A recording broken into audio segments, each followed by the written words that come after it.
today. From Soldier Field in Chicago, this is the National Football League.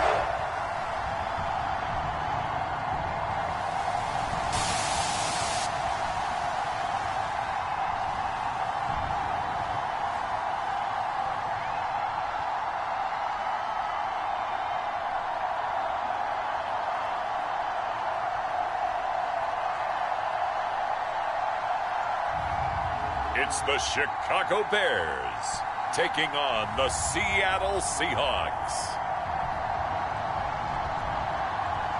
Just off Lakeshore Drive, nestled next to Lake Michigan. That's where you find historic Soldier Field in the great city of Chicago, Illinois. Today we've got an intriguing NFC matchup lined up here, as it'll be the Seattle Seahawks taking on the Chicago Bears.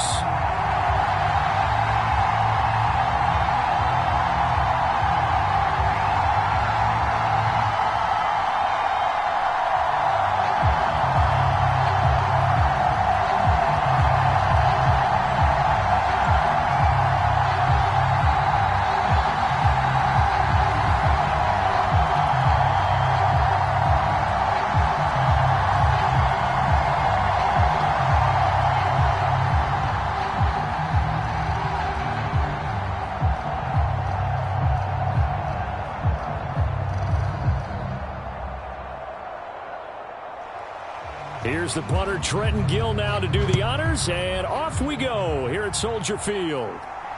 This fielded right at the goal line. And all in all, a pretty solid return. Nearly got it to the 35. They'll mark him down officially at the 34. So out come the Seahawks now for their first possession.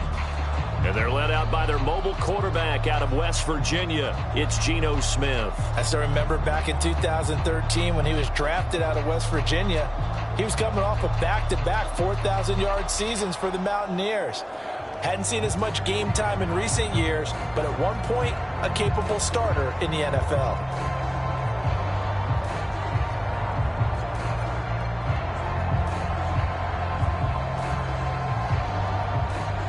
From the 34 now, here's 1st and 10. Smith going to look to throw right away. To the right side and complete to Metcalf. And he'll be out of bounds after getting this one across the 40. When you see zone defense and you know you've got a drag route on as your primary call, you've got to be really careful as a passer about how far you let your guy go because he might wander into some tough coverage.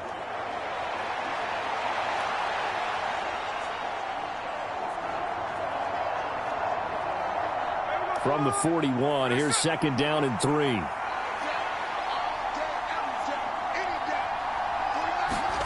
Smith now to throw. Buying time to his left. 5 yards on the scramble, and that's enough to pick up the first. As he came to the line of scrimmage, he knew he didn't need much to reset the chain, so when he saw the space he needed, no hesitation. He went to the marker and got his guys a first down.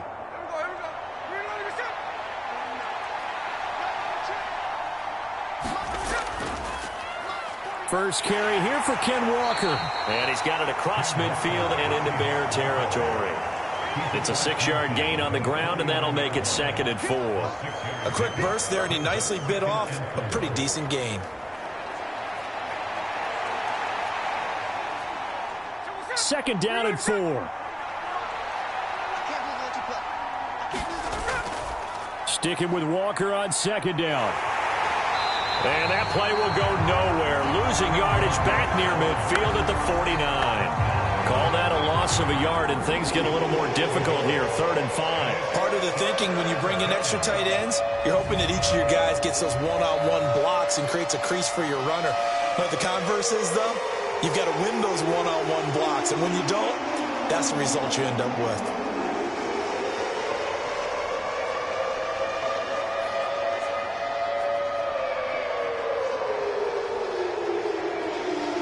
Third and 5.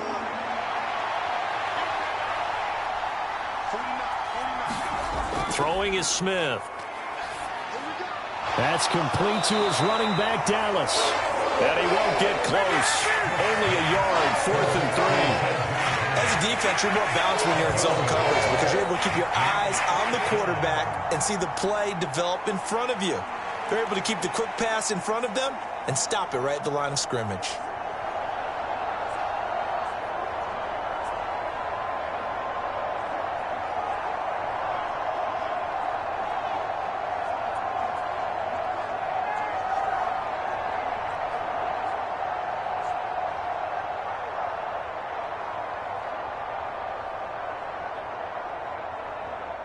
The Seahawks will call on Michael Dixon on 4th down to punt this one away. Back deep, Trent Taylor. And he'll get this away into the icy winter air. And this will carry out of bounds. Where are they going to spot it now? At about the 18-yard line, it looks like. So here are the Bears now for their opening drive. And they will be led out by their rookie quarterback. For every rookie prospect, there are always nerves involved in this moment. Running your team out to start a game. But there's a reason they brought him in. We're willing to make him their starter today.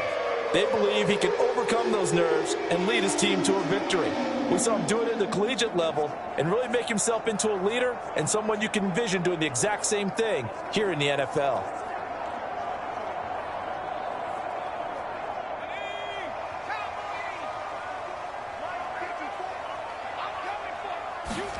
On 1st down, Bajan. That's complete to his running back, Herbert.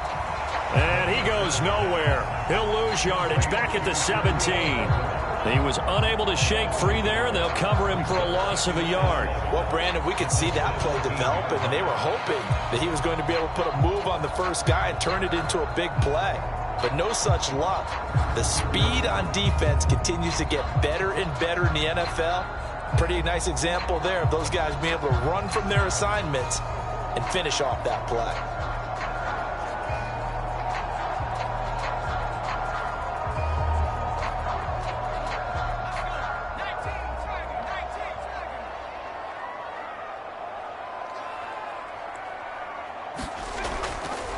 They'll run. This is Khalil Herbert. And he works it across the 25 before being tackled. A Chicago 1st down there on a gain of 11. That O-line, they cleared a big hole there on that run. The athleticism of offensive lines continues to evolve, and we're seeing it here. Not only are they controlling things right at the line of scrimmage, but they're able to get upfield to get to what we call the 2nd and the 3rd levels. You know, get to the linebacker spot, the secondary spot, getting all the way downfield with their blocking, which helps keep the running back clean. They'll try to continue that trend here this afternoon.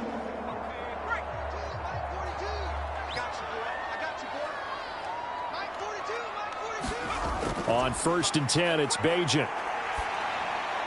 That complete. It's Tyler Scott with it. And they'll get it up just short of the 45 at the 44. Another nice gain, 16 yards there and a 1st down again. Well, coaches always talk about finding balance on offense. I don't think you get much more balance than this. Big-time run, big-time pass. A 1-2 combination. Looked pretty good. How about that? Let's see if they can continue to take that kind of a punch, though.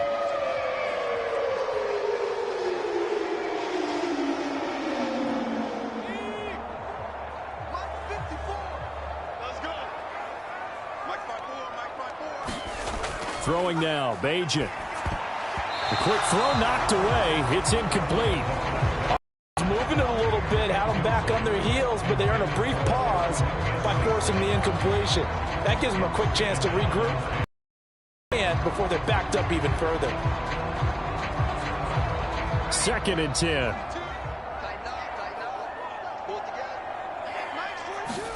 Back to throw, Bajan. Pressure comes. He's taken down by the Seahawk defense. Draymond Jones. Credit him with a sack as he buries him for a loss of 10.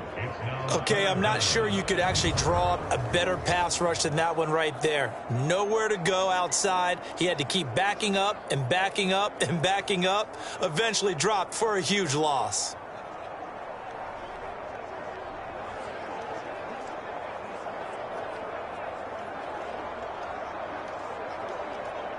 Here now, a 3rd and 20. Bajan. And he's going to have the hook up to Scott. And to the 46 he goes and no further. So he is well short of the first down marker. It's a gain of 11, but they're still well short. It's fourth down. So much about this game is just understanding situations and then having to execute, isn't it? Guard the first down sticks. Don't let them get there. And they rallied and made the tackle.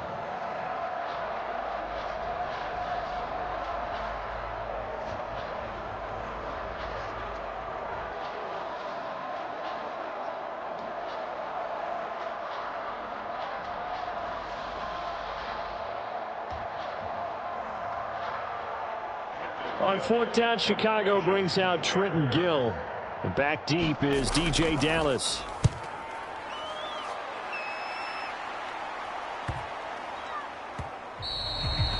And he couldn't get it to check up. That kicks all the way into the end zone for a touchback. Seattle's offense coming back onto the field, ready for their second drive. Defense got the better of them last series, forcing a punt. See if they make a few changes in the game plan here and try to get points out of this drive. First and 10.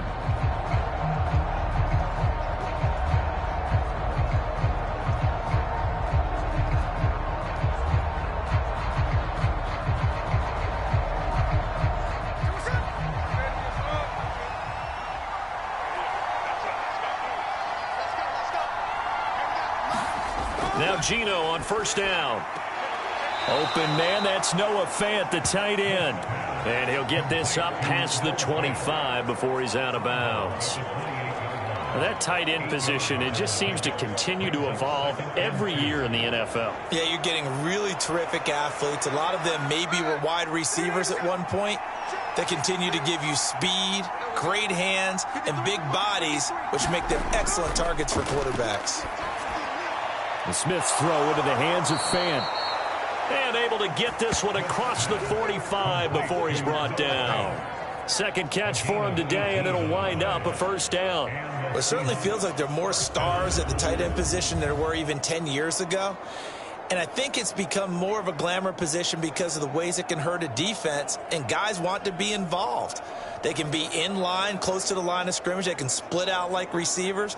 But hands, route running, speed, and some toughness to go across the middle, you put it all together, you got a heck of a tight end candidate. On first down, Smith. This one into the hands of Metcalf.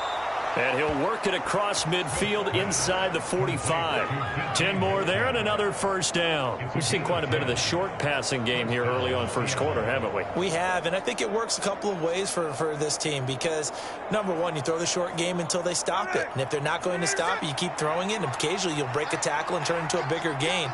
Also, if they start to creep up, start to pressure receivers, now you go over the top, take it deep, and now you get some of those big shots downfield. And he gets it inside the 35 and just shy of the 30. 12 more yards there and another first down. Boy, everything clicking on this drive. He's 4 for 4 now, and that throw, maybe the best of the bunch. This offense is really humming, and they pick up another first down. Line of scrimmage, the 31 now on first and 10. Out of the gun, Smith. Over the middle, that's caught by Metcalf. And they'll get this one down to about the 20-yard line. 11 more yards that go around, a first down as well. So 5 plays on this drive, Charles. All passes, all completions. And just like that, they're in the red zone. And don't you think the playbook opens up a little bit more now? Because all they've done is throw the football. If you want to run it now, you may very well have them fooled. And he's going to get this one down inside the 15. It's a 7-yard carry to set them up with a 2nd and 3. Pretty effective run there, and now they can start to smell that end zone. Pound the rock. Make sure you use your O-line to set the tone of dominance and physicality, and pound the rock. 2nd down and 3. Gino now to throw. The throw here right sideline falls incomplete.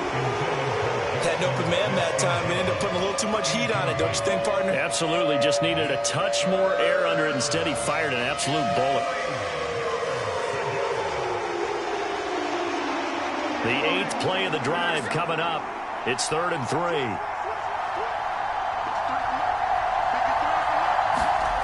Now Smith.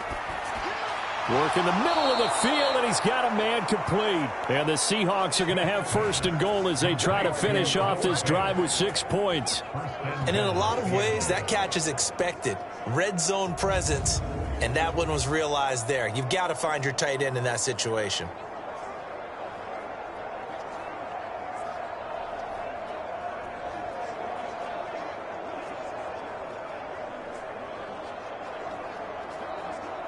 From the 8, they've got it first and goal.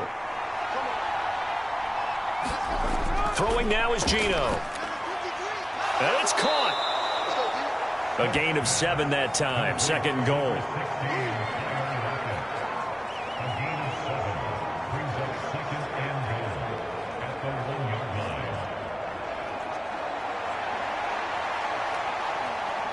They'll come out in the pistol. Again, Smith. End zone caught. Touchdown, Seattle. Noah Fant from a yard out. And the Seahawks get the upper hand as they're on the board first here this afternoon.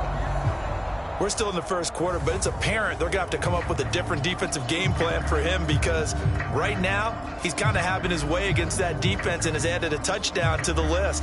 How do you slow him down? They're going to have to mix up some coverages, maybe change who's guarding him.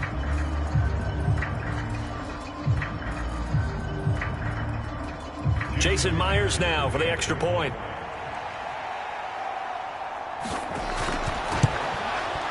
And this will give the Seahawks a 7-0 lead.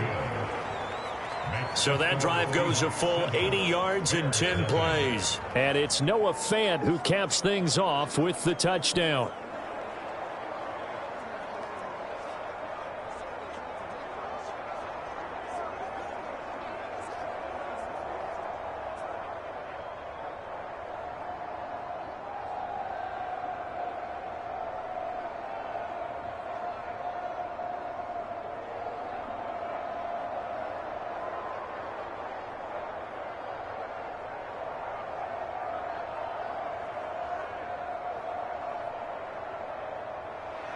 And after the touchdown, here's Myers to boot it away.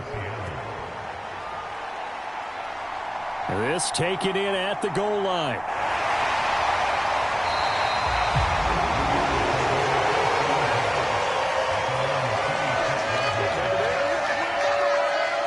Chicago works their way back onto the field here for their second drive of the game. The last series for a little disappointing, forced a punt. And now they'll try to do better here and come away with some points as they begin this drive, 1st and 10.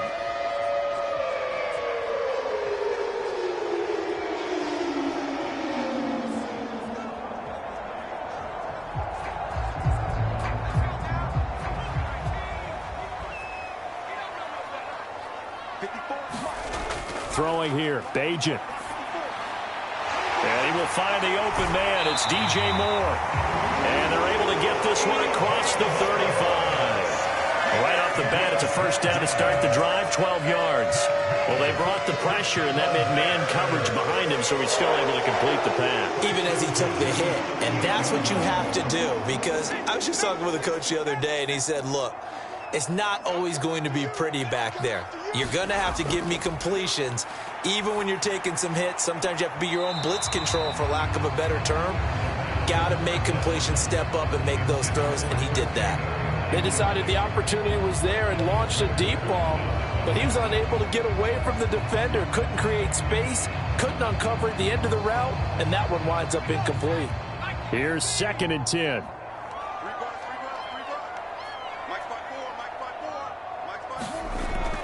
Herbert powering up the middle.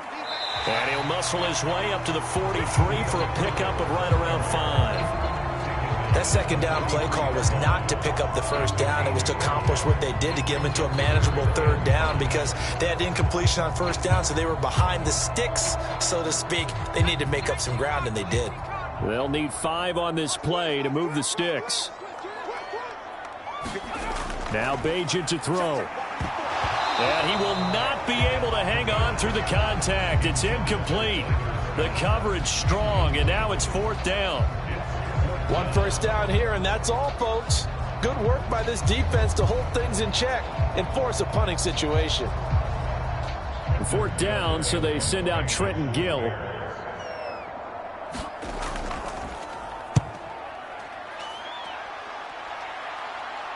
And a fair catch called for and made at the 12-yard line. A 40-yard punt, no return. And it'll be Seahawk football as they take over deep in their own territory. The Seattle now ready to march out of the field. They've got a 7-0 lead in the football as well as they start out 1st and 10.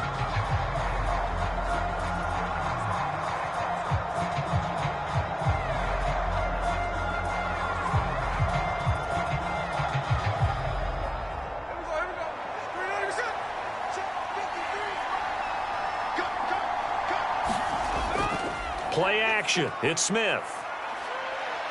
And he goes down. It's a sack. They get him back at his own 3-yard line. That was a corner blitz, and it was Kyler Gordon getting in there for the sack. I think most quarterbacks would love to have the goal line actually extend up into the air and turn into a wall, and they can put their back against it and know exactly where they are on the field so they don't end up in the end zone. Didn't do it on that play, but perilously close to the goal line.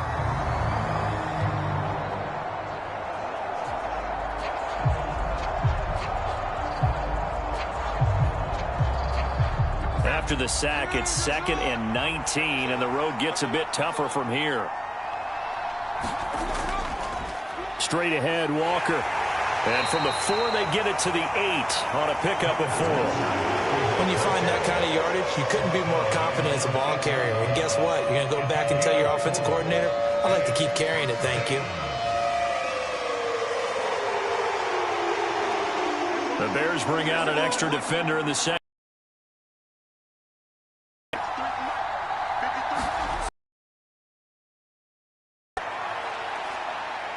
Going for Metcalf on the deep ball.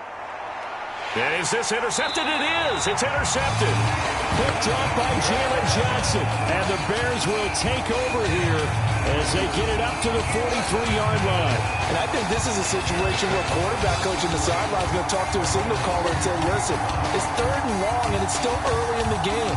Let's not force things here. If we don't feel good about it, let's just check something down and punt the football. And now the Bears coming out as they get ready. They'll start in excellent field position following the INT.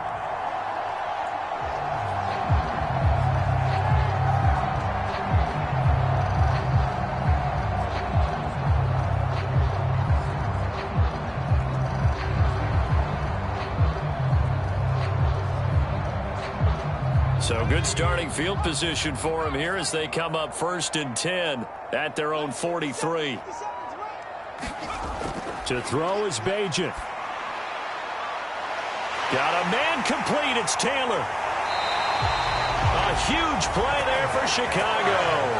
52 yards. I know it's tough to make tackles in the open field, but that one hurts because he got a little bit extra after the missed tackle. Receivers are coached so well. They have to break at least one tackle after the catch. He did that on that play.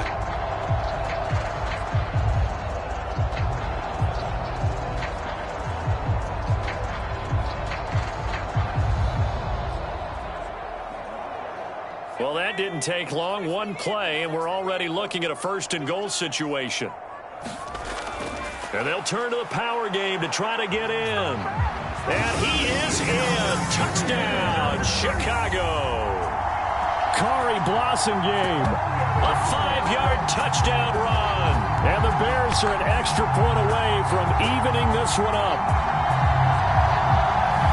So the big play to kick off the drive set them up 1st and goal, and they're able to cash in right away on play number 2. I think I'm starting to understand more and more when we get ready to do games and we meet with coaches why they talk about big plays, explosive plays, and how it sets them up for success, because that's exactly how they're able to score on this one. We saw the touchdown. We saw the payoff. But, of course, that big, long chunk play is what got them in position. Santos with the extra point, and we are tied at 7. Hardly any time taken off the clock there. 2 plays, and they find the end zone for 6 points.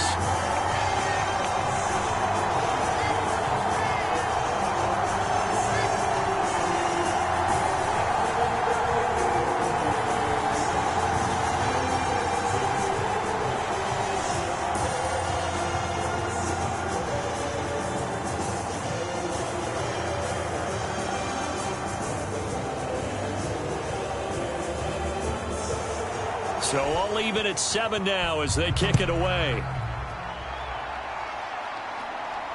Taken at the goal line. And he'll be stopped up at the 25. The Seattle now ready to march onto the field. They had the interception last drive, led to the tying touchdown. So 7-7 the score as they begin 1st and 10.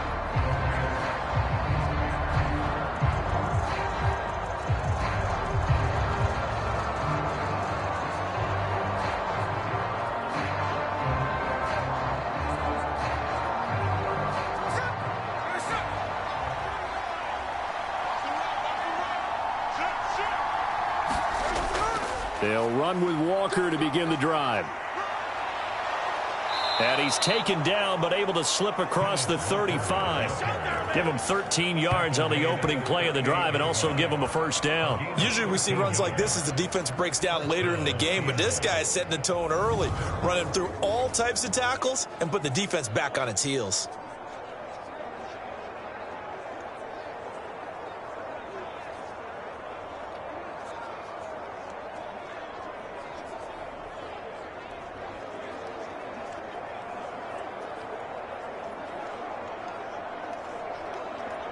So here's a 1st and 10 at the 38.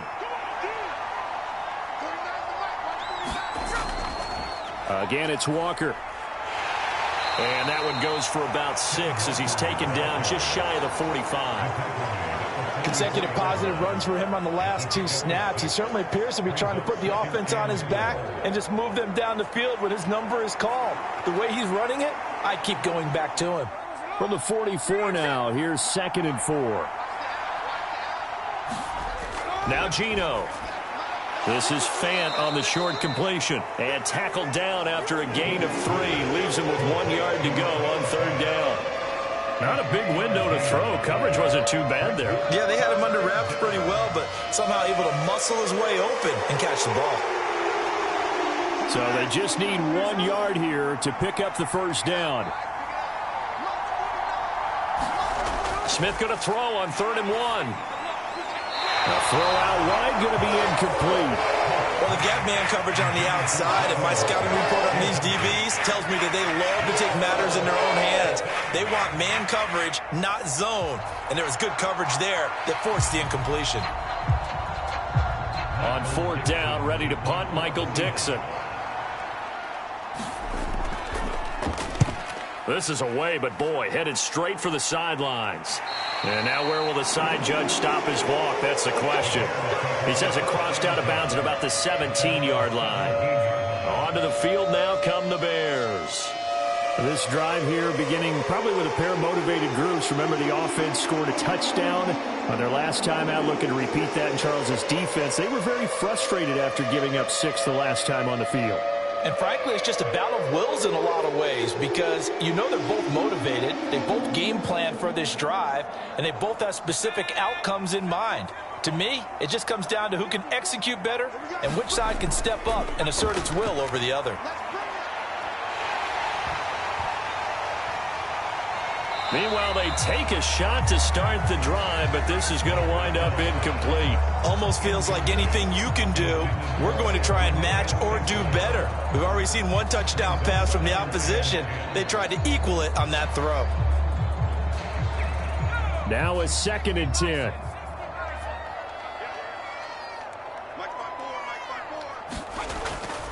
Here's a give to Herbert. And he'll get this past the 20 as he gets about 4. Well, if you're a football guy, that's a pretty run because everyone is in sync right there. Obviously, the guy carrying the ball, but how about the people up front? Leverage, athleticism, they created some nice space for him.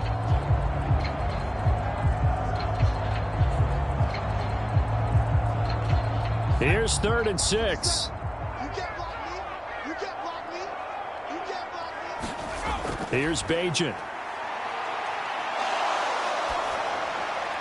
Throw out wide is incomplete. Sometimes the game is pretty simple. Put a few extra defensive backs on the field, give them nowhere to throw the football, force the incompletion, and get off the field on 3rd down.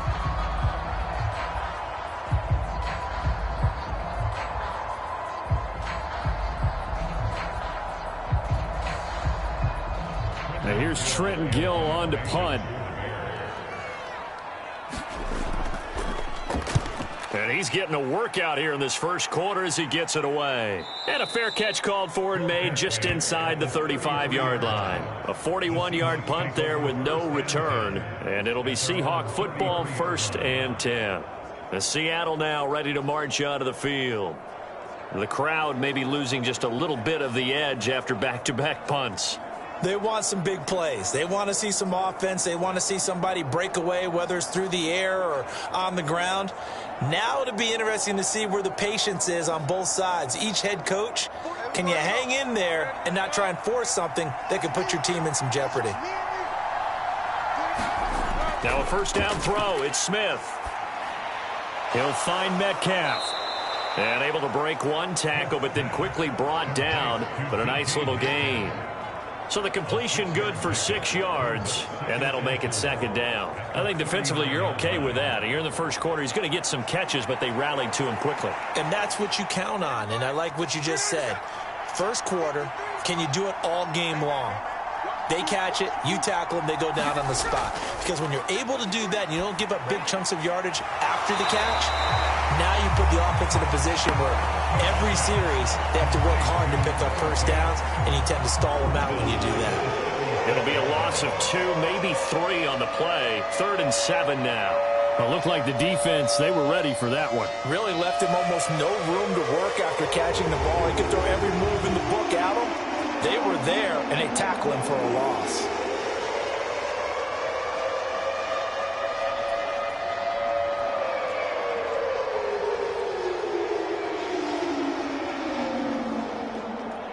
Here's 3rd and 7.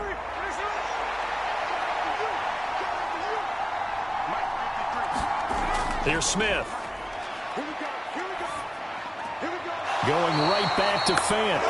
And he goes out right around the 39. And just 3 yards on the catch there. He couldn't get away. And that's going to bring up a 4th down. And, Brandon, as you know, sometimes it's a lot tougher to run with these tight ends nowadays in the NFL. They're just bigger wide receivers.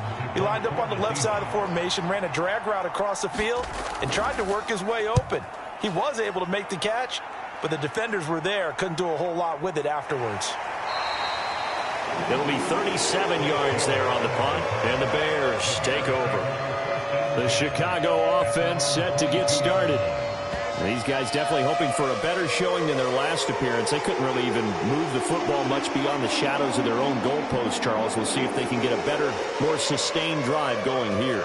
Yeah, and every team that we ever talk to says the exact same thing. When you start a drive from that deep in your own territory, the goal is a minimum of at least 2 first downs, because even if you have to punt then, you change the field position, right? You flip the field a little bit. They didn't get that done. This time they want to string together a nice drive and help themselves out. And he edges forward, but only gets a pair of yards out of it, and it's 2nd down. Well done to sniff that out defensively. He had it diagnosed pretty quickly. I love that description because diagnosed is perfect on that one. Read his keys, made the play, and he couldn't even get going moving the football. This is 2nd and 8.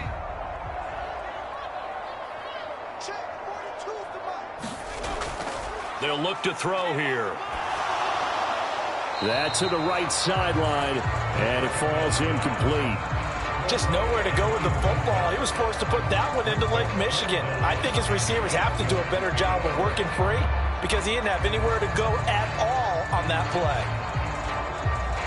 And this should be the final play before the quarter ends. On 3rd down, he'll drop to throw. And he's got the hook up to Moore. And he will be out of bounds here on what will turn out to be the final play of this first quarter. 7-7, our score after 1.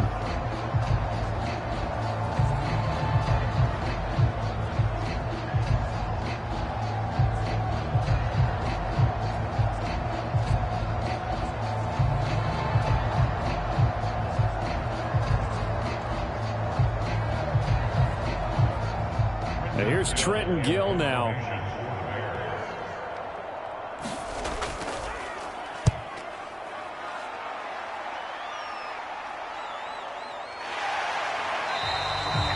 We'll call that a 43-yard punt, 2 on the return, and they will take over 1st and 10. The Seattle now ready to march onto the field. And Charles, a very uninspired effort. The last time we saw them out there was a quick 3-and-out, then they punted the football. Yeah, and you never want to get stopped so soundly during a series, but what would be even worse now is letting it happen again right here. They've got to get going.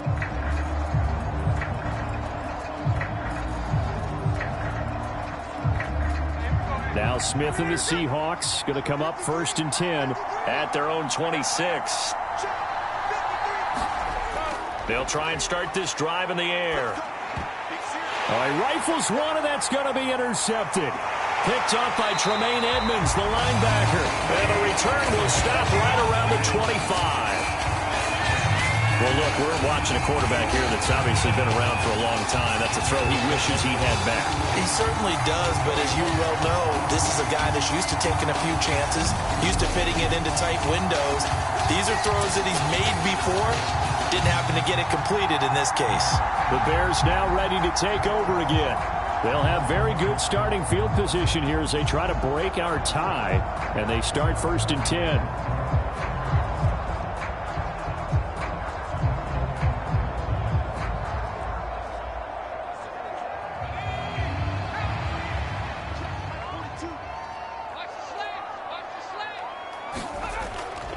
On 1st and 10, it's Herbert.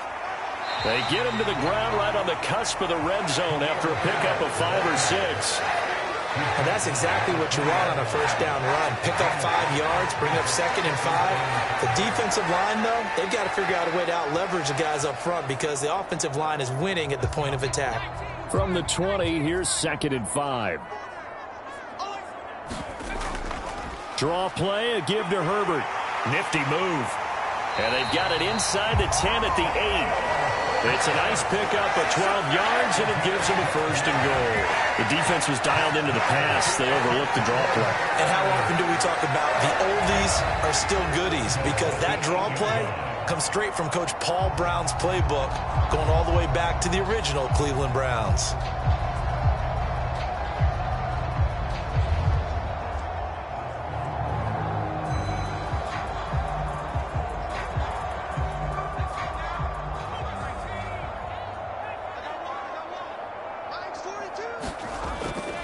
They'll run here with Herbert. And that'll move him a little closer as he takes it from the 7 down to the 4-yard line. That's good power football on 1st and goal. A lot of teams will throw from there, but that's a nice job to chew up a few more yards and get yourself closer to the goal line. 2nd and goal from inside the 5. And they'll let the fullback try and take him home. And he gets halfway there from the 4 to the 2 on a gain of 2.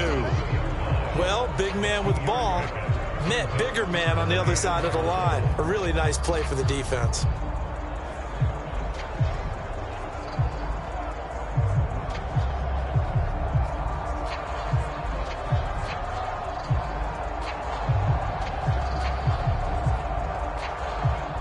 Now, they'd really like to make the short field pay off. We'll see if they can, but this is 3rd and goal. Foreman. Boy, no chance as he was met and dropped behind the line there. 4th down now after a loss of 2. That's a really alert defense there because they saw the heavy look come in from the offense, countered it with extra linebackers who brought a little bit of speed and heft, and able to really make a big-time play for their defense.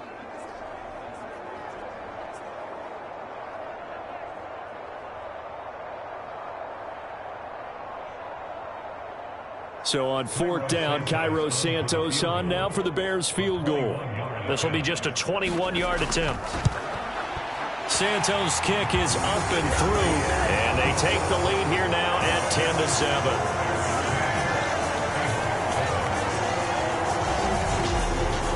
So they get the turnover in plus territory. The drive stalls out, but still able to get 3 out of that. Yeah, we were able to see an offense and a defense kind of mix and match with each other, didn't we? Both of them trying to make sure that they had the upper hand and the advantage. Offense trying to get to the end zone. Defense, of course, trying to hold them to a field goal attempt. And it wasn't a guaranteed lock 3 from where they started. So, you know, the offense has to be happy to come away with those 3 points. Following the made field goal, out instead is the punter, Trenton Gill, to kick this away. DJ Dallas to return it from his end zone. And he'll be stopped right around where he would have been had he gone down to a knee, maybe a yard shy of there at the 24. And Seattle now ready to march onto the field. And for this offense, Charles, you got to think kind of crucial here to put something together on this drive, because remember last time out they threw the interception on the very first play. And you can't afford to let this defense keep building any more momentum. They're playing awfully well, and they're awfully confident right now. To me, it's time to attack and take some of that momentum back. But make sure you're selective in doing so. Understand where you want to throw the football and make sure it's open before the ball leaves your hands. They'll start out here with a jet sweep. They'll be brought down on the 30-yard line after a gain of 6.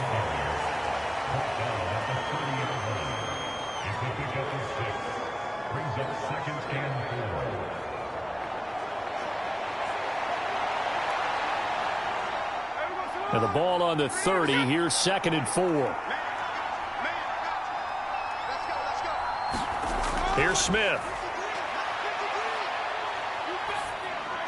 He's going to get this underneath to Dallas. And down he goes, but he takes it up to the 40. 10 yards and a Seattle first down. Well, they certainly made a point of getting him involved in the passing game here in the first half. They must have seen something in the scouting that said, hey, we can capitalize on him getting the ball possibly in the open field. And I think in the second half, that may loosen up the defense a little bit to get the running game going back inside.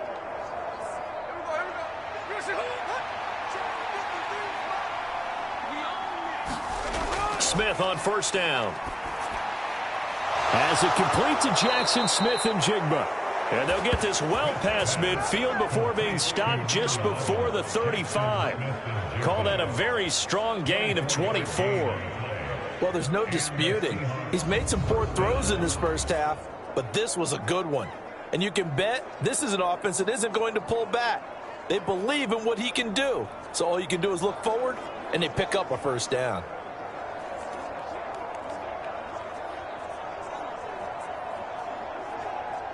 So into Bear territory now. This is 1st and 10 at the 37-yard line. Smith throwing again. Throw out wide to Walker. And he's able to break out of one tackle, but then quickly brought down. And that's now 4 completions in a row. A good bounce back following the interception last drive. Certainly not letting it affect him, that's for sure. And we all know interceptions are going to happen. So the big trick, don't let it affect you going forward. Most of the good quarterbacks, they just tell the ball boy, get that one out of the rotation, give me a fresh ball, and let's go. He's got his offense moving again.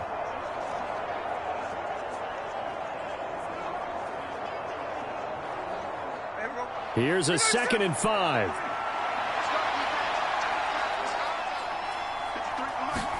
To throw is Smith. And he'll go down. The Bears get there for the sack. DeMarcus Walker. Give him the credit for the sack and a loss of 14 yards. This offense continues to shoot themselves in the foot. And here, another sack. All game long, we've seen missed assignments, which have led to turnovers, sacks. This group has not played well at all here in the first half.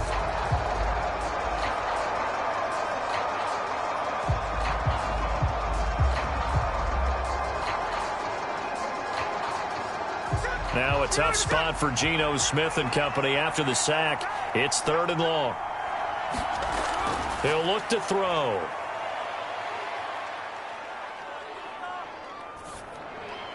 That is taken in by the tight end Fan. And he gets this one inside the 15, just a yard or 2 shy of the 10. 3rd and 19, no problem, as they're able to convert. He scored their touchdown earlier, and this had a chance to be another. This secondary scrambling for answers, looking at each other, trying to figure out who is going to put the clamps on this guy, because right now he's absolutely shredding them.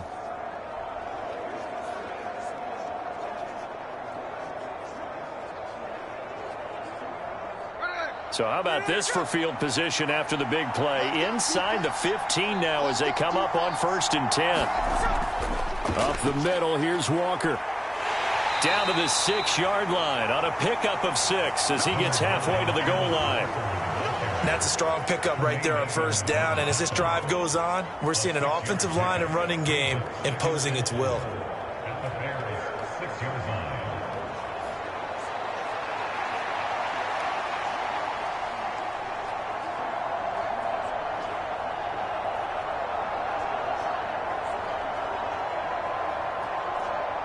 Second and 4. They could still get a 1st down without scoring. Sticking with Walker on 2nd down. And he is met in his tracks behind the line of scrimmage. Call that a loss of a yard, and things get a little more difficult here, 3rd and 5. That was well played there defensively. 2 tight ends in the formation, which essentially gave them 7 blockers up front. Hard to imagine with all that size and beef that they could let a tackler through, but that's exactly what happened. A loss resulted.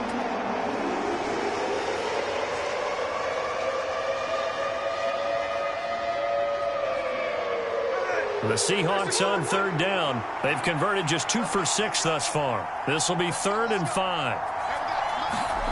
Back to throw, Smith. Oh, this will be incomplete. The rush gets home just as he was letting that go. That could have been worse. Instead, it's 4th down. Well, it's been a tough go for them. These guys have been driving down the field, but defensively, once they got their backs to the goal line, turned up the pressure, that's going to lead to a 4th down. Well played.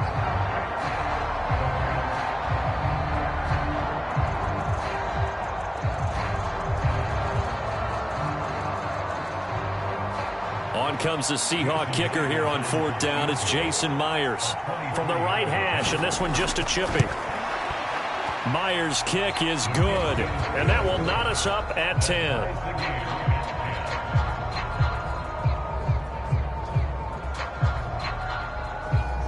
That drive took him inside the 10. Good job defensively to hold him to 3. Yeah, I like how you did that. Give a little tip of the cap to the stop troops there because they didn't give up a touchdown in that situation, right? Made them kick the field goal. And, yeah, points went against them, but that feels a whole lot better running off the field.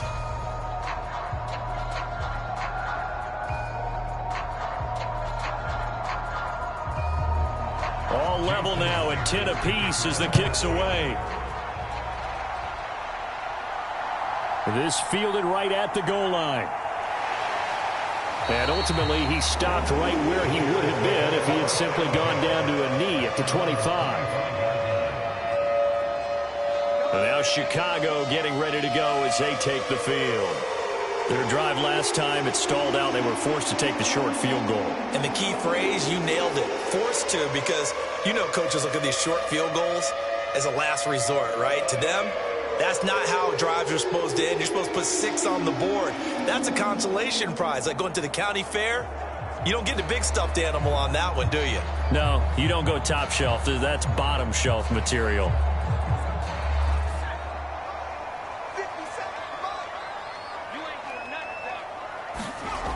They'll come out throwing here to start the drive. That pass complete to Moore. And they get him down, but not before he takes it across the 40-yard line. 16 yards right off the bat and a 1st down. Good strong throw and catch right there. And so far in this game, the alleys have been open for them to get completions, and they're taking advantage of it.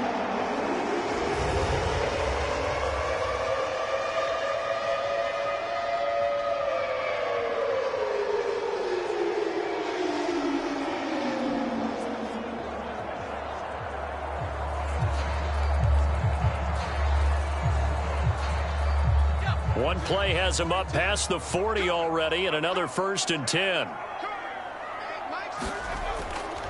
A give left side here for Herbert. And he is going to lose yardage here. Officially, it's a 1-yard loss. That's going to bring up 2nd and 11. Well, that was not what you would call straight line pursuit for a middle linebacker to make this play. He's got to work his way through the clutter to get to the ball carrier on the outside, and he does exactly that. That's called avoiding the trash.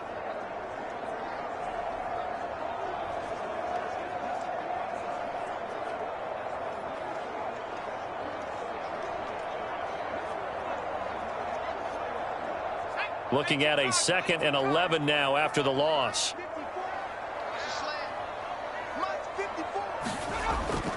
Read option. Here's Herbert. And he'll pick up about 3 there, up to the 43. Some of the most unselfish players on any football team, defensive tackles, because we ask them to just eat up blocks, allow other people to make tackles. But when he can make a play himself, as we just saw there, that's a big day. They'll see about converting this 3rd and 8. He'll drop to throw. He'll let this go deep for St. Brown. And it's knocked away and incomplete. Early on, the running game's been working well, and the offensive line has been pleased by that. The thought process there, catch those safeties creeping up, trying to help against the running game. They tried to hit them over the top, unsuccessfully.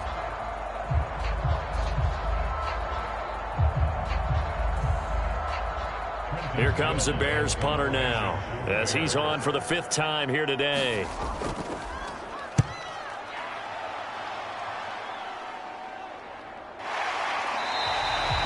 36 yards on the punt with no return. And it will be 1st and 10 as they take over. And the Seahawks get ready to trot out on the field.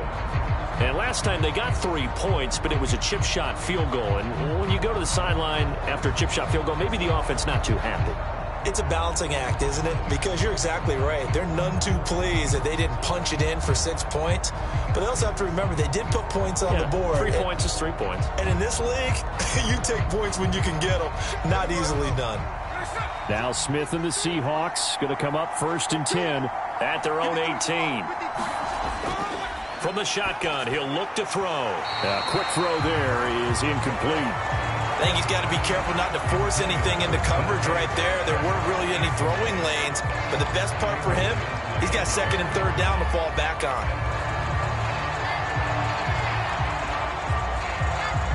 Smith, an incomplete pass on 1st down. Now it's 2nd and 10. They'll drop to throw. And that went too far in front. He couldn't reel it in. It's incomplete. A couple of quick incompletions, and now they're just one more away from getting off the field. They've got options now. Could they dial up a blitz here or just drop everyone into coverage to crowd the throwing lanes? Now they face a 3rd and 10 after back-to-back incompletions. Now Smith. A throw on the run, but that's going to be incomplete. His back has been a dependable safety valve all game, so he went back to him when his first read was covered. Just unable to connect, so the play results in no gain.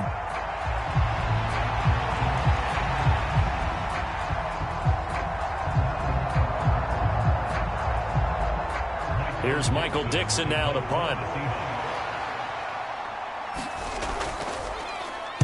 But he'll get this away into the icy winter air. And a fair catch taken here right at about the 40-yard line. 37 yards on the punt with no return. And out will come the offense as they take over. Here's the Chicago offense coming back out onto the field. Over on the sideline, hoping to hit that reset button between possessions. Last time out, they had to punt it away. This time hoping to finish this thing off in the end zone.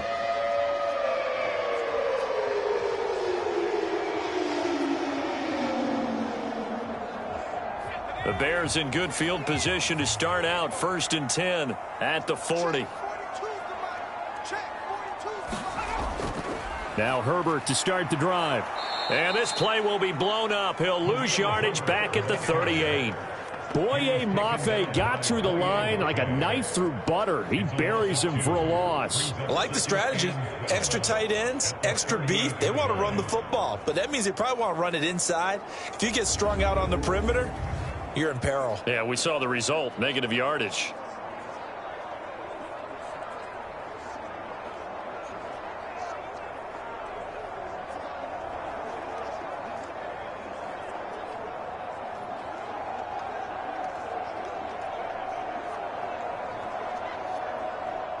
So the opening play of the drive goes backwards. Now they'll come up on 2nd and 12. Throwing now, Bajan. There's a short throw. It's caught by Kmet. It'll go as a gain of 4. And 3rd and 8 now. Completion was given up, but that's why you play zone defense, so that you can have people around the ball when it's caught, and you don't give up much run after the catch. And this offense on 3rd down today, they're struggling. 0 for 6 thus far. This is 3rd and 8. Back to throw, Bajan. That is caught, and he'll be taken down, but not before he gets into enemy territory. Second catch for him today, and it'll wind up a 1st down. You always worry about those smaller receivers running through that gnarly patch of land in the middle of the field.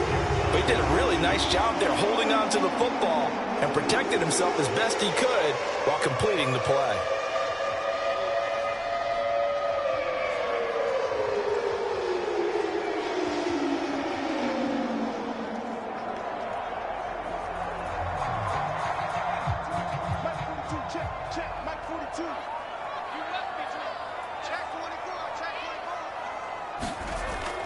They run it on first with Foreman. And he's going to get this one down near the 45-yard line. It was Jaron Reed who got him down. Early down stuff to put this offense in a precarious position. We know that securing the point of attack, especially against the big-bodied guys in the middle of this D, has got to be priority 1. Ball spotted at the 45. Here's a 2nd and 9. A handoff for Herbert. They follow up the 1st down 1-yard run with a minimal gain of 2. I do know from experience that when you slow down someone's running game, you're now doing the dictating on defense. And guess what? Now you're getting ready to tee off on their quarterback because they have to throw it all the time. But you still have to be alert for the draws and other plays of that nature to make sure you don't get hurt. And now on 3rd down, they'll need to get it to the 36 to pick up the 1st. Bajan.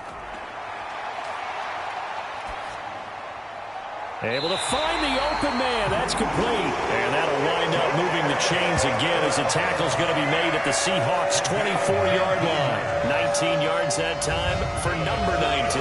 Well, this is where reading defenses and practice time comes into play. You got to know what you're running versus zone versus man and how to run the proper route. And they just executed that one pretty well.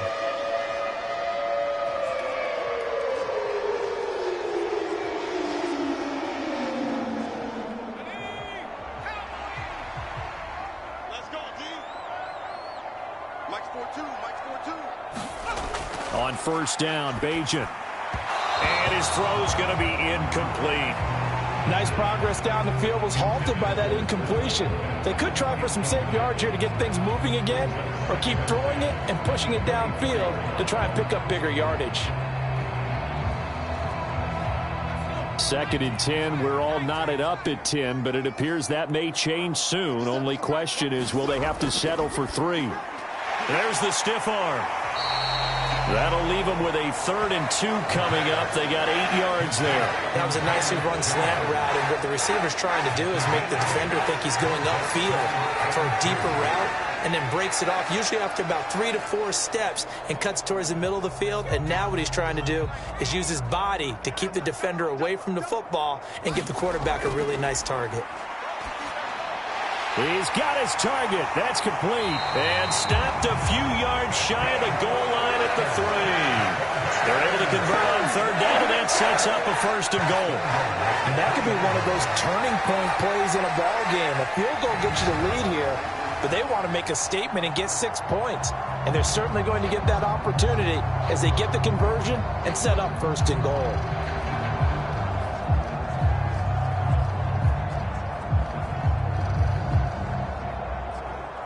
So another 3rd down conversion, and now they've got a 1st and goal. They'll stick with the passing game as he looks to throw to the end zone, but it's incomplete. I'm really liking what I'm seeing from this defense because their coverage has been playing at a shutdown level so far. Even backed up late, they're forcing incompletions and fighting to keep them out of the end zone as the first half winds down. They'll go again from the 3 here on 2nd and goal. On the give, this is their fullback. And they'll get him down just shy of the goal line at about the 1. A short gain of just over 2 yards as the first half clock dips inside of 3 minutes. But not much on that run, Charles. No, that's exactly the way to execute a run blitz there. They guessed correctly that they would move the ball on the ground, honed in on it, and stopped them. Mark that down for a win in the defense's column. They'll go with Foreman, and he takes this one in for a Bears touchdown. D'Onta Foreman taking it in from a yard out, and the Bears have broken the tie. So the second down run didn't work. They run it again on third down and get in. I wasn't sure if they might pass it, Charles. We know that they like to mix it up down here around the goal line. Yeah, almost felt like the offensive line said, forget mixing it up. Let's call our favorite running play over our best blockers, and let's get this one in. Now the point after try for Santos.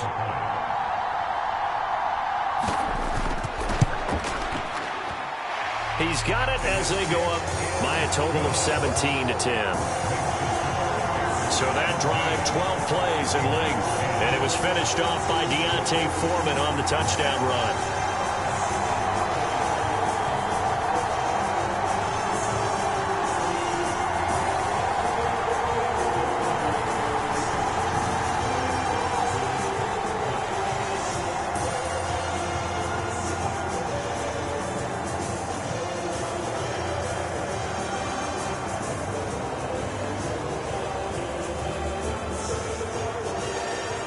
After the touchdown, here's the punter Trenton Gill to kick it away.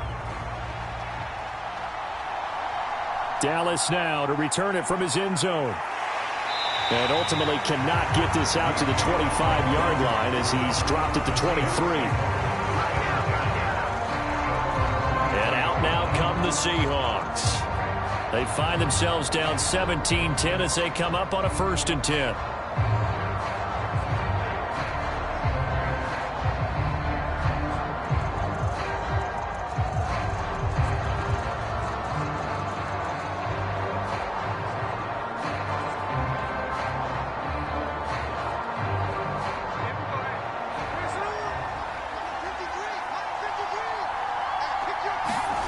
Smith now to throw. They'll lock it with a grab over the middle.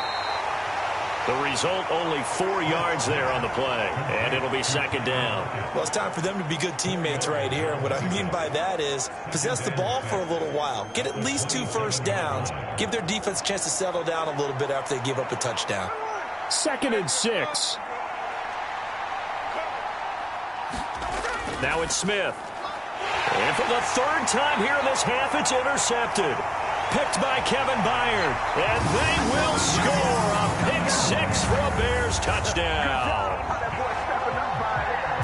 And on that one, with 6 defensive backs, did he need to be more careful throwing the football? I mean, I guess obviously in hindsight he did, but... Yeah, hindsight, but even in foresight, when you got 6 defensive backs on the field, you just know you're going to get multiple coverages. You're never sure what you're going to see. But the biggest one is you don't have much reaction time for your receivers to go get the football because those guys, they're the best cover guys on the field. They go get it. And on that play, they took it the other way for 6 points. Santos now to add the PAT.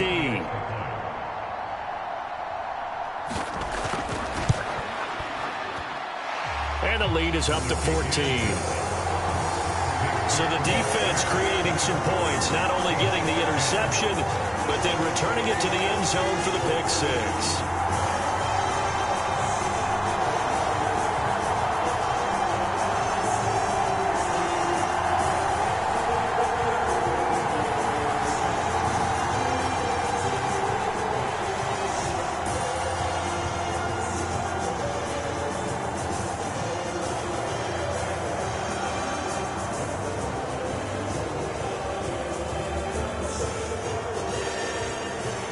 So they throw the pick 6. They'll get another shot at it now as this one's in the air.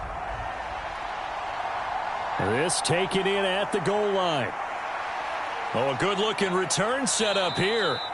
And he's all the way up across the 40 and down at the 42. Great return.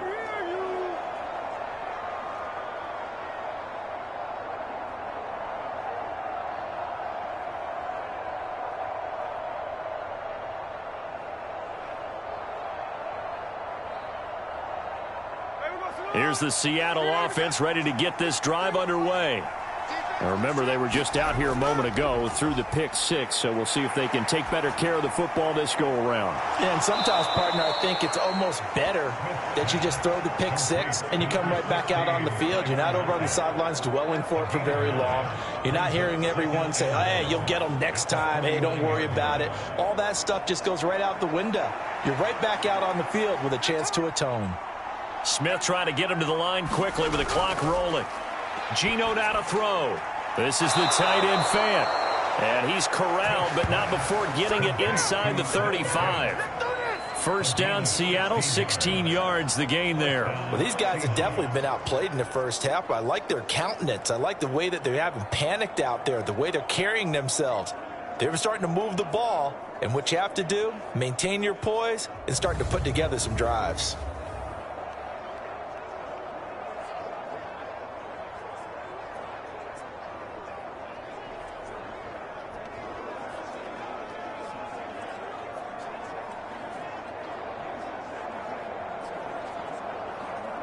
Back-to-back good plays have them on the move on first down.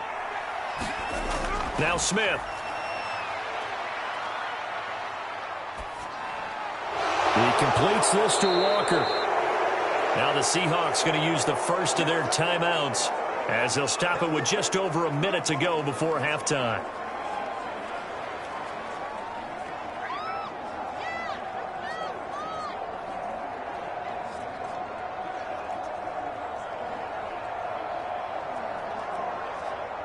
Here now, 2nd and 4.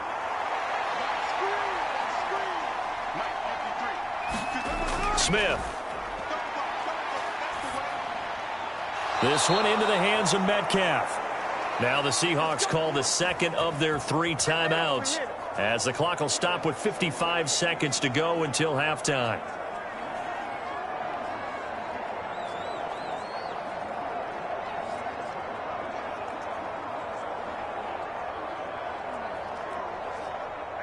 So the ball down to the 16 here for 1st and 10.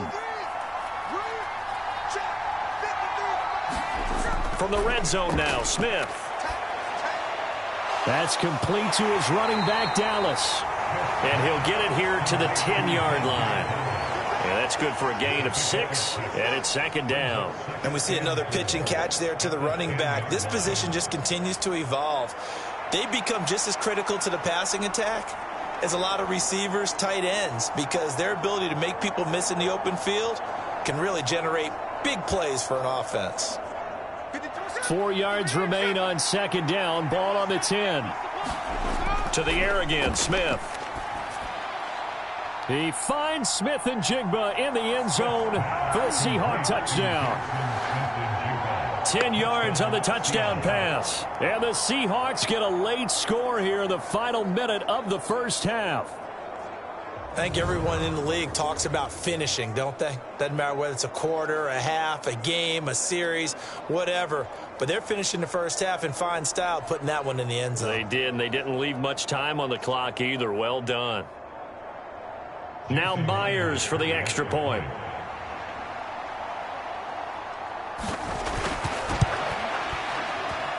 He's got it, and it's 24-17. That time a 6-play drive. And it was capped off by a Jackson Smith and Jigba touchdown catch.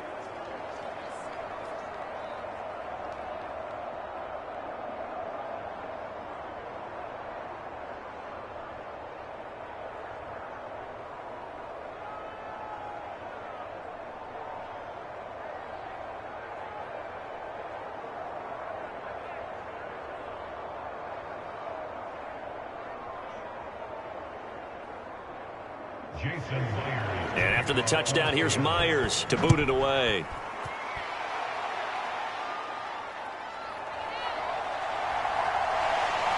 And he won't quite make it to the 25.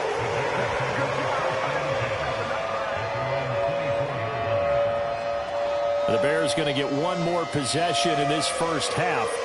And with a 7-point lead, they'll likely look to take this to the locker room and not really press the issue.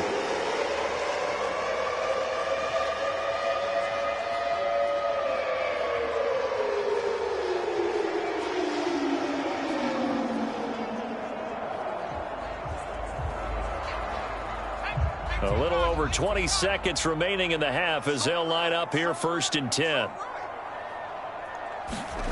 Throwing here, Bajan. That's complete to his running back, Herbert.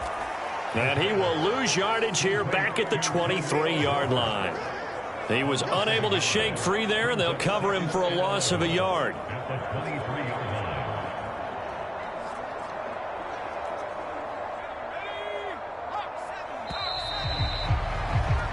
So we come upon halftime here at Soldier Field with the Bears out in front. As we send you down to Orlando where Jonathan Coachman has our EA Sports Halftime Report. Coach.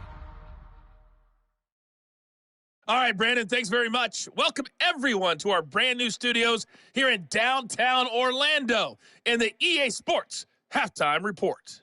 Back and forth, we win in that first half. This has certainly been an entertaining one to watch thus far. So let's get right back out to it as we'll rejoin our commentators, Brandon Godden and Charles Davis. Okay, Coach, thanks as always. This one's still anyone's game as we welcome you back for quarter number 3.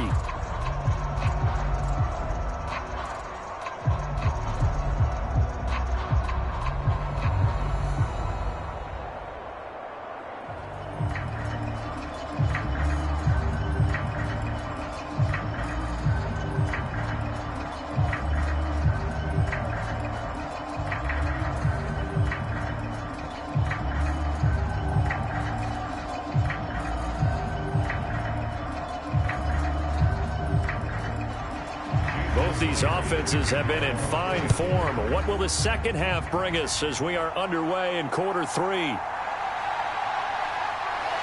And he'll be tackled just shy of the 25.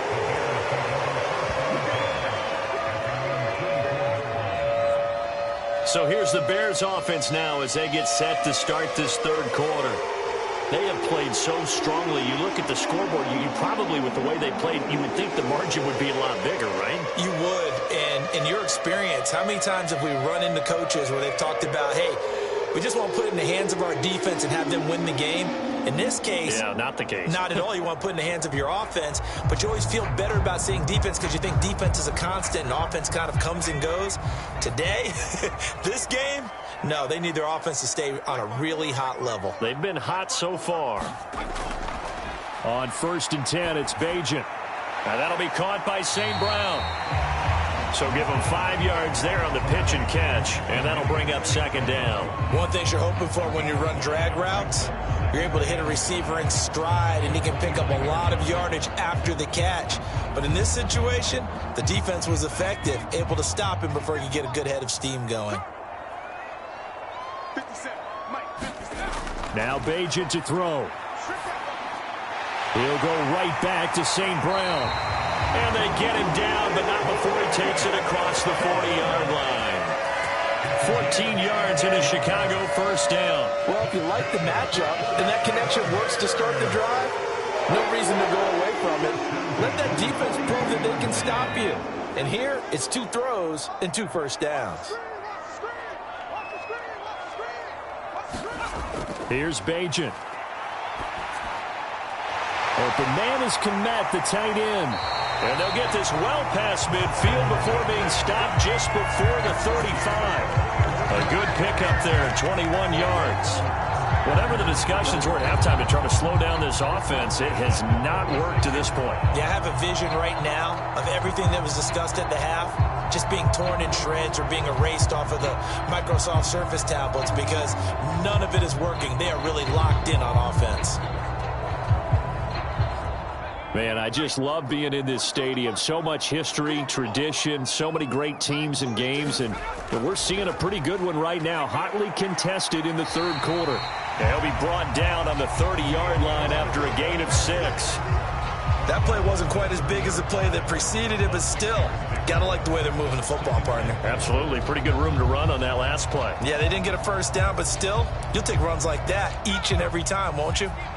Ball on the 30 now. Here's a 2nd down and 4. To throw is Bajan. Looking left side, that's caught by Moore.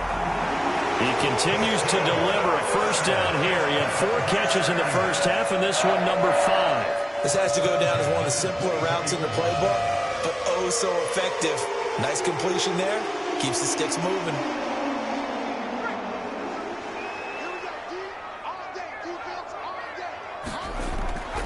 Here's Herbert. And he'll get about 5 here as he'll take this down inside the 20-yard line. They created a nice sustained drive off of plays like that. A nice strong run there. It keeps them advancing the ball. Second and 5.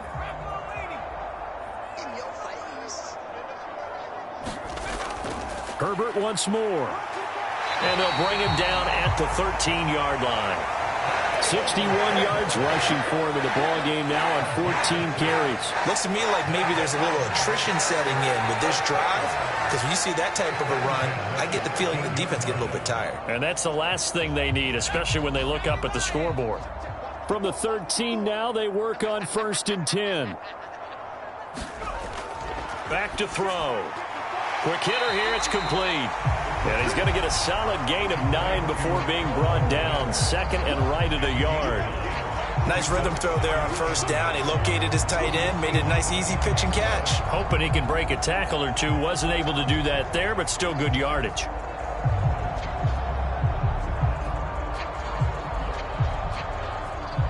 From the 5 now, 2nd and a yard.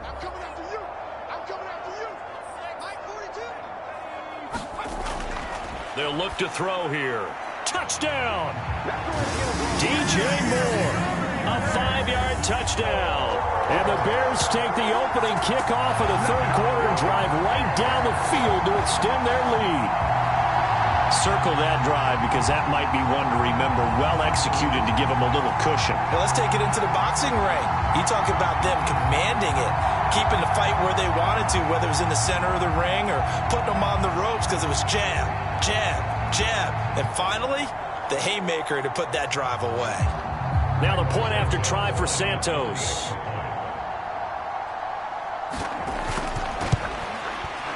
And the lead is up to 14. That time a 9-play drive. And it concludes with a touchdown reception by DJ Moore.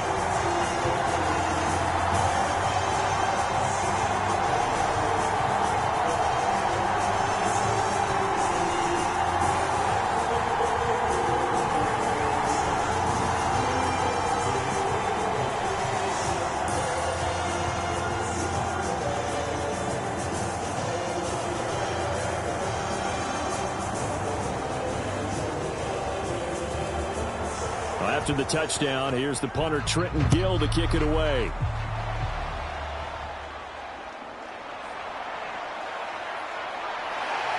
And the tackle going to be made right there at the 25-yard line. Now we'll see what this Seahawks offense has in store with their first possession of the second half. Well, the opposition laid down the challenge and opening drive touchdown here to start the second half. And, Charles, now you feel like this group needs to get an answer because this all of a sudden is a 2-score game. Yeah, you're right about that. What was a small, manageable spread to overcome, a little bit more daunting now. I think you're exactly right. Pressure is on because you don't want them getting the ball back with a chance to really extend this lead out.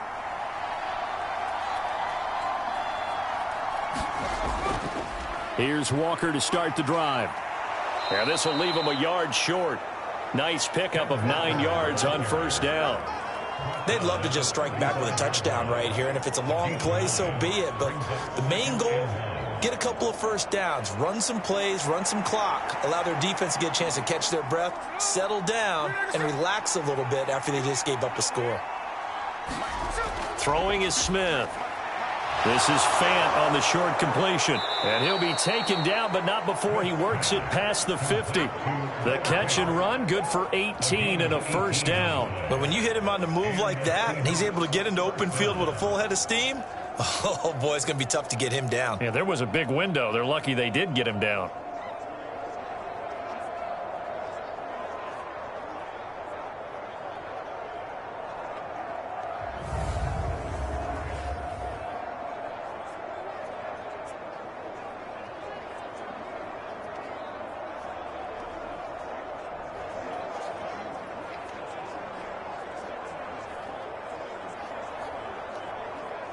Back-to-back good plays have them on the move on first down. Here's Smith. It's caught. Lockett. And he's tackled a yard short of the marker. Good gain of 9 on first down.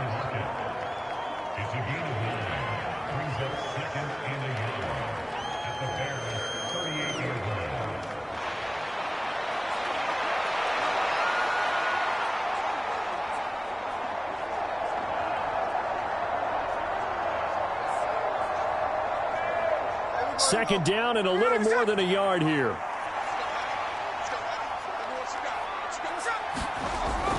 Now it's Smith off the bootleg. And Walker has it. Stiff-armed him. And he is out of bounds, but not before he's inside the 30. The Seahawks moving pretty well through the air. Another first down. Well, they certainly had success throughout this contest getting him the ball in the passing game, and there he picks up another first down.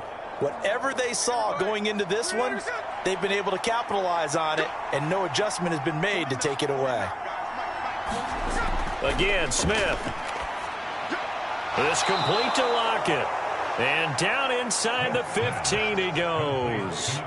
Back-to-back nice plays, 12 yards that time and a first down. But one of the ways that quarterbacks keep all the receivers alive in a play, never lock in on any one guy. Make sure you keep your eyes moving, scan the field.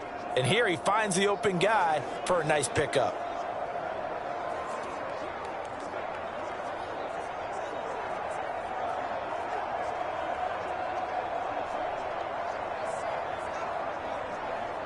Here's a 1st and 10 at the 14-yard line. Smith. And that is incomplete. Oh, the coverage a little too good there, and it's second down. Once you get into the red zone, space is at a premium for receivers to try and operate and shake themselves free. That one's incomplete.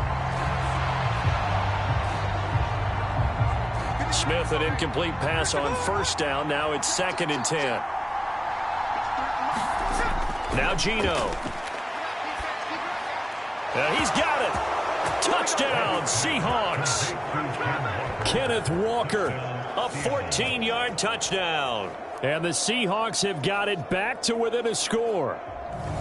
So a strong drive here to lead off this third quarter and gets them right back in this football game. And I think we can safely call that a statement drive because they had to be saying, we didn't put our best foot forward in the first half, but we certainly mean business now. Maybe a better term, a prove-it drive. They proved it to themselves that they were ready to go. The extra point now coming from Myers. And that'll cut the lead down now to a touchdown. So the drive winds up going 75 yards in 7 plays. And it was Kenneth Walker who finished things off with a touchdown catch.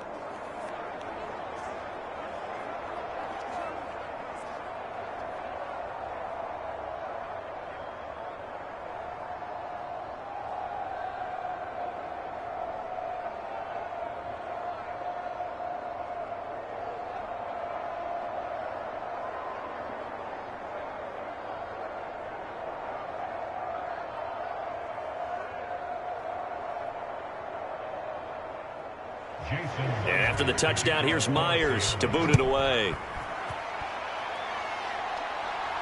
On the return, here's Tyler Scott. And he brings us out past the 20 to the 24.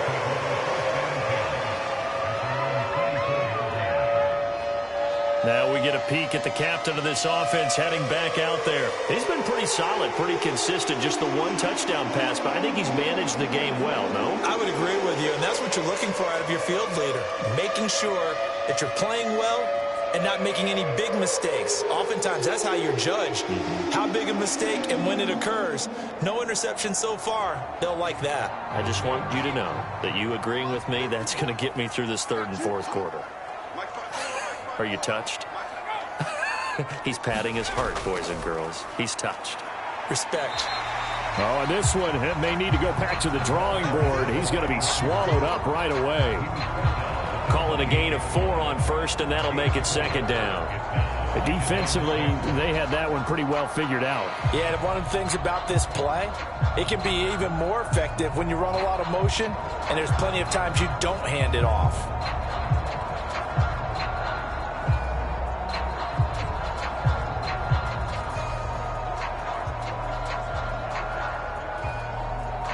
Now a 2nd and 6.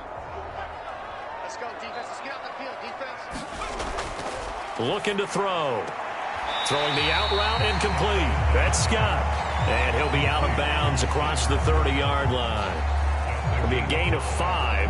And 3rd and 1 now. Timing is everything, and they work on this cut all the time. They work on all the timing patterns, and this time it paid off for them. Worked it to the center of the field, cut it to the outside, ball's delivered, gets both feet down for the completion. Work in the middle of the field, and he's got a man complete. And he will have the Bears first down as they're able to get the 3rd down conversion. This offensive game plan has just been sensational. I mean, when you think about all the different ways they've gotten their receivers open so far, it's really been impressive. Scheme, design, execution.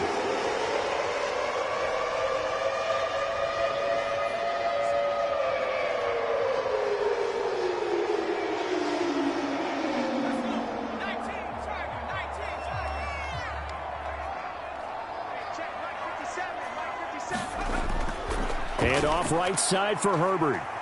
And he'll get what he can up the middle, 3 yards. That'll bring up 2nd down. Well, from an offensive perspective, that was a tough run because he only picked up 3 yards. But let's flip it over to the defensive side. They now have the advantage. 3-3-yard gains, that means they're punting the ball likely on 4th down. That's what you're looking for when you're playing defense.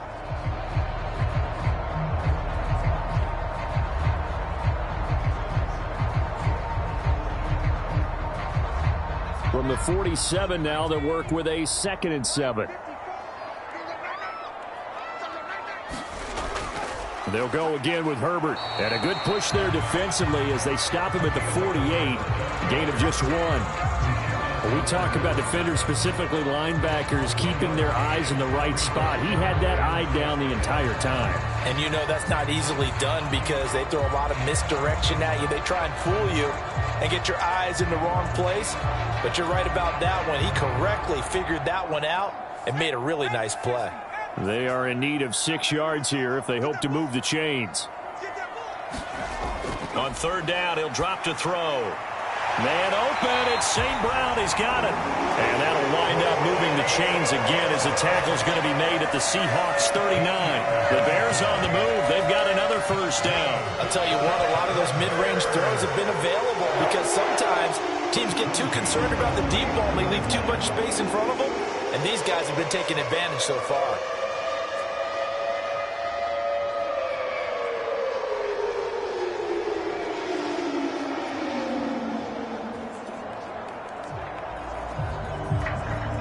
So from Seahawk territory now, it's 1st and 10 at the 39-yard line. Now he'll try to run with this. And he's going to get a solid gain of 9 before being brought down. 2nd and right at a yard. Oh, man, that wasn't far from breaking in a big way into the secondary. Read option, quarterback kept it. And while he didn't get a first down, he did get a nice chunk of yardage. Only a nice tackle prevented it from maybe going all the way. On 2nd down, a run with Herbert. And they'll be inside the 25 now at the 24. 71 yards for him on the ground now as he has been terrific here this afternoon. But they're getting ready to go to work now in prime real estate after that last run. Found his spot and picked up nice yardage, didn't he? And now he's got him knocking on the door of the red zone.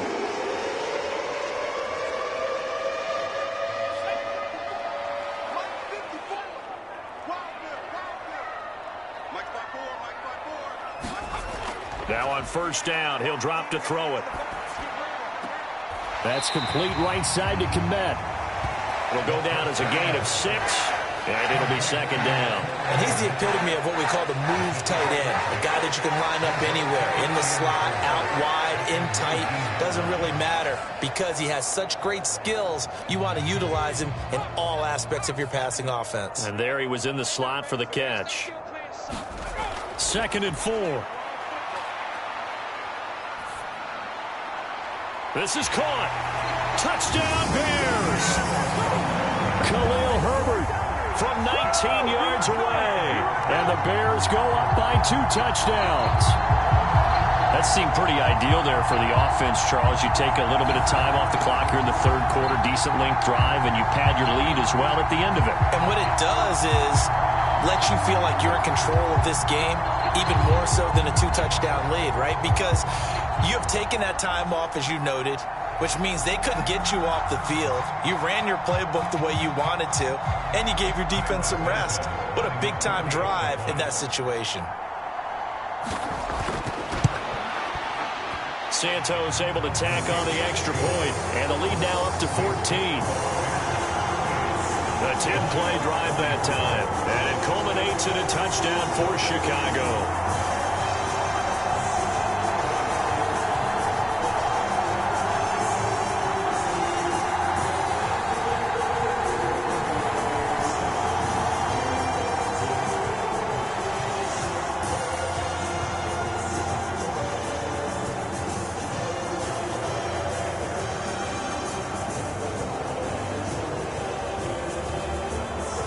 After the touchdown, here's the punter Trenton Gill to kick it away.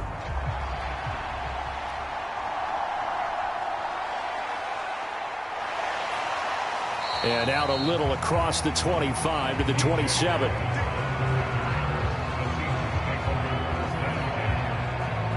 The ball now going back over the Seattle Seahawks offense. So remember, Charles, last time they were out here, they scored, but they just saw the opposition score, and they're trailing right now, so they're trying to keep pace here. They need a touchdown drive. Well, if you're a fan of offense, you're loving this, but if you're a fan of defense, this is tough to watch, and it's also tough to keep that up when you've just watched your opponent march down the field on a scoring drive that lasts into double-digit snaps. You need a score here, not just to follow the momentum from your last drive, but put the onus back on your opponent. And that's what they're doing right now, swapping that onus back and forth. They certainly thought he had an open look beyond the first down marker to his receiver, but they just couldn't connect, and that will send them back to the drawing board.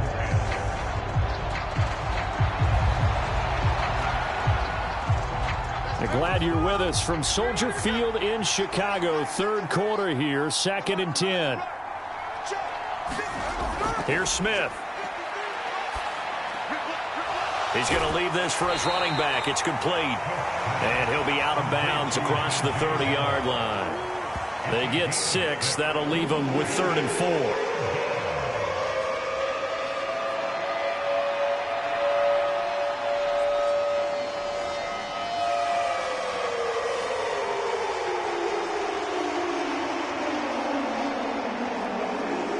In search of 4 yards here to pick up the first down. Throwing now is Geno. And that's going to be incomplete. The coverage too good there. The contact popped the ball free, and it's 4th down. That's an excellent job right there on 3rd down. Like any defense, you never want to let them get anything started, and that would have been a first down. Instead, you saw the contact on time, no penalty, and before this drive could get wings, it's 4th down. And here's Dixon to punt now as he gets this one away. So possession goes over here on the punt. The Chicago offense set to get started. A long drive last time out for this offense, Charles. If you remember, they started basically in the shadows of their own end zone, marched it down the field, and a lot of that was through the passing game. And, partner, as a former defensive back, I'm having almost a physical reaction watching what's happening right now. But let's give credit where it's due because they've done an excellent job moving the ball through the air. Secondary getting picked apart pass by pass. Obviously, they need to make some adjustments there on the back end. Yeah, because offensively, we know that they're not going to be shy about throwing that football. They run on first down as they get about 3. 2nd and 7 forthcoming. Well, that's just a pile of bodies there, and that's when you kind of find out who's a tough guy, right? Who can stand up and make a play. It was only a 3-yard run, but for both sides, they had to walk away from that feeling like, okay, I can stand up when the going gets tough in here. Balled at the 26, 2nd and 7.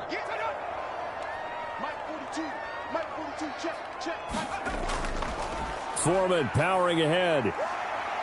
And he'll push his way forward to about the 32. A gain of 3 last play. This time they double it and pick up 6. Well, you certainly have to give a little credit here because they're playing this game now at their pace. This is ball control football, sustained runs, taking their time and making it work. They'll run with Herbert. And he gets it to the 34. Good enough for the first. Someone's been having a good game so far, and you know something? A lot has been power running. They decided to turn him loose again on 3rd down, didn't they? They did indeed. He delivered the tough yards.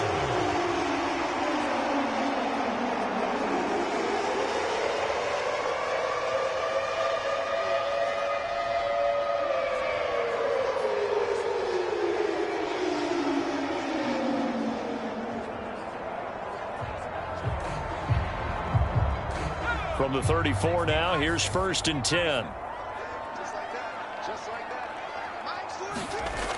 Now they'll switch it up here and look to throw.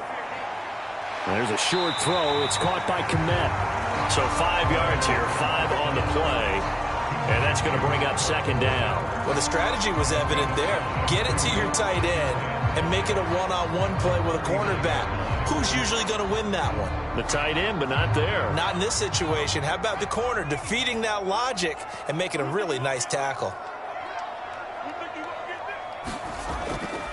Herbert powering up the middle. He'll get about 3 as he's brought down right around the 42.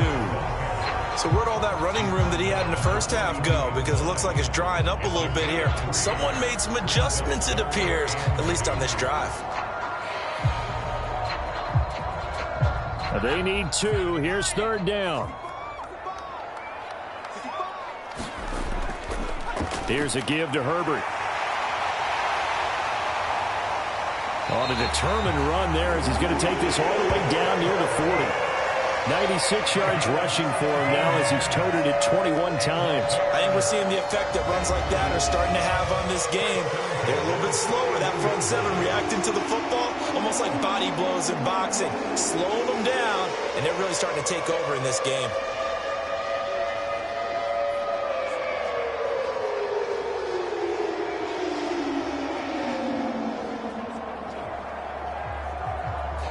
So from Seahawk territory now, it's 1st and 10 at the 41. Foreman takes it, headed right. And he'll power ahead, but only for about 3 yards. 2nd down coming up. We have played 3 quarters. We'll return with more after this. This is the NFL, and it's on EA Sports.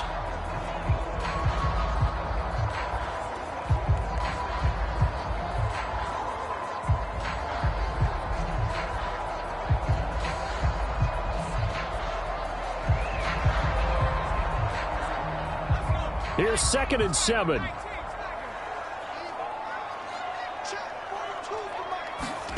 Throwing now, Bajan. Complete on the quick throw to Moore. And that'll wind up moving the chains again as the tackle's going to be made at the Seahawks' 24-yard line. 8th catch for him now. He's been a big factor. And it's a 1st down. Well, normally you might say start running the football. You've got the lead here in the 4th quarter, but the way that they passed it with such success, I don't know, maybe keep throwing it. Yeah, I think you brought up something that goes against conventional wisdom, right? In this stage of the game, you would think you would switch to a running attack, but you're exactly right. They've thrown it so well throughout the game, and trusting this quarterback, I think you continue to do so. So 8 yards on the completion there, and it'll be 2nd and a couple. Well, that's always a good place to throw it just because he's one of the biggest targets not only on this team but in the National Football League. And you and I both know the quarterbacks love these large-bodied tight ends, and why not? Nowadays, They're really wide receivers who are just taller and have a little bit more weight. These guys catch the football, make big plays downfield. In the old days, we wanted them to block. Now coaches want them to catch the football first. He winds up giving a yard back there, and now it's 3rd and 2. And not a lot of success to be found there. Oh, you got that right, partner, because if you're trying to make guys miss about 10 yards or so downfield, that's a pretty good play. But if you've got to do it in your own backfield, I consider that a problem. That doesn't work too well.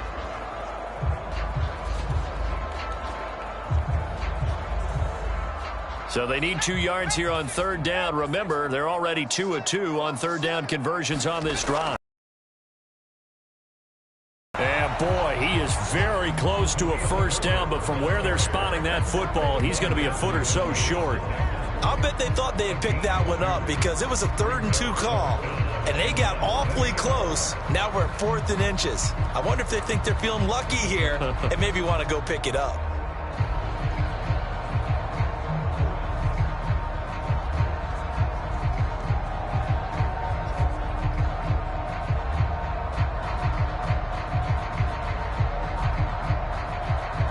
On is Santos for the Bears field goal.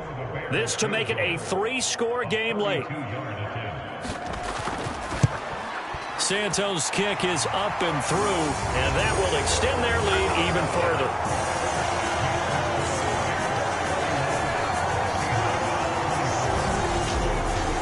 So that almost certainly the final piece to this puzzle, a 3-score lead. I don't think there's any coming back from there. Well, you know, normally I'd get on you for giving up on the game right here, but I do think you're right in this case. This late in the game, 2 scores is tough enough. 3, I'm with you. That seems out of the question.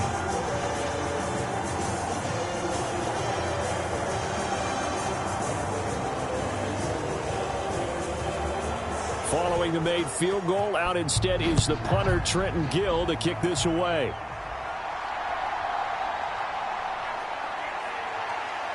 And he takes this near the 25. Just a little pass there. Call it the 26. And we will get another look at Seattle's offense.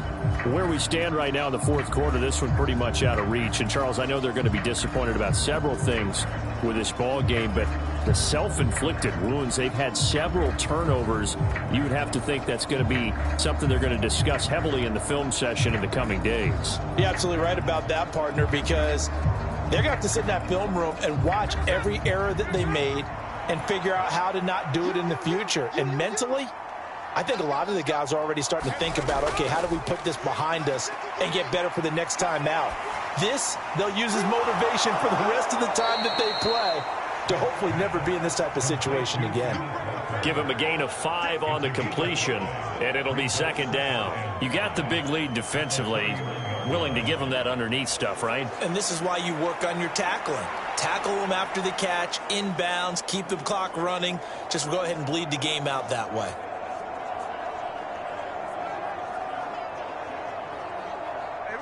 From the 31, here's 2nd down and 5.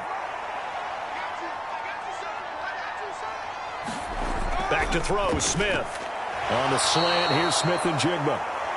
Quick slant there, gets him the 1st down, 6 yards on the play. You can see the time and effort and thought that they put into their passing game because it was evident right there. It looks like a simple pitch and catch, but you and I both know that they have planned for this and worked hard to make it happen. Line of scrimmage, the 37 on 1st and 10. From the gun, here's Smith. And that one drops down, incomplete.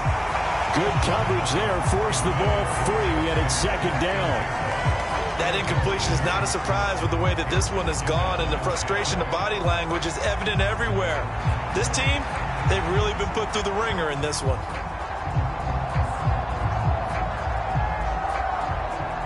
Smith, an incomplete pass on 1st down. Now it's 2nd and 10. Back to throw again. That's DK Metcalf running the slant. He's got it. And he slips up past the 45 before being tackled. They call his number again. It's his 6th catch and a first down. Well, those are the types of plays they probably wish they had made more of in the first 3 quarters. And this deficit going to be tough to overcome here in the 4th. But a nice first down and a pickup on that throw. Yeah, and this is where as coaches, you're looking for effort and execution. Even though the scoreboard is going against you, you want to find out who's going to fight, who's going to scrap, who's going to keep their heads up and continue to play. That was well played, but that was also an example of a corner who understands his coverage, realized he had support behind him, and could be a little more aggressive in the shorter zone, and did exactly that, knocking that pass away.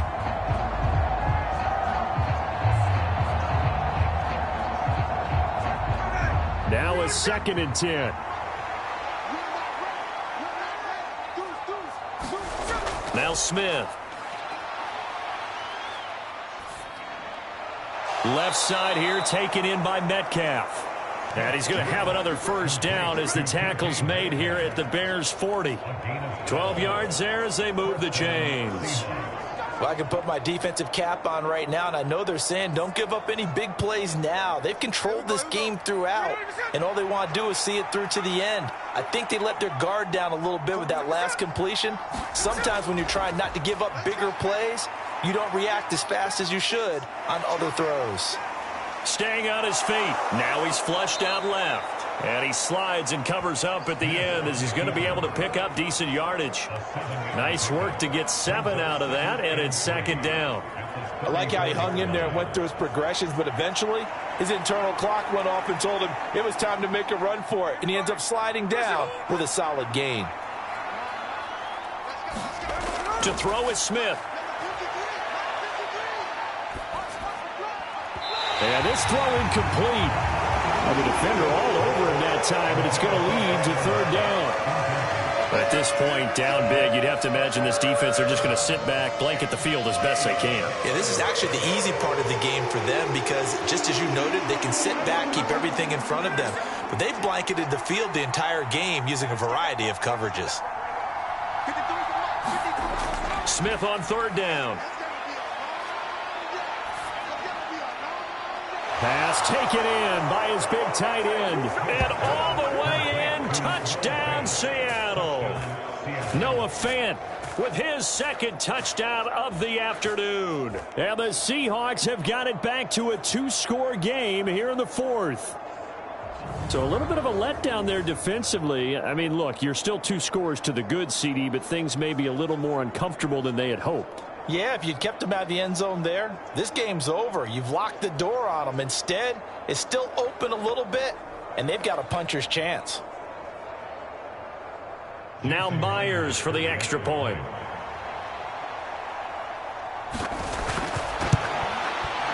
And the lead is trimmed down to 10. So a nice drive put together there. They go 75 yards in 9 plays. And it's Noah Fant who caps things off with the touchdown.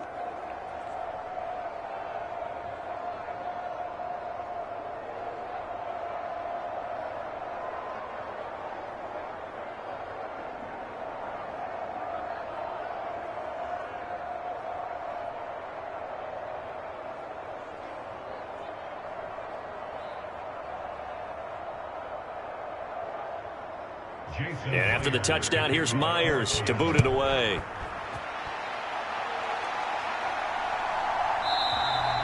And the drive will begin at the 25 as Scott is going to stay in the end zone.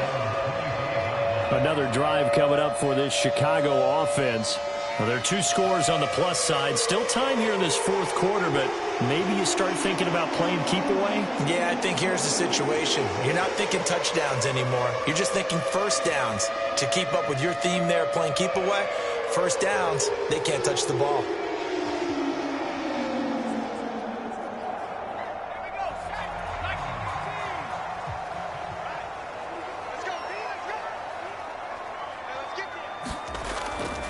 Starting on the ground with Herbert. And not much to speak of. Call it a 1-yard gain up to the 26. I know the game's not over, but there's got to be a sense of satisfaction right now for the guy carrying the football a bunch today. 99 yards, and he has enough time to go over the century mark. Well, you got to give it to him again, right? Yeah, there's no doubt about it. You're not worried about losing yardage here. You're not worried about any of that. You just want to get him to the promised land for every runner, 100 yards or more in a game. So they'll get 8 out of that completion, and it'll leave them with 3rd and a full yard to go. Let's not quibble about the gain there on 2nd down. That was a positive play because that was a take-what-you-can-get situation. Got out to the tight end. Now it gives them a much better opportunity to convert on 3rd down. Back to throw, Bajan. And that nearly the pick that they needed. He couldn't pull it in, though, and it's 4th down. I see the surprise in your face there, partner. That is a rare incompletion from him. He's been on point this entire game. He has percentage completion-wise way up. Not that time.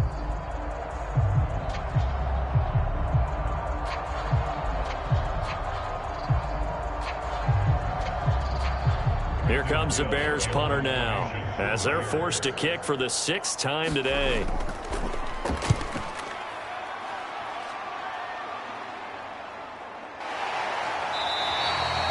It's a 44-yard punt, just 3 on the return. The Seattle offense now set to come back out on the field. Their defense was able to force the punt. That's the good news. But this is still a 2-score game, and they need points on this drive and in a relatively quick manner.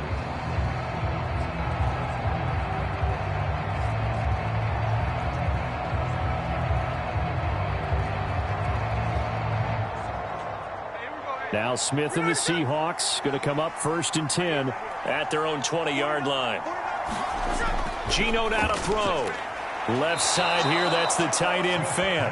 And they'll get 8 out of this before being stopped at the 28. This possession means so much for them. They've got to focus on this drive and find a way to make this a one-possession game. Yes. Got to get a score. Yeah, so good with a field goal. Don't necessarily need a touchdown.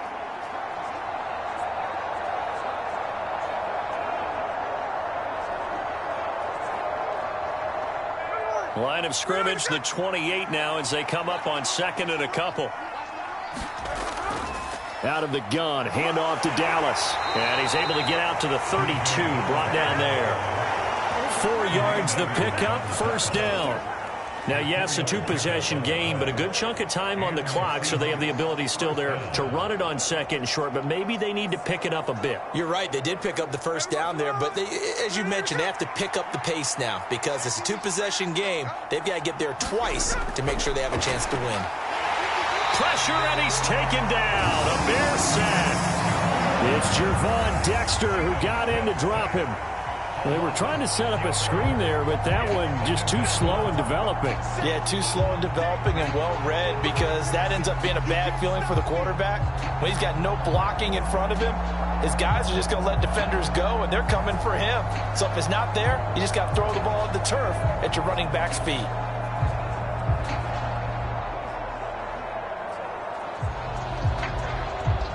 Protection certainly going to need to be a bit better here on 2nd and 16. Now Smith. His throw incomplete. Well, partner, guaranteed they approach this play with the idea of making up ground to make 3rd down manageable. Unfortunately, with that incompletion, right back where they started on the last snap. Now they need a big 3rd down play in order to pick up the yardage needed.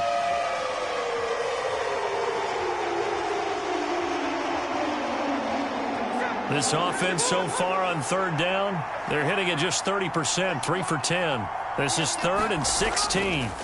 Out of the gun, Smith. Escaping the pressure right. He's got his target. That's complete. And he'll be taken down, but not before they work it across midfield.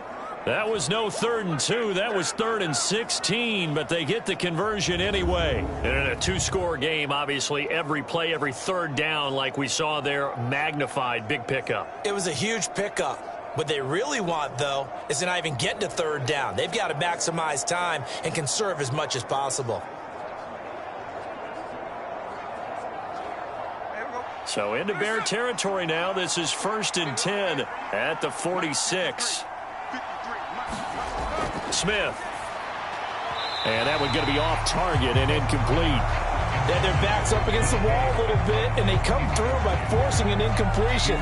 Now they've got to continue to ratchet up the intensity a couple of more times and get off the field before giving up any more yardage. Smith, an incomplete pass on first down. Now it's 2nd and 10.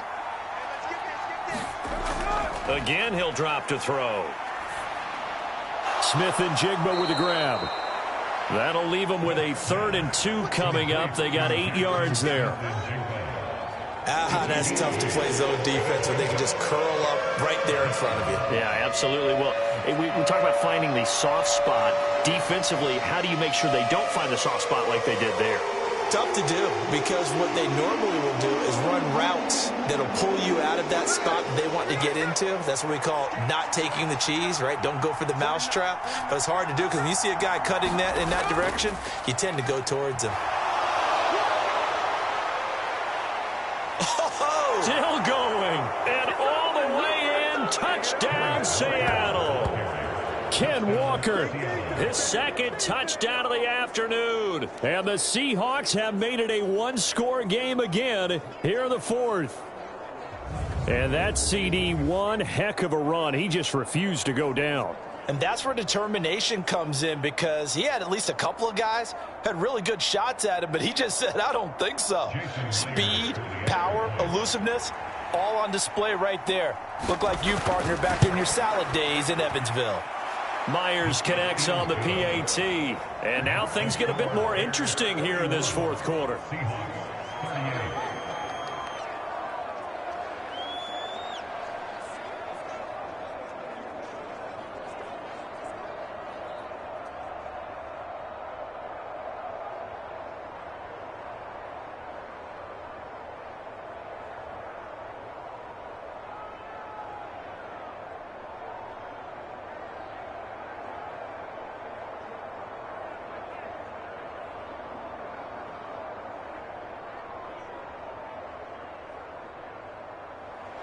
And after the touchdown, here's Myers to boot it away. To return is Scott. And he won't quite make it to the 25. The Bears offense now getting ready to take over.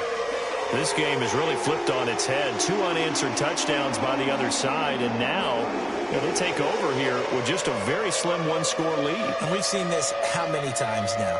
Teams get a big lead, they go into coast mode, and all of a sudden they're scrambling and battling for a win down the stretch.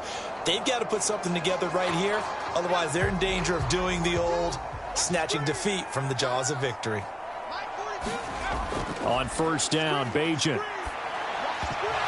And that's going to be incomplete. Too tough to hold on to that one. It's 2nd down. Normally being a big-bodied receiver plays to their advantage downfield. Go up and make the catch, take the hit, and pick up yardage. But in this case, the hit was timed really well and popped it free from his grasp. Here's 2nd and 10. He'll keep it himself.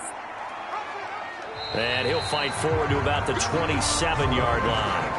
He'll wind up getting 3 on the keeper there, but it leads to a 3rd down. Typically on the read option play, when we talk about responsibilities, we're talking about what the quarterback has to go through. How about the inside linebacker, though? His job on this play, shadow the quarterback and hold him to a short gain. Did it to perfection. Throwing here, Bajan. And this is caught. He hits more. And he will have the Bears first down as they're able to get the 3rd down conversion. And that pickup of a first down, that's going to leave a mark because they really needed to stop them there, didn't they? So frustrating. Defensively, you're a play away from getting that football back here down late. Tough. Now they've got to find a way to create a turnover or a takeaway. Otherwise, this one will probably get away from them.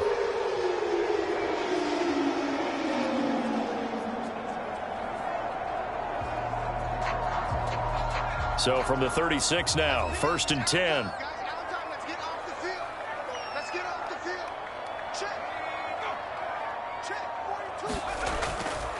Hand off running left, Foreman. And this defense not giving him anything there. Maybe a yard up to the 36. I like that run right there, partner. Not the flashiest run, not the one that's going to break for big yardage, but he understands the situation, and taking care of the football, paramount, and he got it done. Nursing that slim lead, you're exactly right. Hold on to that ball. They work now on 2nd and 9. This is Herbert. And down he goes at the 45 after a pickup of 9. That's it. That's what you want. Straight ahead, positive gain. Just keep that clock ticking.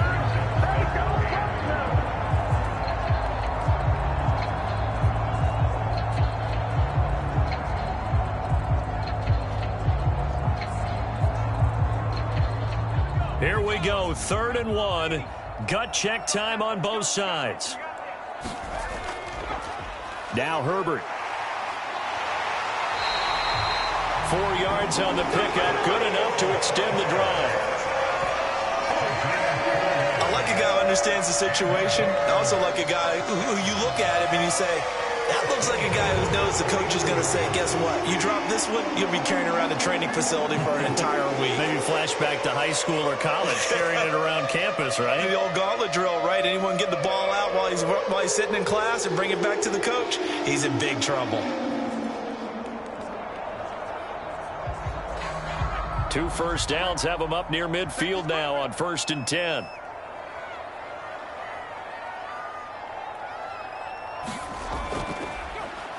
And they'll try to run the option here. And he's up across midfield and down into Seattle territory.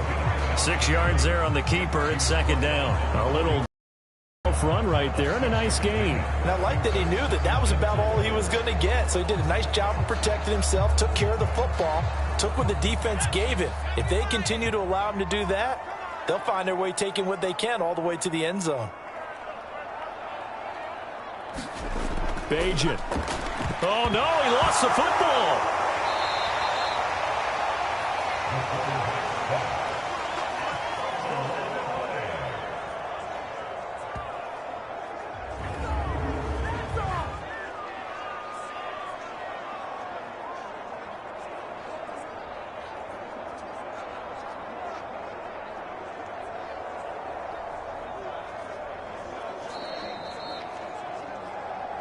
Three points separating these two sides with 2 minutes left to go in the 4th.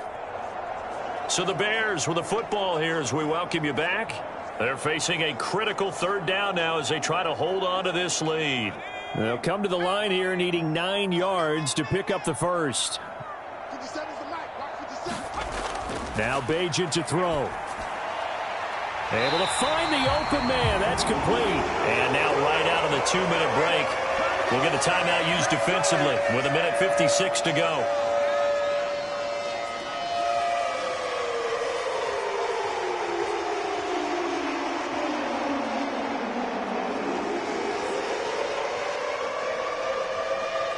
Not totally home free yet, but it's looking good as they come up 1st and 10. A handoff for Herbert. And he's going to be brought down at about the 33-yard line. Now the Seahawks call the second of their 3 timeouts. That'll leave them with just 1 remaining in this 4th quarter of play.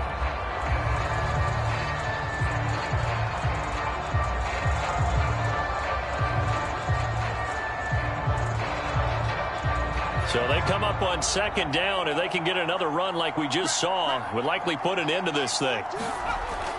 He's going to get it again. Just looking to get forward and protect the ball. And he is going to have the Bears first. And that should be the capper.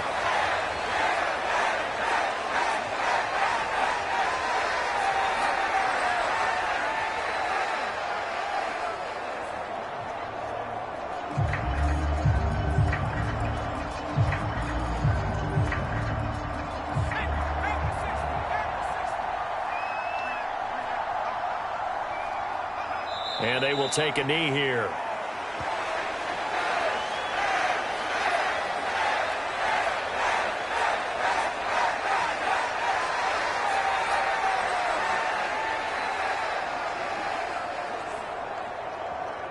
Second and 11.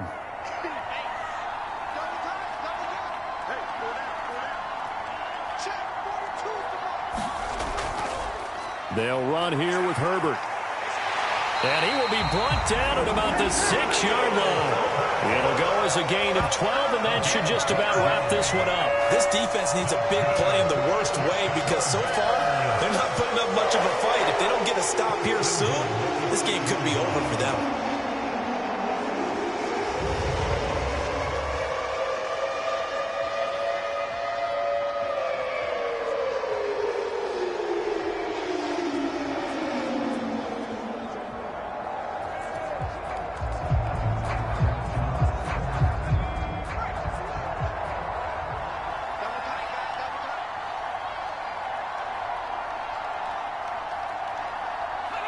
So he'll take a knee here to wrap this one up, and he's going to want to keep that game ball. He was sensational. Well, taking that knee, maybe just a sigh of relief. They withstood a big fourth-quarter comeback. Able to hold on, though. Certainly looked like they had things going their way, didn't it? And in the fourth quarter, they had to just hold on. As you said, furious assault on them, but they were able to get it done, take a knee, and head to the locker room with a win. Charles, normally when you see a group score this many points, it's a complete blowout. But instead, they needed every single one of those in this close, high-scoring affair. And, Brandon, I'm still on the edge of my seat after that one because when you have that much scoring and it still comes down to a one-possession game at the end, that's not something we see very often. And in this case, these offenses, they brought it. The defenses, they're going to need some work going forward.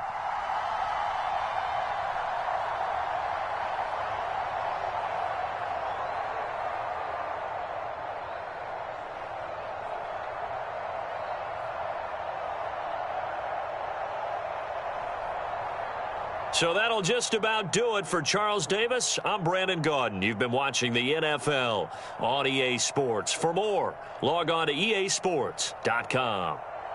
The Bears get the win at home as we say so long from Soldier Field.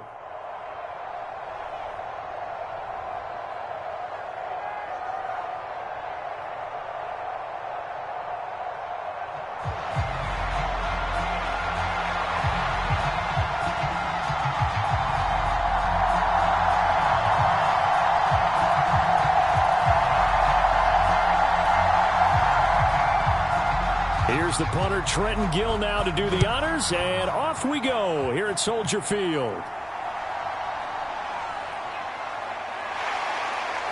And able to get this out to the 25. So out come the Seahawks now for their first possession.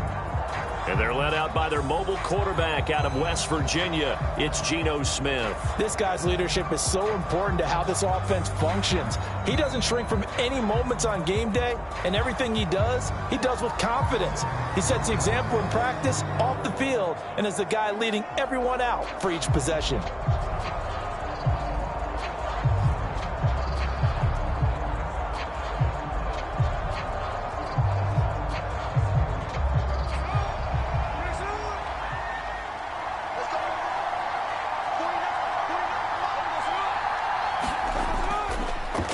They'll run with Walker to begin the drive. And this will be a gain of 5 as he gets it to the 30. Brandon, 5 yards on that run.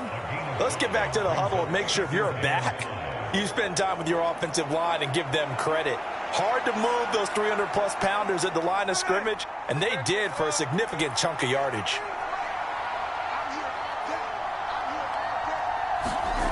Smith now to throw. And his throw is incomplete. How about that? Red man coverage and decided to test him early. But it proved up to the task and forced the incompletion.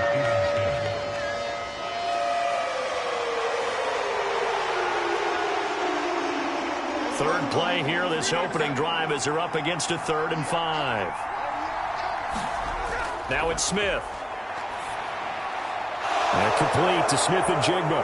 And he'll be taken down, but he does have first down yardage. At 5 yards on the play there, the drive will continue. Well, they kept it simple there, CD, only needing the short gain to move the chain, so they didn't want to go with a deep throw. They just go with that safer, shorter throw and able to convert. Nothing wrong with that at all, partner. Check the box, right? Make sure you pick up the first down. Offense is getting established. You're moving the ball. You're not turning it over. check, check, check. They like what they're doing early in the game. So from the 36 now, 1st and 10. Looking to throw. Smith. And he'll go down. The Bears get there for the sack. Gervon Dexter able to use that strength to get him for a loss of 2. He seemed to have a reasonable amount of time in the pocket, but he couldn't get rid of the football, and the end result, Charles, him on the ground.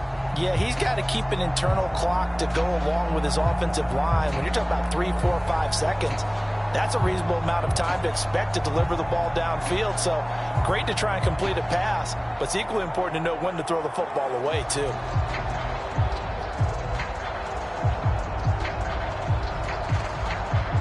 Now following the sack, they'll come up here on a 2nd down and 12.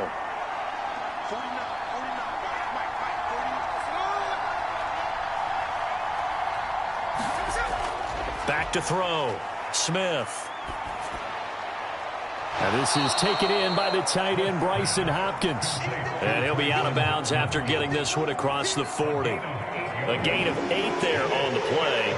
And now it's 3rd and 4.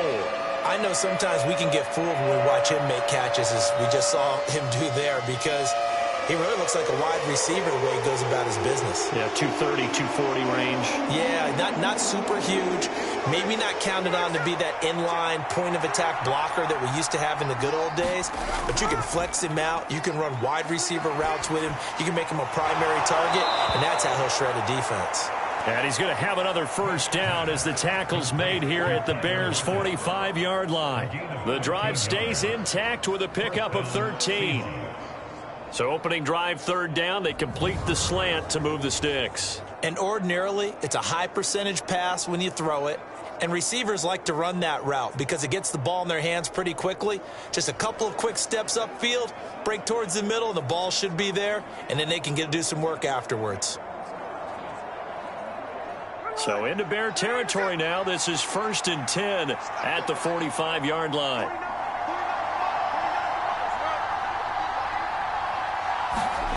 Now here's a little touch pass as they tap it quickly to their receiver. And he's going to get this one down near the 45-yard line. That's a nice job there defensively, being able to diagnose that little touch pass. They saw it coming, converged on him before he could get much out of it. 2nd and 9.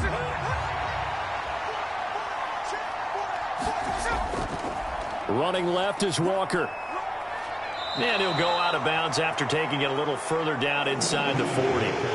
9 yards, and that leaves him just short, so it'll be 3rd and less than a yard. The defense has been on the field a long time now, and after a run like that, they've got to feel like they're almost on roller skates and getting pushed backwards on just about every snap. Play number 9 now on this pretty long opening drive, but this is 3rd down. Operating from the gun, Smith. He's going to air one out and unable to connect, incomplete. Now give them credit, they took their shot, but it's going to bring up 4th down. No surprise at all. They're looking for the big man early in this one. The only surprise for them, he couldn't hang on to the pass.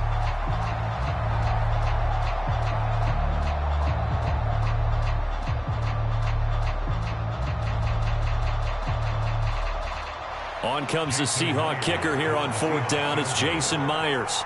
From the left hash, this from 53 yards out. Myers' kick is good, and the Seahawks grab a 3-0 lead.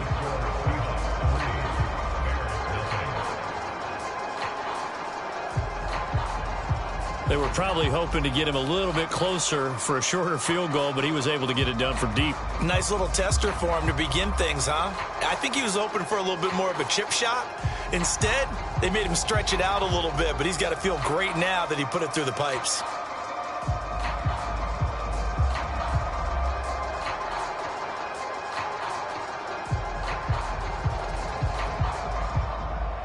Myers now converted on the field goal try. Now he's on to kick it away. And the drive will begin at the 25 as Scott is going to stay in the end zone.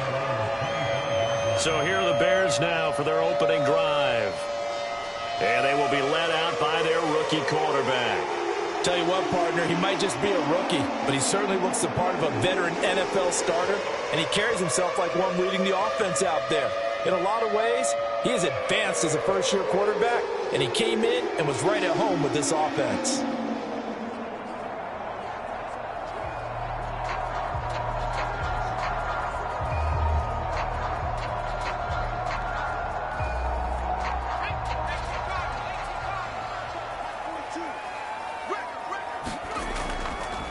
Now Herbert to start the drive.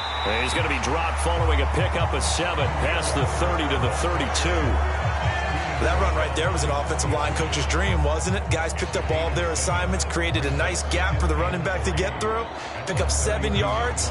Yeah, he's probably chortling on the headset right now saying, we got it going, boys. Let's keep it going. They'll operate from the 32-yard line here, 2nd and 3. Herbert once more. And he'll get it out near the 40 to the 39. 7 yards there and a first down. That's a good, nice, crisp run for a first down. I wonder if the defense might have been loosened up a little bit, maybe anticipating a pass instead of the run that they got. So from the 39 now, they'll come up on a 1st and 10. Here's Bagent. Nowhere to go here. He lost the football.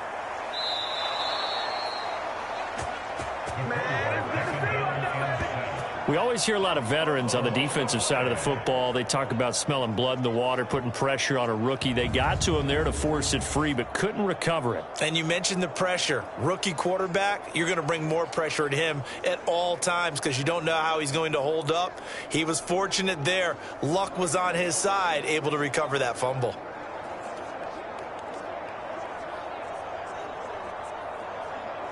Now this one from about 2 counties over after the sack. They come up on a 2nd and very long. To throw is Bagent. They'll get this complete to the Notre Dame man, Equinemius St. Brown. They get 14 back, but it leads now to a 3rd down.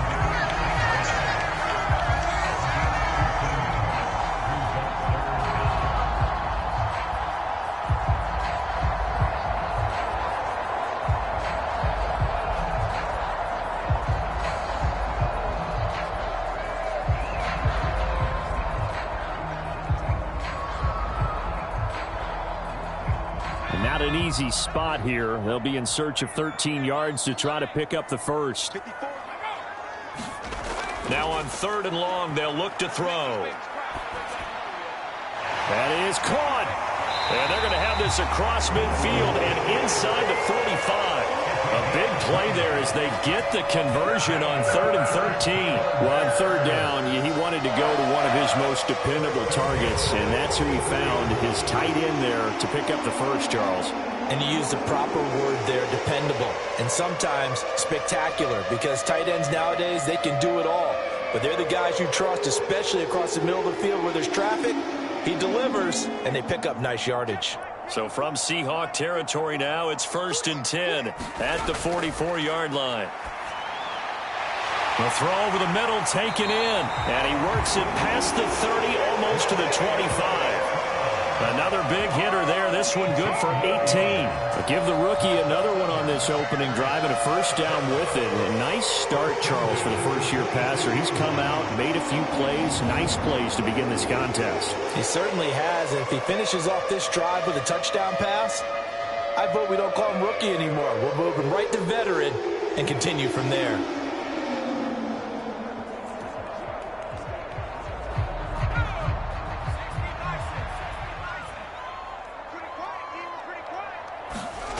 On 1st and 10, it's Bagent.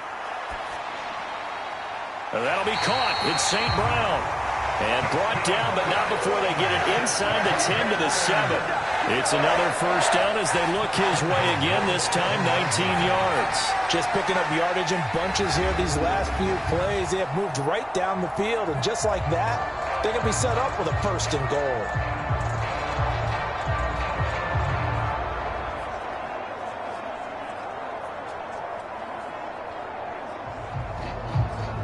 Two big plays in succession. Not sure this D knows what hit him, but now they got to get ready. It's 1st and goal. Right there. 54. Right there. They'll look to throw again. That's complete to his running back, Herbert. Touchdown! Khalil Herbert, a 7-yard touchdown grab. And the Bears are able to answer the early 3 points and take a first-quarter lead.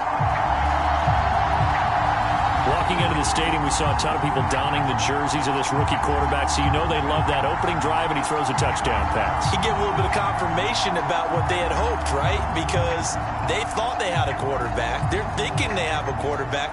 You do this, they believe they've got a quarterback. Look up, elbowing each other up in the stands. That's our guy. Cairo Santos on to try the extra point. He's got it. They'll see that opening drive field goal and raise it a touchdown, and that makes it 7-3.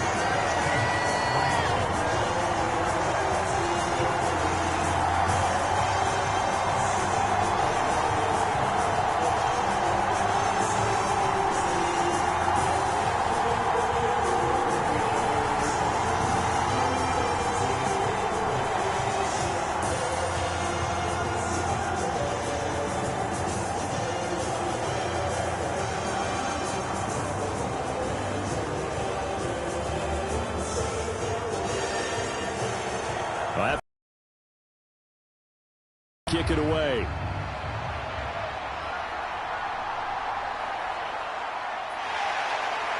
And he'll be tackled just shy of the 25.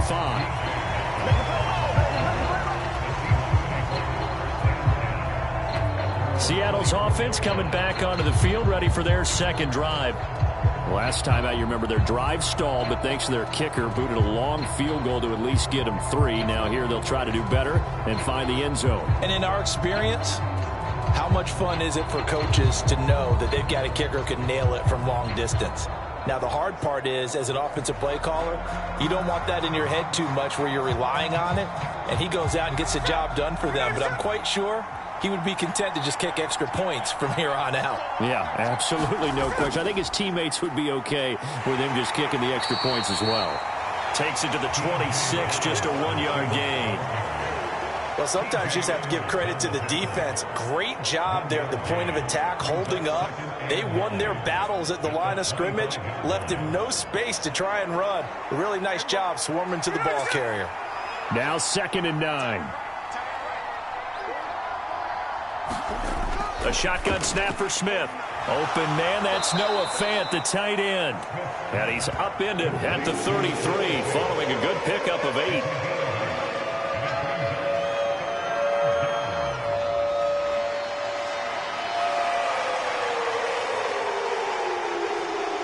Heavy set out there on 3rd and 1.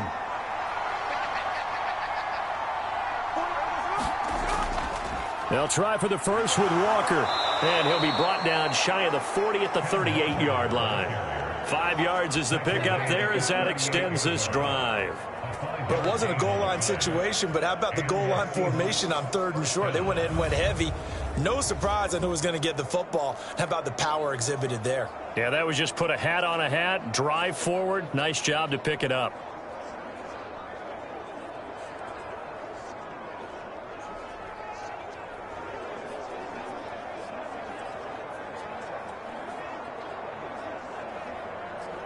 So here's a 1st and 10 at the 38. Now Geno. That's complete to DK Metcalf. And he'll have it past midfield almost to the 40 before being taken down. An excellent pickup of 20 yards. Well, I think when they look at their offense, they think to themselves, weapons, weapons everywhere, and they want to move the ball around. They want to spread it to different people. But you absolutely know they want to get this man involved as well, and that's what they just did on that play.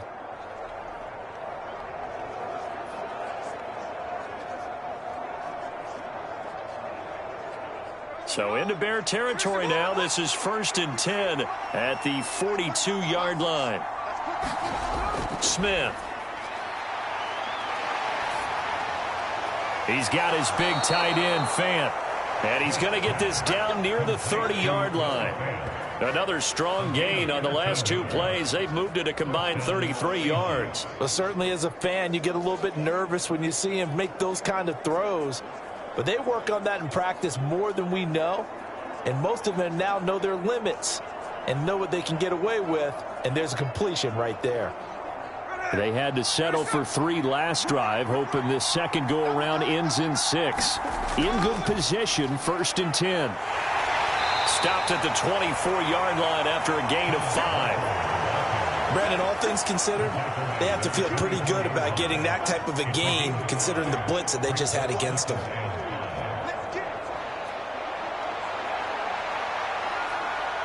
Here's a 2nd and 5.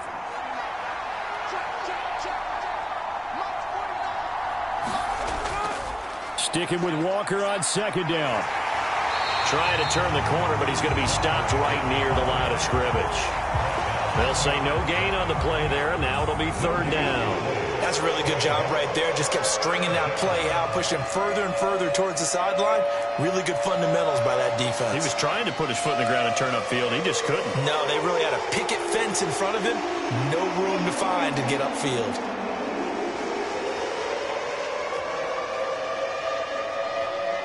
And on 3rd and 5, this will be the 8th play of the drive. Throwing is Smith. This is Fant on the short completion. So give him 2 yards there on the completion. And it'll be 4th down. Excellent job there defensively. Gave up the underneath to the tight end on 3rd down, and they made sure that they did their job. Got him on the ground and prevented him picking up a 1st down.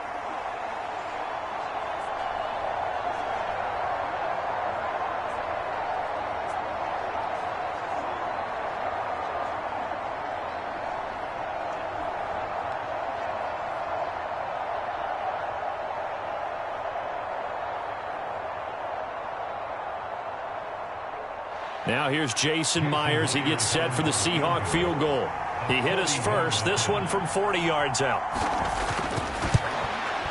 Myers' kick is good. And they'll get it back within a point at 7-6.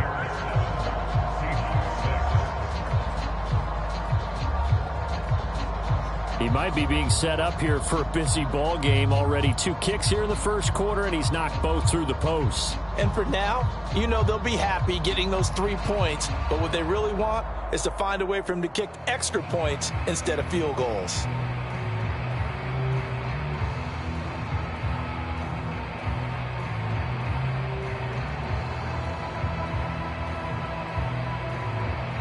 Myers now converted on the field goal try. Now he's on to kick it away. And the drive will begin at the 25 as Scott is going to stay in the end zone. Chicago works their way back onto the field here for their 2nd drive of the game. For this offense, Charles, remember the last time they were out here, marched it nearly the full length of the football field, and a lot of the attack went through the air, so now they're seeing if they can duplicate that performance. Okay, if I show my age a little bit, partner, because I can hear my high school coach, John Ford. I can hear his voice in my head. Laddie, when you put the ball in the air, 3 things can happen, and 2 of them are bad. For the way the game's being played now, this is just part of what they do, so I don't think they should change anything at all. They've been dominant. Keep throwing it around. They'll run it here. This is Deontay Foreman. That's to about the 28. 2nd down coming up. Yeah, I don't know if it's exactly a win-win, but if you're on offense, you'll take that kind of a run, all right? It was kind of stacked up, found a little bit of yardage, and frankly, they're pretty close to staying on schedule on offense. The playbook is still open for the coordinator. Here's 2nd and 7 now from the 28. Read option. Here's Herbert. And only able to get 2 here. Stopped at the 30. Brandon, we talk all the time about those hybrid players, guys who could do more than one thing. And I think if you're playing strong safety in the NFL today, you are a true hybrid. Part linebacker, part cover guy. And coming up, sticking his nose in the mess there and making a nice play defensively.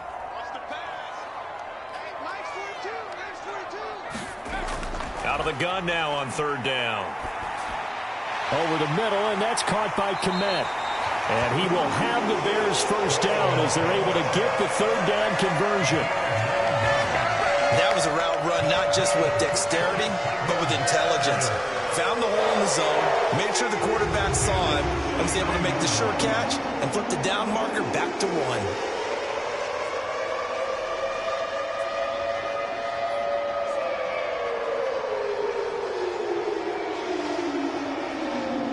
So from the 39 now, they'll come up on a 1st and 10. Here's Herbert. And he'll lose yardage on the play back at the 37-yard line. Big Leonard Williams, the one who came in and got him. When Leonard Williams was picked in the 2015 NFL Draft, I compared him to Merlin Olsen, and I got a lot of grief about it. Did you just see that play there? Did you see how he made that move and made that tackle? That was Merlin Olsen-esque there. I just perked up when you said Merlin Olsen. Yeah, a lot of people said, hey, that's too much, too far, and maybe it is early, but I think this guy has a chance of fulfilling that. Now they contend with a 2nd and 12 after the loss. They'll look to throw here.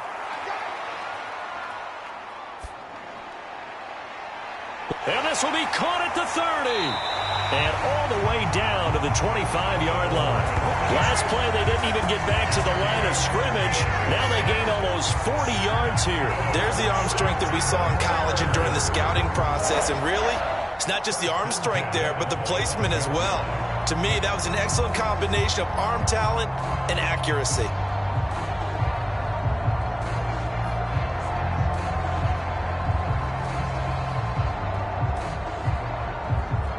Clock runs, less than a minute to go, and an entertaining first quarter of play.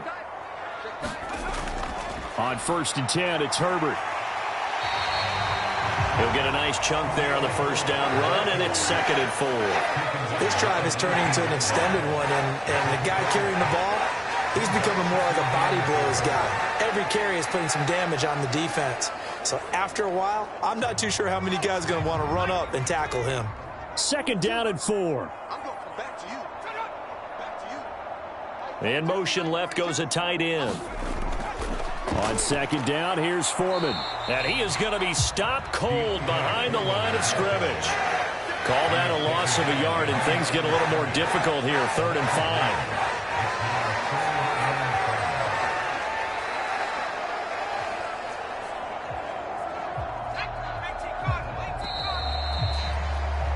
After one, a 1-point game, 7-6. Back in Chicago, ready for the 2nd quarter. It's the Bears in possession as they've got it with a 3rd down coming up.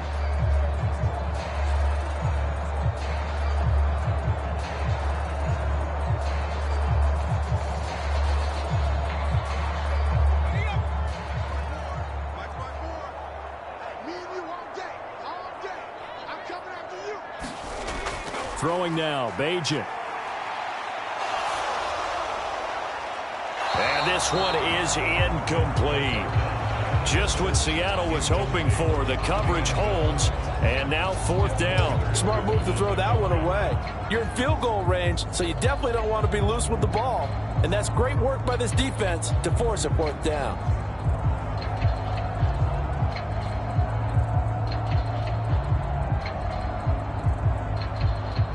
So on 4th down, Cairo Santos on now for the Bears field goal. From the left hash, it's a 36-yard attempt. Santos' kick is up and through, and they bump the lead up to 4 now at 10-6.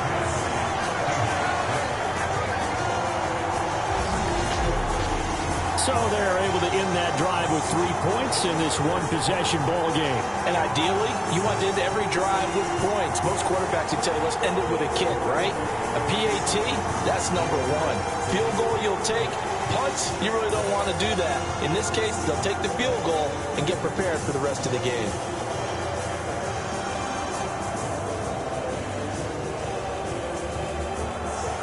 Following the made field goal, out instead is the punter, Trenton Gill, to kick this away. This taken in right around the goal line. And he'll take it a yard or so past the 20, call it the 21. Seattle again getting ready to take over offensively. And after the field goal last time, we'll see what they can get here. At least they got points out of the last drive, Charles. I never met an offensive coach that didn't want to drive to end with a kick. Most of them wanted to end with a PAT, right? In this case, a field goal, they'll take it. Way better than the alternative, which is a punt. Yeah, but you met fan bases that wanted that, that weren't happy with that field goal. I haven't met a fan base yet that wants to drive to end with a kick, other than the extra point. That's it. Now Gino on first down. This is Fant on the short completion. They'll wind up getting 7 on the play, and it's second down.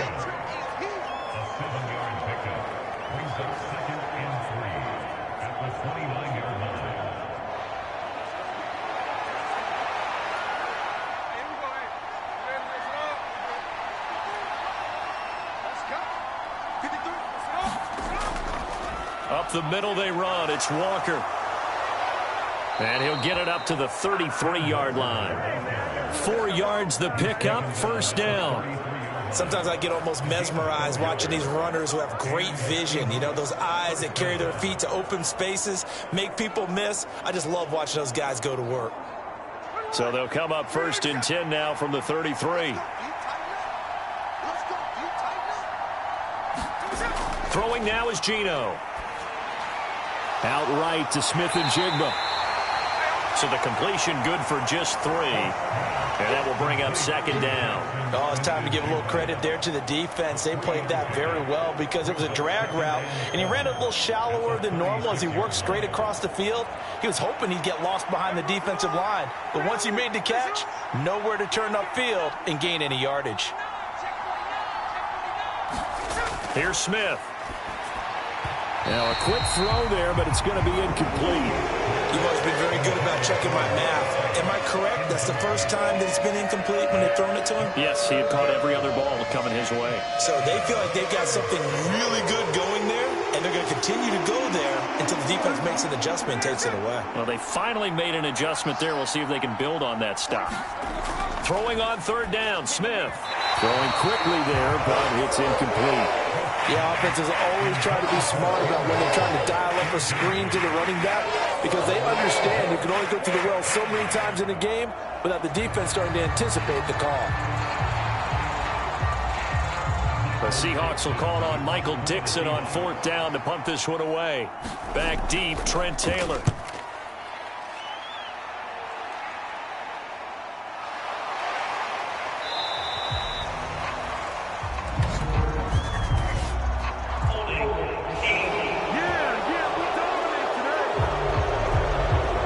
So holding there on the return, and that'll back them up to start the next drive. Yeah, that's a pretty easy call right there, partner. I think when the officials look in their manual and see the expression, jersey getting pulled, that's a flag coming out every time.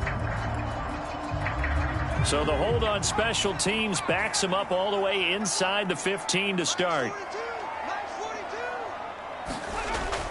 Herbert powering up the middle. Give him 5 on the carry there, and it'll be second down. That's a really nice, tough run inside, and they gained 5 yards on it. And to be frank about it, most offenses don't expect to get 5 yards on a play call like that. So when they do, they go back to their huddle with a little pep in their steps. They're starting to think that they're starting to dominate the line of scrimmage. 2nd and 5. And his throw's going to be incomplete. A lot of times it's that first read that you have. Maybe you get it in pre-snap, and he locked in on his target, but he was covered quite well, and that one's incomplete.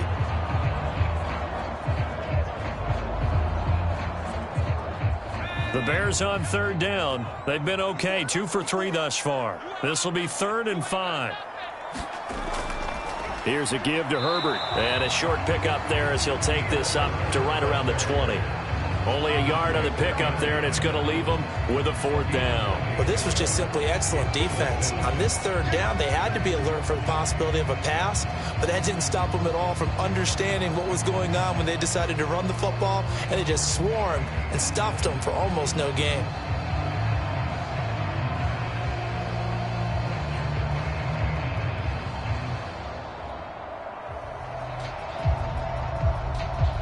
On 4th down, Chicago brings out Trenton Gill.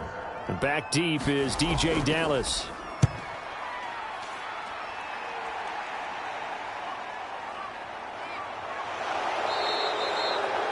Call that a punt of 38 yards officially.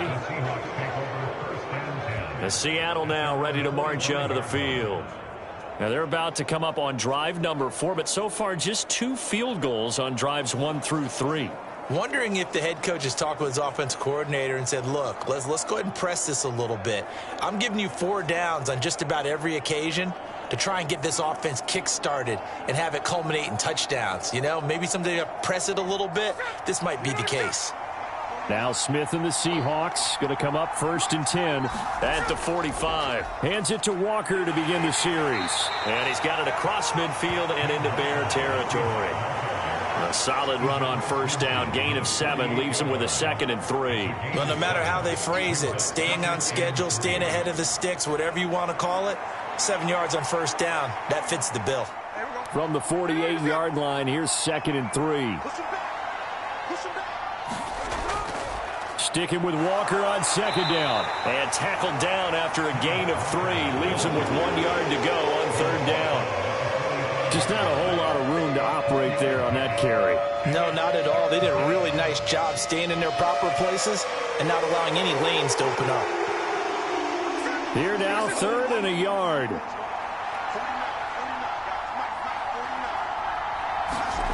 Back to throw, Smith. He's got his tight end Fant. And he'll be out just a yard or 2 shy of the 30. The defense surrenders a 13-yard pass play there on 3rd and 1. For many teams, the evaluation of tight ends has really changed. We used to wonder about how they would block first and foremost. Now we want to know how these guys can run, because we envision them in offenses, catch the ball, how much yardage can they gain after that? And that on display there for a good pickup.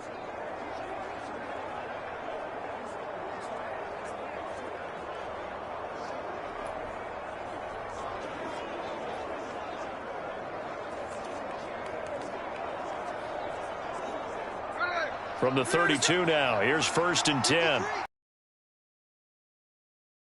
To throw is Smith. And that is incomplete. He couldn't hold on through the contact. Brings up 2nd down. Even without a ton of pressure in his face, it just shows how difficult it is to pick apart his own defense. Those guys are sitting back, and they're not playing receivers as much as they're playing the eyes of the quarterback and when he delivers the ball. Smith, an incomplete pass on 1st down. Now it's 2nd and 10. Now back to throw. This is the tight end Fant. And inside the 20 before he's brought down. They call his number again. It's his 6th catch and a 1st down. When this offense can get their tight ends involved, they can move the football. Here, a nice route, able to look it in, and picks up the 1st down.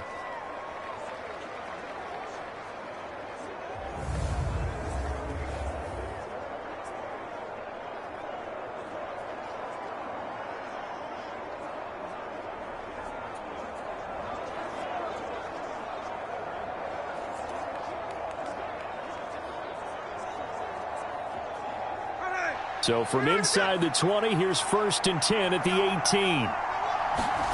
From the red zone now, Smith to the right side and complete to Metcalf. They'll give him 4 yards there, and that'll make it 2nd down.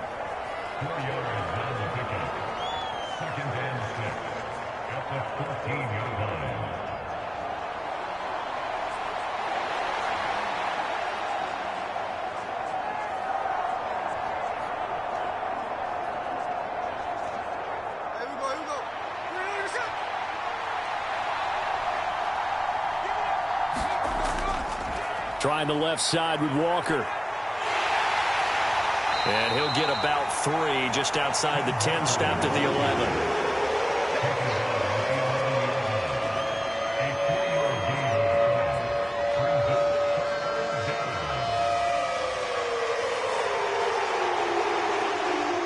A 3rd field goal of the 1st half, not what they're looking for as they come up on 3rd down. Geno now to throw. Under pressure, and he'll go down back at the 26-yard line. Jervon Dexter. That is now 2 sacks for him here in this first half.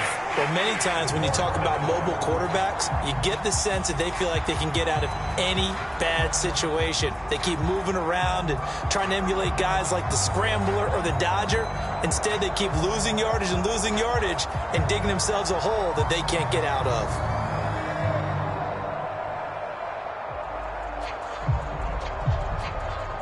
So on 4th down, here's Jason Myers for the Seahawk field goal. From the left hash mark, this a 43-yard attempt. Myers' kick is good, and that gets him back within a single point. It's now 10-9. So he's been a busy man here in this first half. That's 3 field goals for him now. And not just 3 field goals, but 3 for 3. So even though the offense has struggled a bit putting it in the end zone, they've still been able to come away with points due to his leg.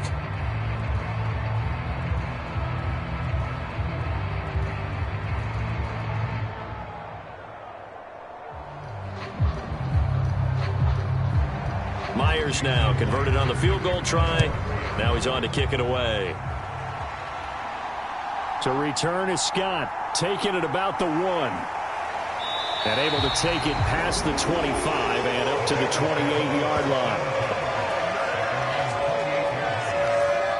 The Bears offense out there set and ready to go.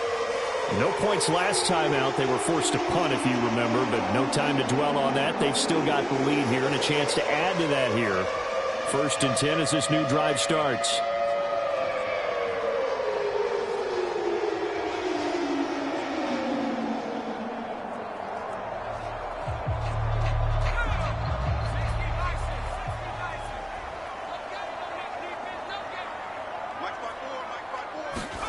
Back to throw, Bajan. Open man right side is St. Brown. And they'll get it up just short of the 45 at the 44. That play going for 16 yards to start the drive. 1st down. Certainly no settling into the drive there. They came right out on the first play and attacked the middle of the field for a big gainer and a 1st down.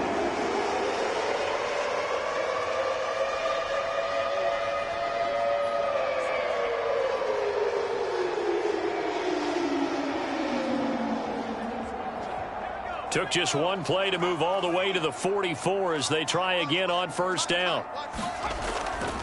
They'll run. It's Herbert. And he's up across midfield and down into Seattle territory. 7 yards on the pickup there, and it'll leave him with a 2nd and 3. Good yardage there on 1st down. Exactly what you want. Get yourself set up to keep making 1st downs, keep the clock running. And if they're smart, you're starting to milk the clock. No hurry before you run your 2nd down play. 2nd down, they go back to Herbert. And a strong run there as he'll take this all the way down to the 35. 47 yards on the ground for him now on 9 carries. I think they like this drive a little bit better there, partner. Running game helping out, picking up some of the slack. Because remember the last drive, they went 3 and out.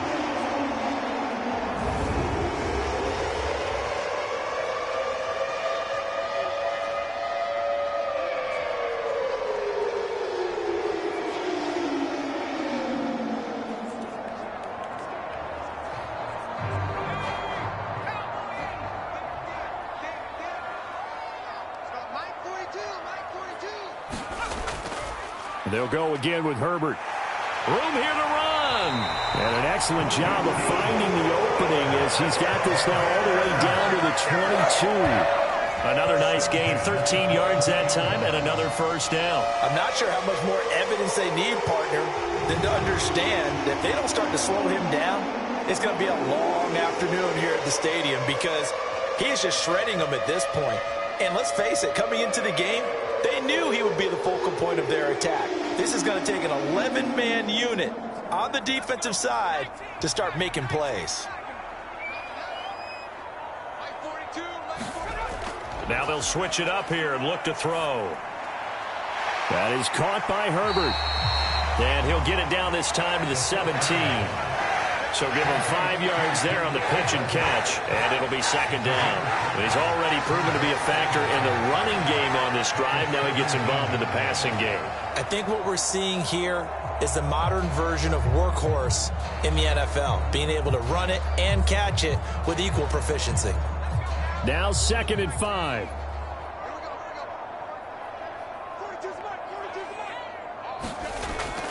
A give to Foreman now on the option. And now they're inside the 10 as he's brought down at the 9. 7 yards on the pickup there, and now they've got it 1st and goal. The running game's played a huge part in getting them down to this point on the field. I say stay with it.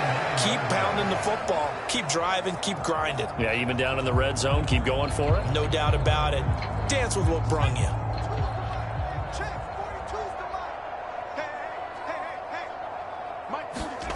Back to throw here. And this is going to be intercepted. Picked off by Devin Witherspoon. And the Seahawks are going to take possession here. It's a touchback, and they'll take over at the 20-yard line. CD, when he went to throw that, I'm not sure if he just didn't see where the defense was. Whatever the case, not the throw you're looking for on 1st and goal. Not at all, because, look, let's face it, that close to the goal line, if you throw an interception, is going to hurt on any down. But really, the only down you can kind of live with is if you do it on 4th down. The first 3, if you don't have it wide open, just get rid of it. Make sure they can't get it and live to fight another down. 1st and goal, and you throw the pick, not good at all.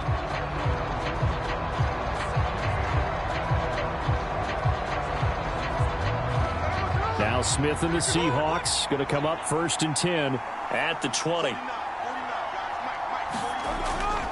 Here's Walker to start the drive.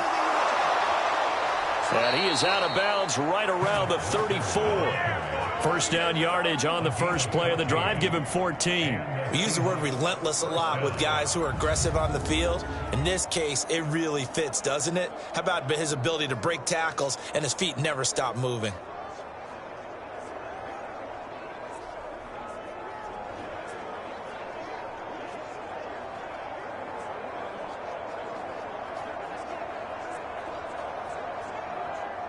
From the 34 now, here's 1st and 10. Here's Smith. He finds Hopkins complete. And this will leave him a yard short. Nice pickup of 9 yards on 1st down. I know exactly what's going to be said about that play from the defensive perspective. What's that? That's why I tell all you guys we need more than one tackler to the ball. He broke the first tackle. Luckily enough, there were more people there to get him down.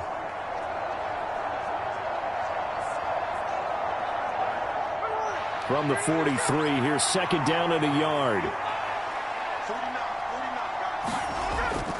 From the gun, it's Walker. And he'll be taken down at the 46-yard line. They'll get 3 as the drive continues. It's a 1st down. I know what you're thinking out there. I know a lot of you are thinking, take a shot downfield. It's a great spot for it. I'd say maybe later in the game, definitely in the second half. But right now, I think they were just trying to get some momentum built. Get a 1st down, pick it up, and keep moving.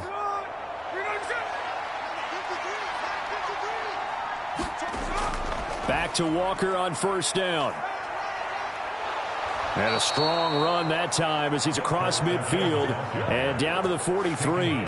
69 yards rushing for him as he has been tough to stop here this 1st half. They're making it look easy out there. Another 1st down. So far on this drive, let me do this little bit of math here. 4 plays, 3 1st downs. That's a pretty good recipe for success.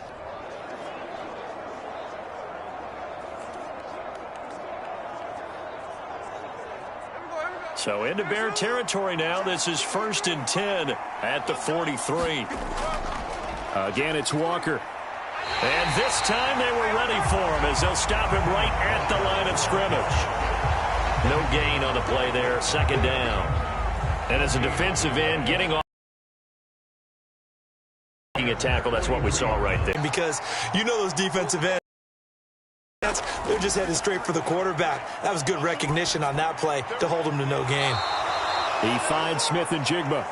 They do get a couple, but they'll be left staring at a 3rd and 8 coming up. Good throw, good catch, but I really like the route. The drag and being able to run away from defenders. Hard to stick with them for that long. Yeah, better against man than zone, or?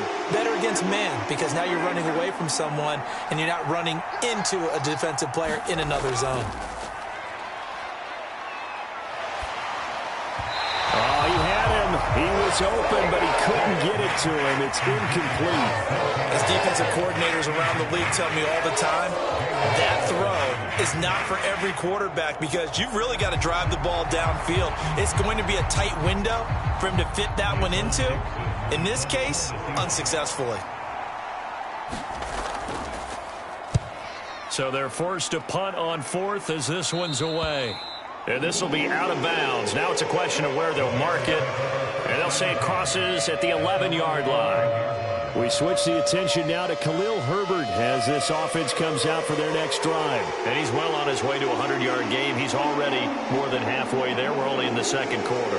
And what I've always loved about running backs is they'll tell you, I had no idea how many yards I had. Right. Those guys have an innate sense of where they are in a ball game and how many yards they've accumulated because you know they're always working towards 100. He's been working well towards 100 here. Starting on the ground with Herbert. And he finds a little bit of room, enough for 4 yards. It'll be second down.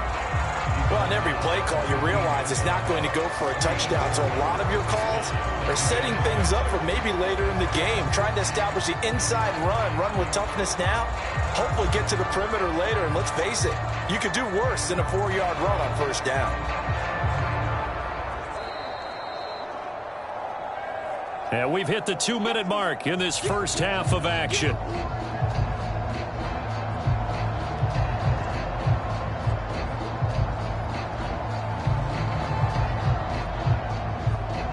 Second down and 6 now. Throwing here, Bajan. And his throw here's incomplete. Not sure what happened out there, but it looked like the timing was a little off on that throw. Well, you know I'm a defender, so what am I going to say? Great defense. Darn right. They did something to disrupt that timing. So after the second down incompletion, they'll come up now against a 3rd and 6. Bajan. Now throw right side here, going to be incomplete. And a smart play there. He's probably saying, I wish I would have done that on the last drive instead of throwing the interception.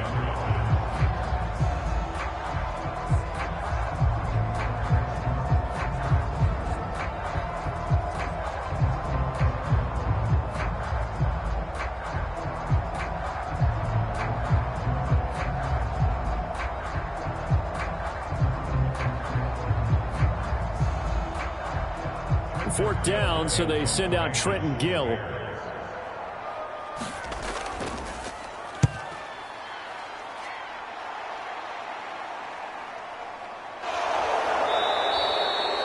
It'll be a net of 39, 41-yard punt, 2 on the return.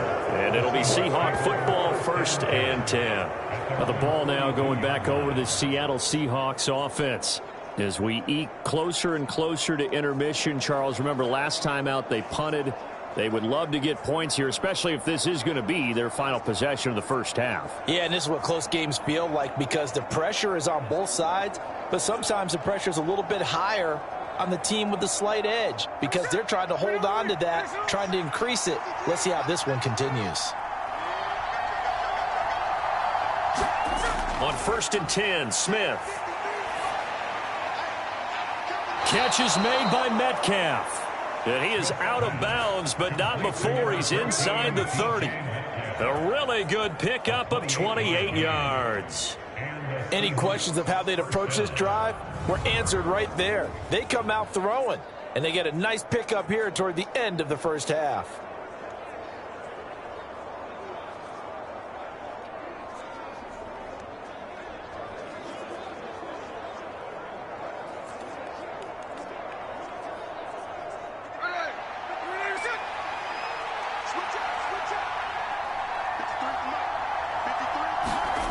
On first down, it's Smith. On this one, incomplete. The pressure got to him as he released it. And it it's second down. And that's the knowledge you gain from being in this league for a long time. He's learned the hard way when to give up and fight another down. And that's a smart move to throw it away. Smith, an incomplete pass on first down. Now it's 2nd and 10. They'll look to throw. It's caught. Lockett. They get 7 out of that, so they're left with a 3rd and 3. I always laugh when people say, what's the toughest route to defend? And I'm like, any of them, especially if it's a good receiver. That makes things very difficult. But when you're running a drag route, something short, shallow, going through defenders, using guys almost as screens in order to get open, that makes things tough for guys trying to get to the football. He's got his target. That's complete. And he gets it inside the 10 to the 9. Back-to-back receptions for him, and it's another first down. Now a timeout called for by the offense, as they'll stop it with just over a minute to go before halftime.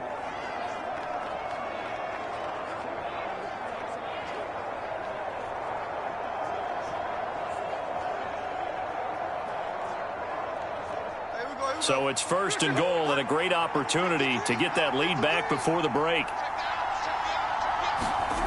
Now Smith. And it's caught. Touchdown, Seahawks. DK Metcalf. A 9-yard touchdown grab.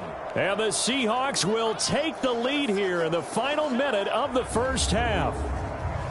That could be an important swing right there. A touchdown in the final minute of the half to take the lead. And I like the point you just made there. Could be an important swing because now that they have the lead, if they can carry that into the locker room at the half, they'll feel really good about what they accomplished in the first 2 quarters.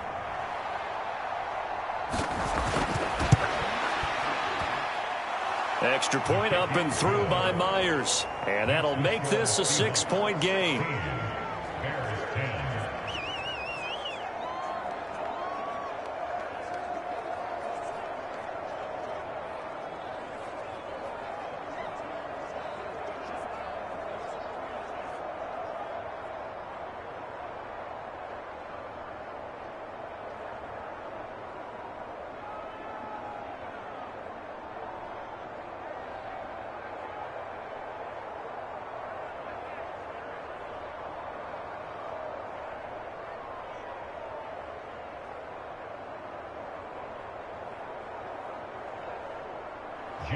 And after the touchdown, here's Myers to boot it away.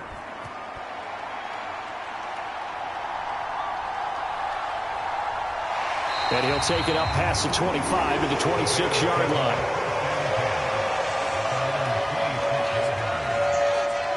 The Bears going to take over now late in this first half. And with a little under a minute remaining, we'll see if they want to try to put a drive together, possibly even take the lead here with a touchdown.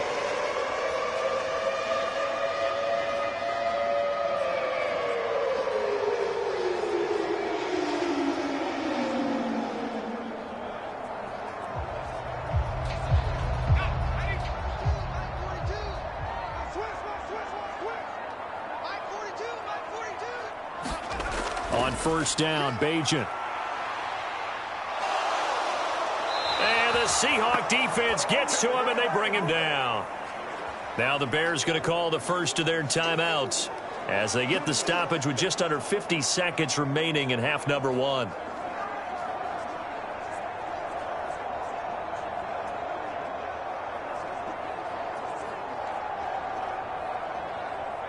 Now then, after the sack, it'll be interesting to see what they have planned for 2nd and 23.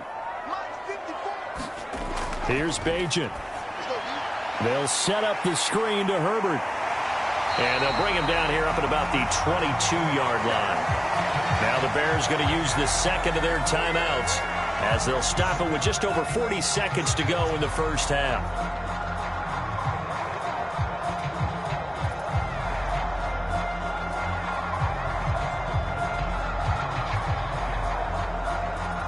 So here's a 3rd and 14. Let's go. Let's get this ball back for the offense. Let's go. A handoff for Herbert. And he'll be brought down at the 28, and that is well short of the first. Now the Seahawks call the second of their 3 timeouts as the clock will stop with 37 seconds to play in this first half.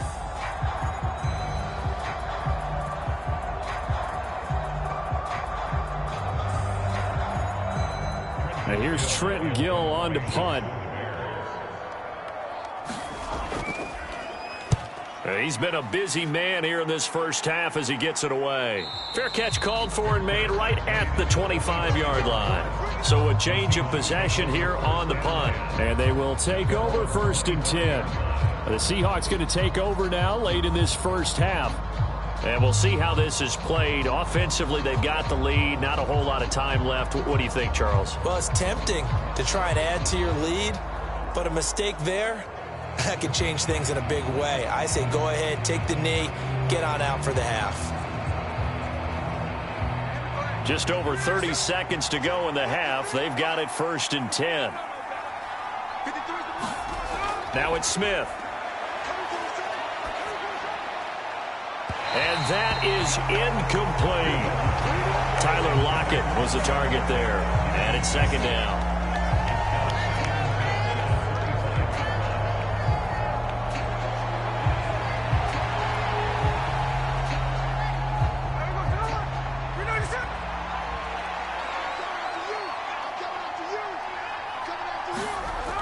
Smith now to throw. Wide open receiver complete.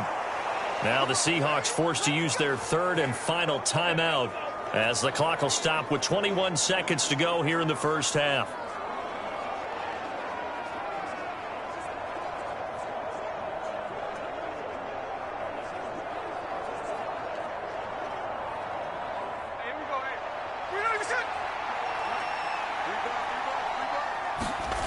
Smith on 1st down. This complete to Lockett. And they'll get to him after a gain of 7 to the 47. Nifty running there, but it'll come on what should be the final play of half number 1.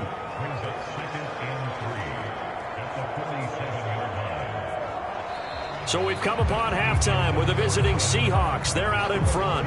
As we'll send you down to Orlando, and we check in with Jonathan Coachman for our EA Sports Halftime Report. Coach. Okay, Brandon, back to you guys in just a moment, but welcome everyone to our Creative Village studios in the EA Sports Halftime Report.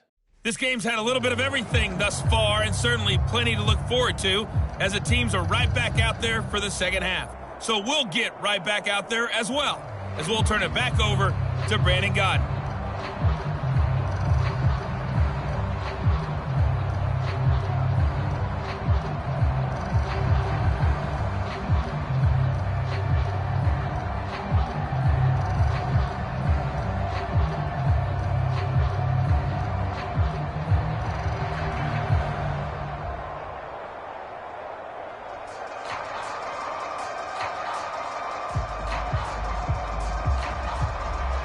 The Bears going to see the football first, and they trail here as we get back underway to start this second half. Tyler Scott now from his end zone. And they'll get him down right around the 25, actually the 26 officially, so a net gain of 1 there. The Bears offense set to go to begin the third quarter.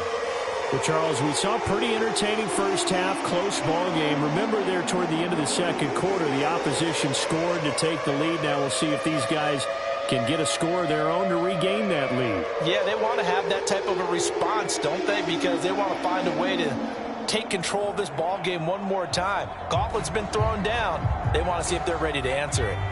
Man, I just love being in this stadium. So much history, tradition, so many great teams and games, and we're seeing a pretty good one right now, hotly contested in the third quarter. And he will lose yardage here back at the 23-yard line. That's going to wind up a loss of a full 3 yards on first down. Well, we saw a lot of negative plays that resulted in plenty of lost yardage in the first half, and that trend is continuing here.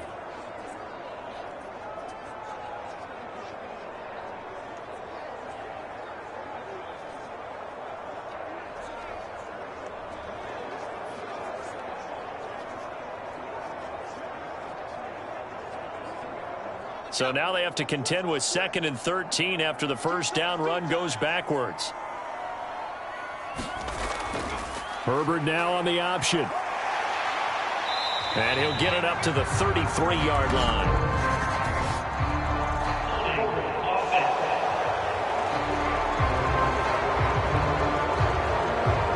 That time they got the left guard with a hold. And let's face it, in today's ball, you might have that 330-pound guy you're supposed to clear out of there. You might need a little bit of extra help by grabbing the jersey and trying to ride him out. They'll come up now on a 2nd and long after the hold. Now an option play, and he'll keep it. He'll get 2 on the keeper, but it becomes now a 3rd down. Anytime you decide to use your quarterback as a runner, most of the time when you design a play, you're expected to break a little bit bigger than this one, because when you run him on short gains, your risk-reward and him taking hits, I'm not sure that's the payoff they were looking for.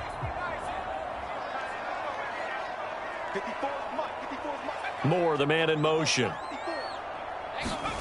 Now on 3rd and long, they'll look to throw. Incomplete, but a penalty flag is down in the backfield. Let's get the call. So instead of giving them another 3rd down, they'll decline it. Brings up 4. Now that's smart football right there. You don't even have to really spend a lot of time considering it. Just know that you're probably going to get the ball back. Good job declining that penalty. Here comes the Bears punter now, standing right on his own 5-yard line.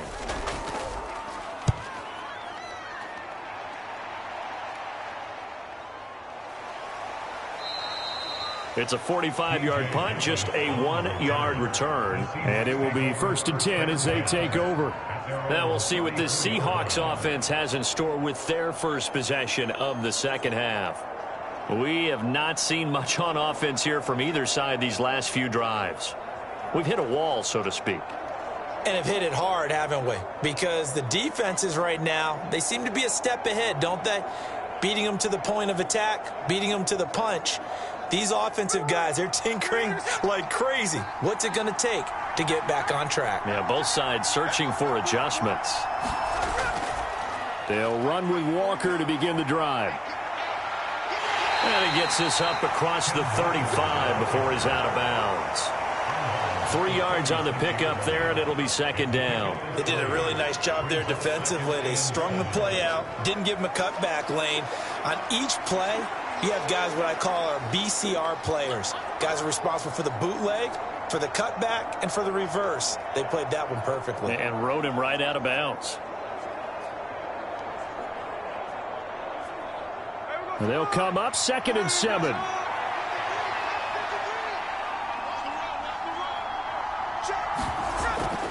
From the shotgun, this will be Dallas. And able to get this one across the 45 before he's brought down. 11 yards there and a 1st down for Seattle. That's pretty much meat and potatoes right there, wasn't it? Just go right at them and let your big horse charge up the middle. Not too fancy there, was it? Nothing fancy at all, challenging that defense. And on that go-around, the offense won the challenge.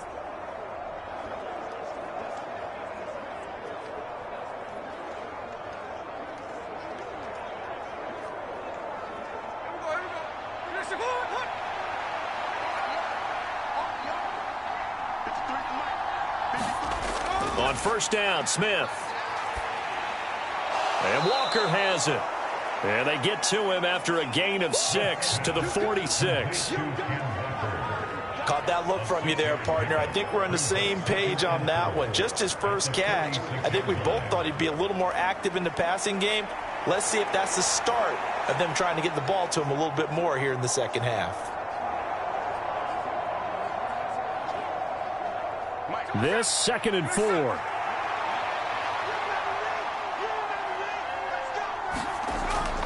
Straight ahead running. Here's Dallas. And a strong run there as he'll take this all the way down to the 35. 11 yards there and a 1st down for Seattle. That was good, tough running right up the middle. And if the defense can't penetrate and make him slow his pace or change direction, that's often the end result.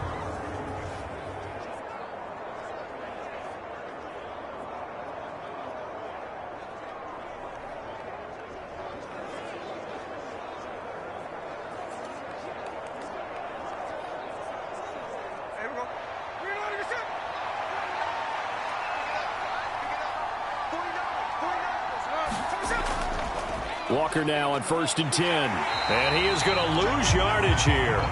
No sweat from Montez Sweat that time as he makes that stop look easy. That's a good illustration of setting the edge as a defensive end. Being able to make sure that you stay on your feet no matter what type of block, and you're not going to get pushed inside. Stayed home, skated to the outside, and made the play.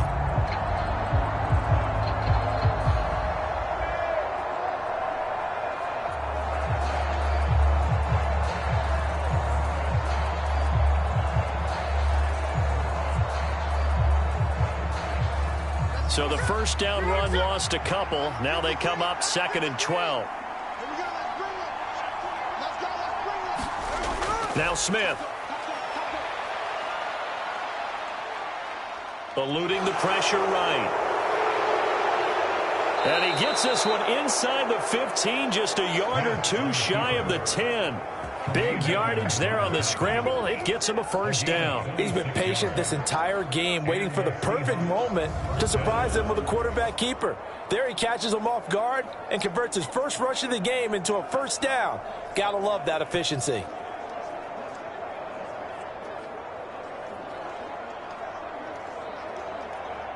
Now a 1st and 10 at the 11. They'll try the air now with Smith. His pass caught at the 4. That was play number 7 on this drive, and it got him 7 yards. A 7-yard pickup brings up 2nd and 3 at the 4-yard line. 2nd down, ball on the 3. First down marker at the 1-yard line. Up the middle, here's Walker. And he's across the chalk into the end zone. Touchdown, Seahawks. Kenneth Walker taking it in from 4 yards out. And the Seahawks are able to stretch out their lead. Well, this offensive line has really stepped up to the challenge here because those Mastodons, they've been sensational clearing holes all game long. And this is great work down here near the goal line to give their back the space he needs to work his way into the end zone.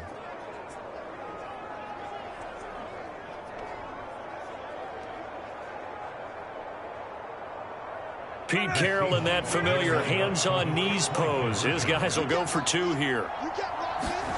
Gino's going to throw.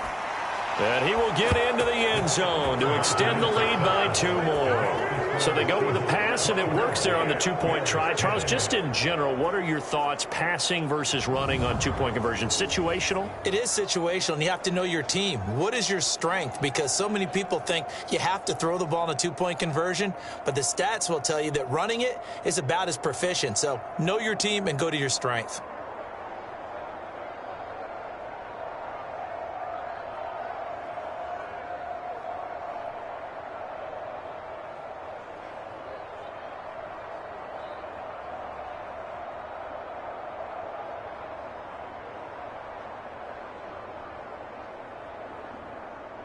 And after the touchdown, here's Myers to boot it away. Taken at the goal line. And he'll go down as this drive will start at the 25-yard line. The Bears offense now heading back out onto the field. See if they can put this drive in the end zone, Charles, because it's been a little bit of a rough go at times. They've had to punt the football a ton in this ball game because of stalled out drives. So are you saying that you're kind of tired of seeing the punter run out there and do his thing during this game? Is that what you're trying to say? Well, I mean, I'm okay with it. I have a feeling that this offense, they don't want to see the punter again. And frankly, the punter doesn't want to run out there anymore himself. He would love to see his offense put together a drive and give his leg a rest. The drive starts with Foreman on the ground, and he'll power ahead, but only for about 3 yards. 2nd down coming up. I think they want to start getting back into this game. It behooves them to get better on 1st down. Yeah, certainly not what they were looking for there out of the opening play of this drive. Here's 2nd and 7 now from the 28. Now Bagent to throw. A quick throw there is incomplete. Just what they need, a lecture from me, but subpar offense is what helped get them into this spot. And now they're continuing the trend with incompletions. That won't get them out of it if they don't change something soon. These guys have punted 4 times already, and they're staring at a 5th, barring a conversion here on 3rd down. To throw is Bajan. That's complete to his running back, Herbert. And past the 40 before he's out of bounds.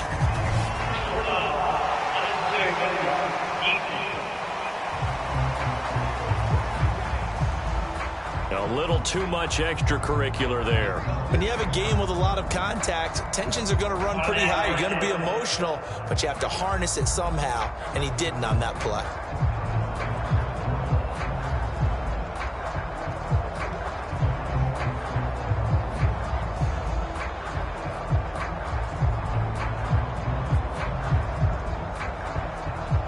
So the yellow flag came out, and that leads to a new set of downs for this offense. 1st and 10. They'll set up to throw.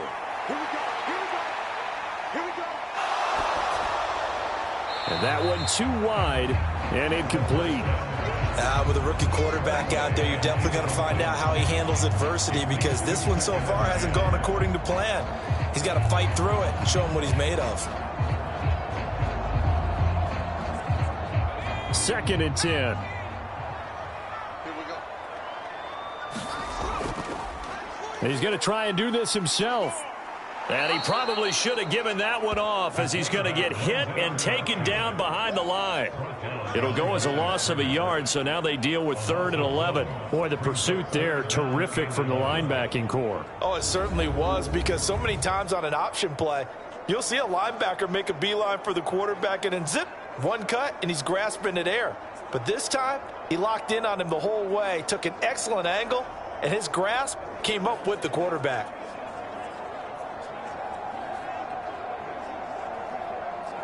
This offense in desperate need of a conversion as they come up on 3rd down.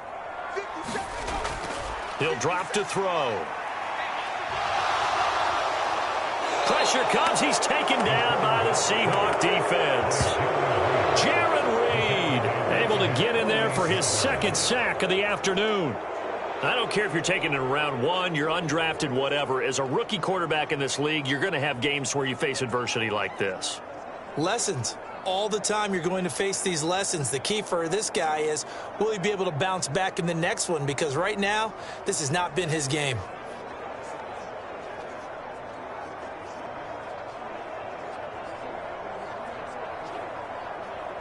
Here comes the Bears punter now, as he's on for the 5th time here today. This is away, but boy, headed straight for the sidelines. No returning this one. It sails out of bounds, and they'll spot it right at the 20. The Seahawks again now ready to take over on offense. And now last drive so successful with the ground game, ending in a touchdown. Do you stick with that formula? That would be the #1 thing you would think of, but so many guys now would look at it and say, we've got them set up so well for play action, now's the time to take a shot. Yeah. But, you know, there was a big-time coach in the state of Ohio who once said, if you throw the ball, if you put it in the air, 3 things can happen, and 2 of them are bad. Is that Woody he would have Hayes? kept it on the ground. They'll toss this out right to Walker. And he goes nowhere. He'll lose yardage back at the 17. Tremaine Edmonds, the linebacker, was the one disrupting there defensively. And that's exactly what you're looking for at the inside linebacker spot. Versatility. He can drop into coverage, or as he did on that last play, use his speed to get to the perimeter and knock the ball carrier for a loss.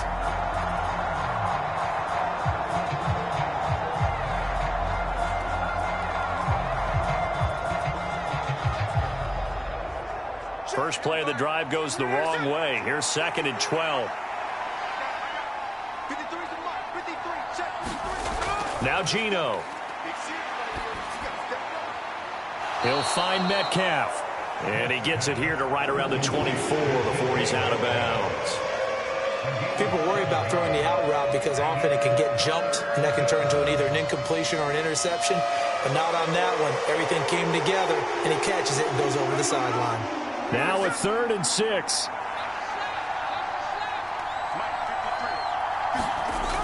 Smith. Now wasting time going right back to DK Metcalf. And this won't do it. He needed 6. He only got halfway there. I thought they might take a shot down the field, but instead they ran a little drag route there. I think they were hoping he could catch it and run away from the defender. But a really good job keeping the play in front of them, and they force a 4th down.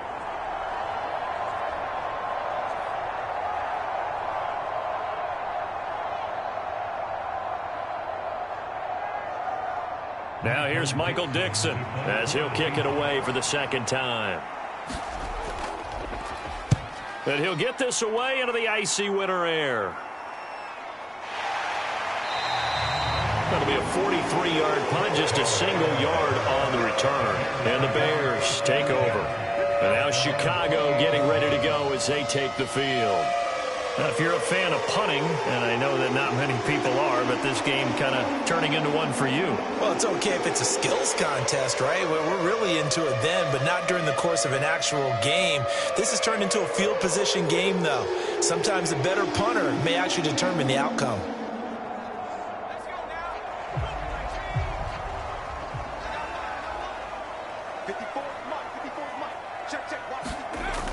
Now Herbert to start the drive. And give him 6 yards here as he's stopped near the 35 at the 34. Well, I think after that run, the defense is getting back in the huddle and looking at each other and maybe starting to question their confidence a bit. They gave up a significant run, 6 yards, and now you're saying to yourself, how do we stop them, and do I have enough confidence to make a play?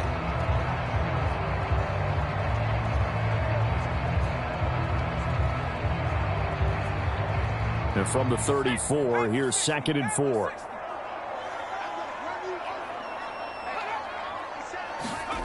Throwing now, Bajan. Open man is Kmet, the tight end.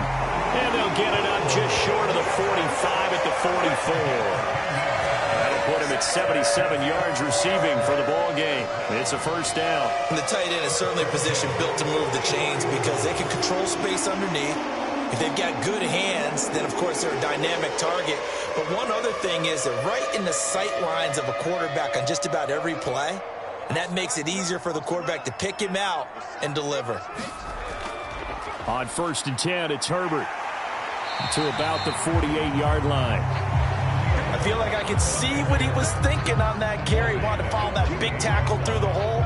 Ended up only getting 4 yards on the carry. I think he had designs on that one being bigger. Now a 2nd and 6.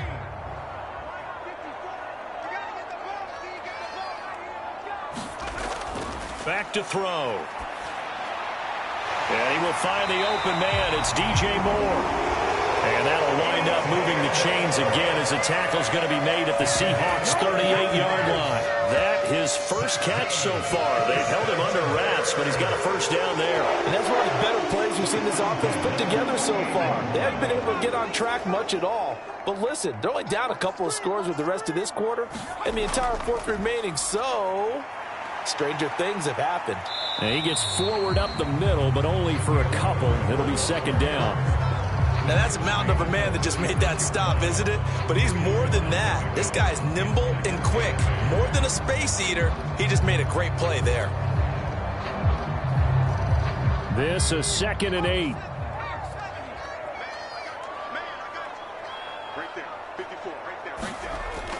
They'll set up a throw. There's a short throw. It's caught by Kmet. 5th catch of the afternoon, and that gives him a 1st down. I got kicked out of that one, partner. You and I talk often about trying to hide receivers in certain situations, but a guy of his size, can't really hide him. But the tight end drag route, definitely an effective way to sneak him across the formation for an easy completion and a 1st down.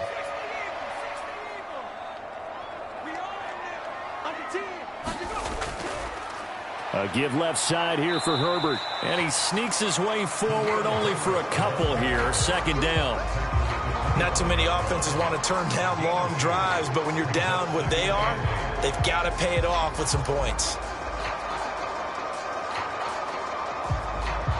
From the 25, here's a 2nd and 8. He's going to try and take off with it. And he'll be tackled at the 23 after a gain of 3. That run wasn't a big breaker, but I don't think the guys on offense mind very much. They've got a nice drive going, and they might just be luring the defense in a little bit. They could probably come back with a play action, maybe go over the top. But right now, on this drive, their playbook is open. This offense in desperate need of a conversion as they come up on 3rd down. They'll drop to throw. And it's going to be incomplete. He was able to catch it there on the right sideline, but out of bounds, says the line judge. And it's going to bring up 4th down. On 3rd down, he tried to stay in bounds, did all he could. He caught it, but was led a little bit too far. Yeah, that's always difficult, isn't it? Because you know half of your body is trying to stay behind while the other half is reaching out, trying to catch the football. The top half worked. It was the bottom half that was in question.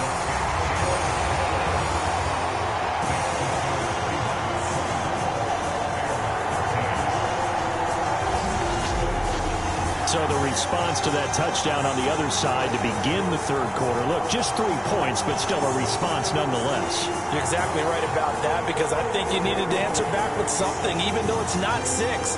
Just enough to send the message that says, hey, we're not going away.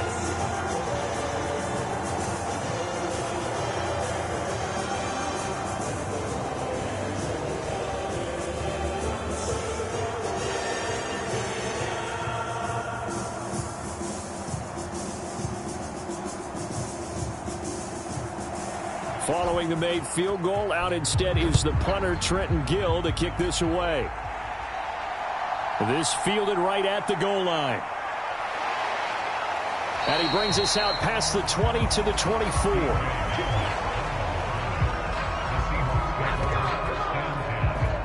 The Seahawks offense now, they get set to go back to work. Obviously not the intended goal last drive. They had to punt the football, but still they've got the lead here, and now a chance to add on to that lead if they can get points on this drive. 1st and 10 upcoming.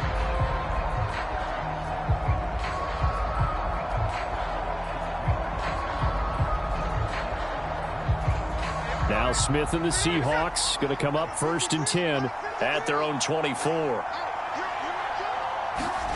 Throwing now is Geno. Flush to his right. He'll get just a yard on the scramble at 2nd down. Oh, partner, just a second earlier, and they might have had him because they certainly thought they were going to close in and drop him behind the line of scrimmage, but he had just enough time to dodge the pressure, and he ends up getting yardage before being stopped. Here's 2nd and 9. Let's go defense. Let's go defense. To throw is Smith.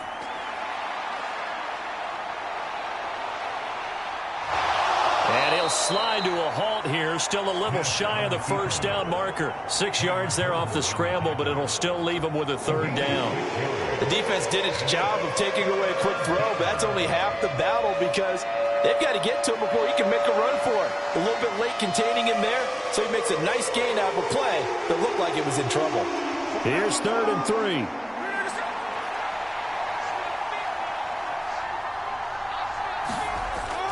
They'll try for the first with Walker. Yeah, this is only going to be a gain of 2. He needed 3. It's 4th and 1. So many things go into making a good play on defense. In this situation, just not being blown out of the way was a big start, and then a nice tackle to finish things off.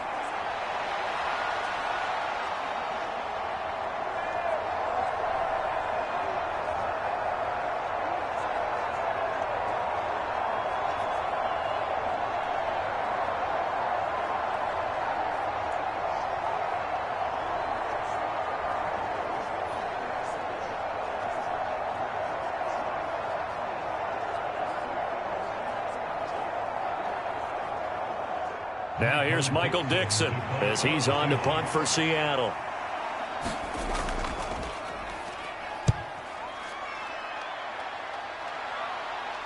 Fair catch called. It's taken in right at the 20-yard line.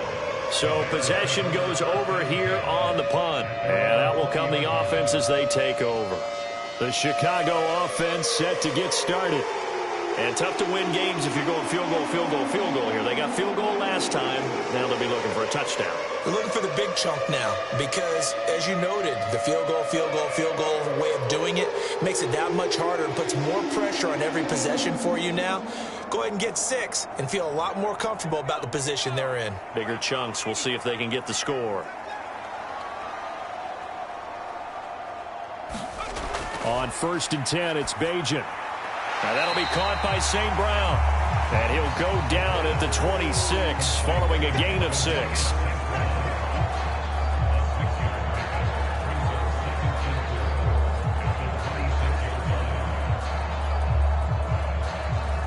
From the 26, they'll line up on 2nd and 4. They'll let the QB keep it here off the option. And he'll be brought down right at the 30 here. Give him 4 yards as he does it himself, and it's a first down. Three quarters in the books. You're watching the NFL on EA Sports. Back now at Soldier Field. It's Bears football, but they trail on the scoreboard as we get set to bring you the 4th quarter.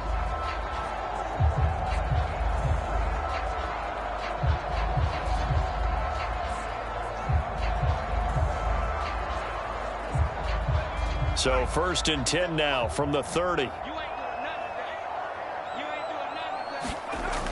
They'll look to throw here.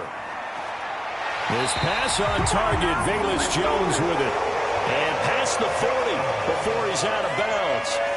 A Chicago first down there on a gain of 11. Well, every drive from here out is definitely crucial and critical. They know that they need to get at least 3 here to get it back to a 1-score game. But I can't imagine that in their huddle that they're thinking at all about getting a field goal. They want to get into the end zone and then try and get the ball back again. And that's caught inside the 30. And they'll bring him down at the 18-yard line. A huge play there for Chicago. And even 40 yards. And here's a spot where this offense says, we got to start making something happen. We're down 2 scores. It's the 4th quarter. We've got to start moving with some urgency. And here's a big play that gives them a ray of hope that they can get back in this one.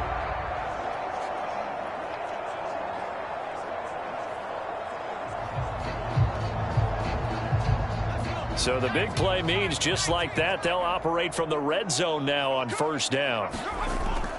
Read option. Here's Herbert. And they work this near the 5. He'll be stopped at the 6. 96 yards rushing for him now as he has been tremendous all day long. Oh, that's one to warm the hearts of all those old school football players, isn't it? Tough, hard, gritty run. Got behind his pads, bowled over a few people. Look at that one, right up the gut. Saw it through 3 quarters. No reason to lighten up now.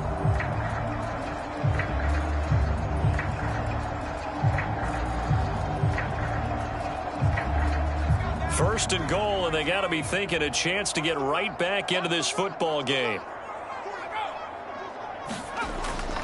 They'll run here with Foreman. And he gets him a little bit closer. He takes it from the 6 inside the 5 to the 4. Be interesting to see now what they do offensively down near the goal line after not much there that time. As the offensive play caller, that may change your sequence now. Instead of coming right back with a running play, you may have to go to the air. 2nd and goal from inside the 5. Herbert will get about halfway there as he takes this from the 4 down to the 2. And give him 2 yards officially, and now it'll be 3rd and goal. Well, sometimes I get caught in hyperbole, but I think they desperately need to punch this one in. They're running out of time. Yeah, 2-score game, second half, you're down here. This is the time to put it in the end zone. Man, not going to get much better than this for an opportunity.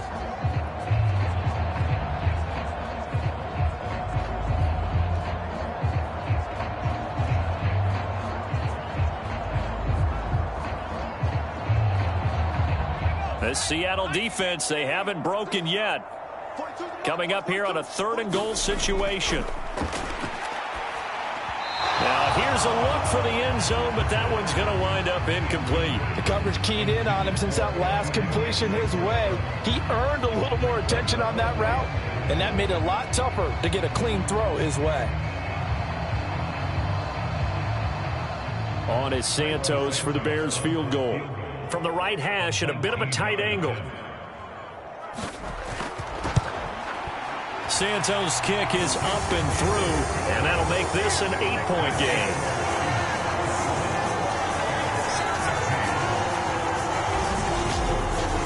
All right, so they needed 2 scores to get back in the game. The field goal there, maybe not exactly what they wanted, but the necessary first step. There's still time remaining, and there's enough time to get it done. They've got to get at the least a 3-and-out here to get the ball back, preferably a takeaway.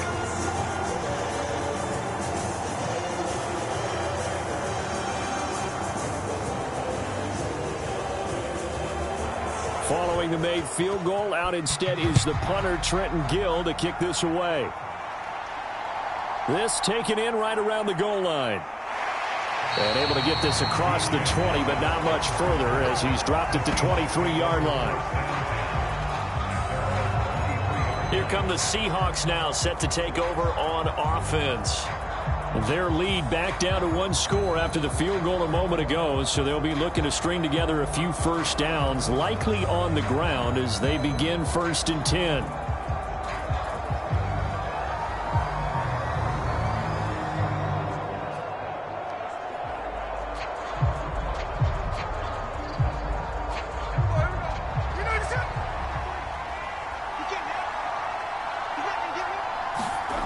Out of the gun, Smith. Completes it to Fant on the right side. It'll be a gain of 5, and it's 2nd down. A gain of 5 brings up 2nd and 5 at the 29-yard line.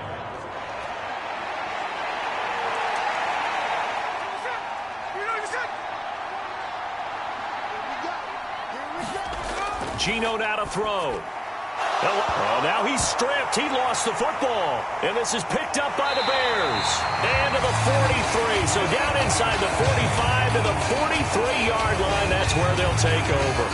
Well, partner, here's where team football gets tested a little bit because I know the defensive guys were over there chilling on the sidelines, and all of a sudden, they heard the sudden change call because that fumble puts them right back on the field, and they've got to go out and finish the game now themselves. Absolutely. Nursing that slim lead here in the 4th, a costly turnover.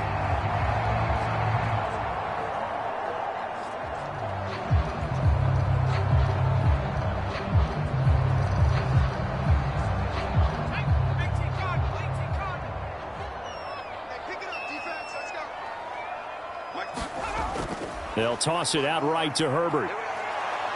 And he got blown up. Losing yardage on the play back at the 44.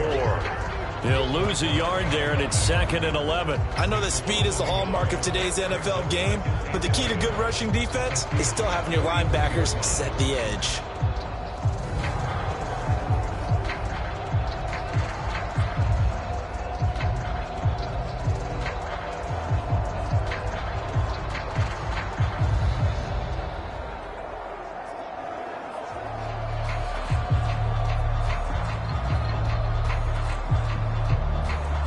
A loss of a yard there to start out. That leads to a 2nd and 11.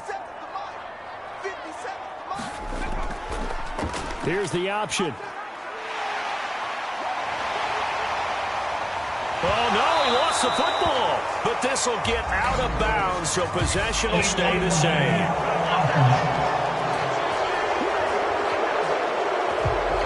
Well, they accept the penalty, of course, and push the offense backwards a bit.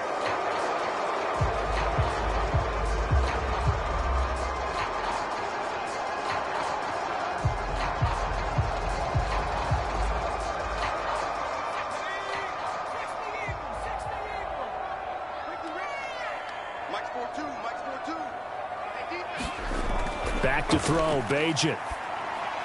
To the right side, and he's got more complete. Short completion, just 4 yards, and that'll bring up 2nd down.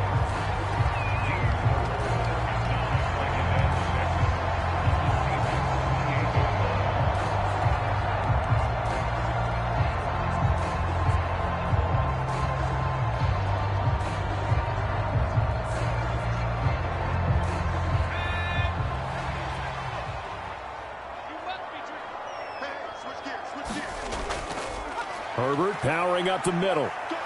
And he's brought down at the 24 after a gain of 4. On any running play that's called, they're always hoping that it's going to break big and go the distance.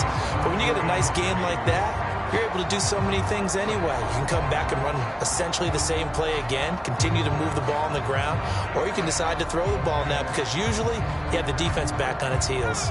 The offense on third down, they've had a lot of chances but not much success, converting only 3 times. Here it's 3rd and 3, and that will be incomplete. Coverage was awfully tight there on 3rd down. They actually closed off all the passing lanes, forcing the incompletion and bringing up 4th down.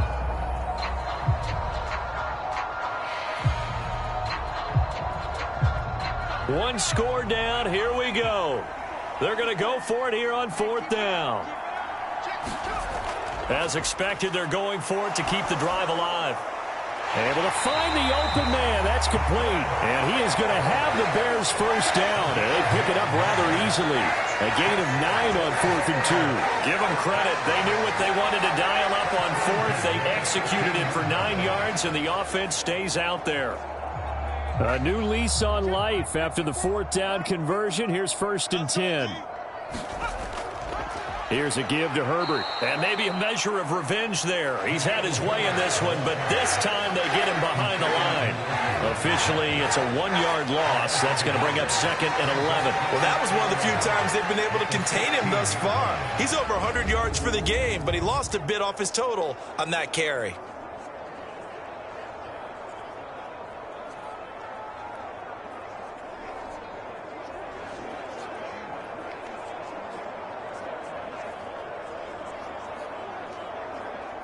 So after the loss of a yard, they'll look to push forward here on 2nd down and 11.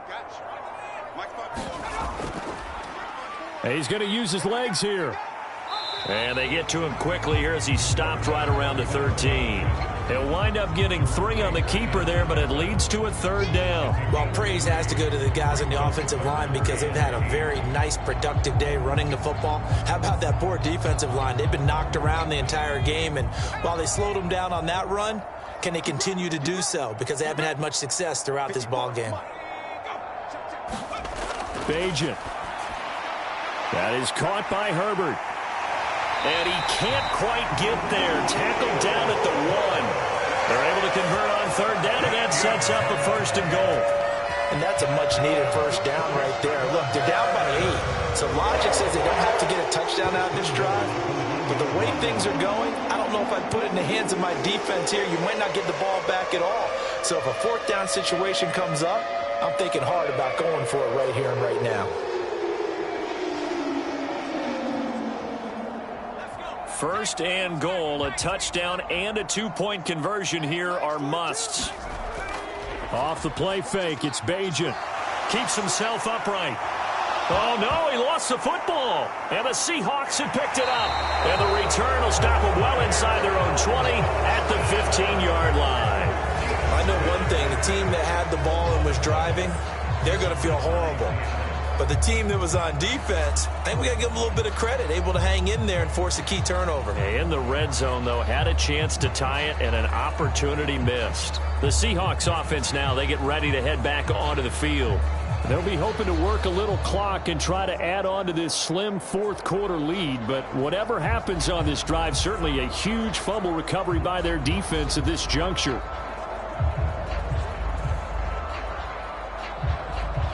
Not at all like what Now happened tonight. Emoji crying loudly. Emoji crying loudly. Emoji crying loudly. They'll try and start this drive in the air. And this a quick slant to Lockett. And he's tackled a yard short of the marker. Good gain of 9 on 1st down. Nothing fancy on 1st down, but a very consistent type of a play. Hit that slant. A lot of people call it an extension of the running game, and it can be if that pass is completed, because you hit a guy on the run like that, you often can go for big yardage. Sets him up nicely for 2nd down, staying ahead of schedule. Now Smith. And his throw's going to be incomplete. I like the calmness of how he played the ball here. No panic in his eyes as that throw arrived. Tracked it from the moment it left the quarterback's hand, and that's just where he needed to be to knock it away. Here comes a big one as this crowd gets up making some noise. It's 3rd and short. Out of the gun, Walker with it. And he picks up the first before he's taken down at the 29. They get 5 out of that one, and it moves the chains. Well, that's a carry they have to be satisfied with. And throughout this game, they've been satisfied with what he's given them. Whenever they've needed a big run, a first down, he's the guy they've turned to. And it doesn't matter what the defense thinks. They feel like they've got the confidence to keep handing it to him and keep picking up good yardage.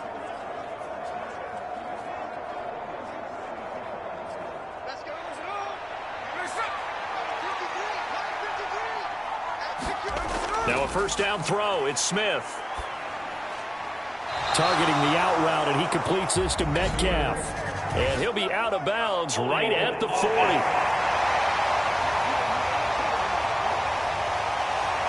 Umpire threw the flag, usually always indicates holding, and that's what we've got. And you know, depending on their positioning, where you are on the field, the umpire's got different responsibilities, but always, always making sure no one's holding. So following the hold, they're in a bit of a hole here with a 1st and 20. Up the middle they run. It's Walker. Stopped at the 24-yard line after a gain of 5.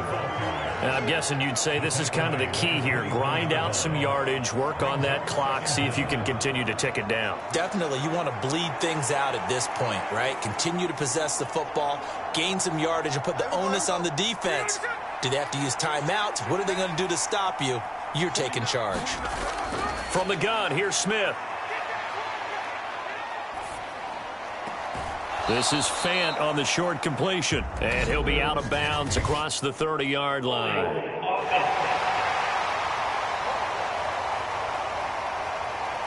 They were looking to throw, holding on a big right tackle. That's real simple, partner. Keep your hands inside in the chest area.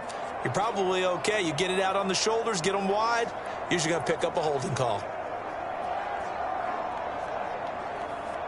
Now they face a 2nd and long following the holding penalty.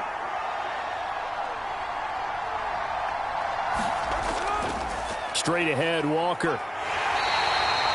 He'll get 3, but it leaves him with a big hole here on 3rd and very long.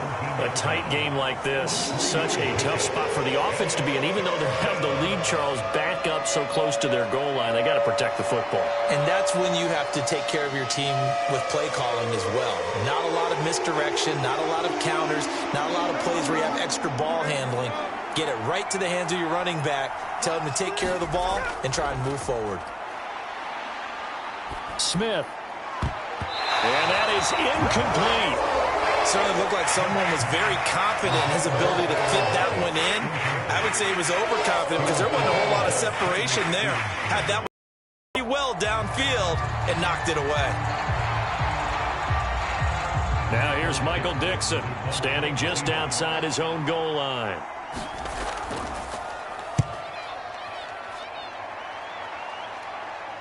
Fair catch taken just inside the 40-yard line. A 40-yard punt, no return.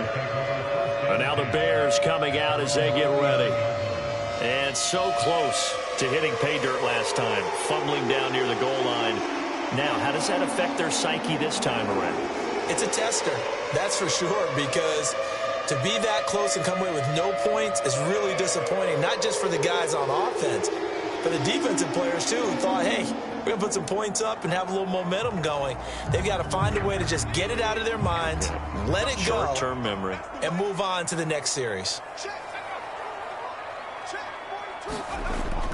A run by Foreman to start the drive. And he is swallowed up right at the line of scrimmage. Call it no gain on the play, and it'll be 2nd down. And he got off the end there very quickly to make that play. Yeah, it was almost like the bullet train, wasn't it? I mean, just zoom. Quick, quick, quick. And what a terrific play, holding them to no gain. On 2nd down, a run with Herbert. And able to break one tackle, but then quickly brought down with a nice little gain. 108 yards rushing for him now in the ball game. And that's the kind of run that gets everyone excited on offense. And, you know, oftentimes the guys who carry the ball are the ones in the huddle doing the chirping. Right now, I think it's the offensive line telling them, run it again. We are right there about to break a big one. On 3rd and short, they'll try option left. And he gets it down to the 48, enough for the first. Give him the 3rd down conversion, 5 yards on the play. Well, with him trailing here in the second half, maybe his legs can try to give this offense a spark. And that's the benefit of having a young quarterback, right? Having a rookie, a guy who will say, hold on a second, I have a little bit of fearlessness to my game. It isn't working as well the other way. Let's see what I can do to help my team this way. And boy, he did it there.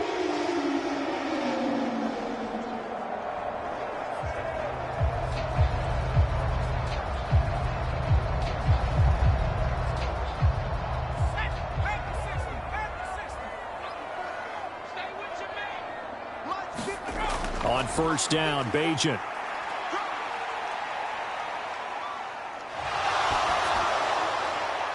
That pass complete to Moore. And he'll get this to the 30-yard line before crossing over out of bounds. 18 yards on that one, and Chicago has the first. And with that last play, he's now up over that 300-yard mark. And in today's NFL, it almost feels routine. And I hate that when you talk about a 300-yard passing game. To me, 300 yards still signifies excellence, and he's achieved that in this performance.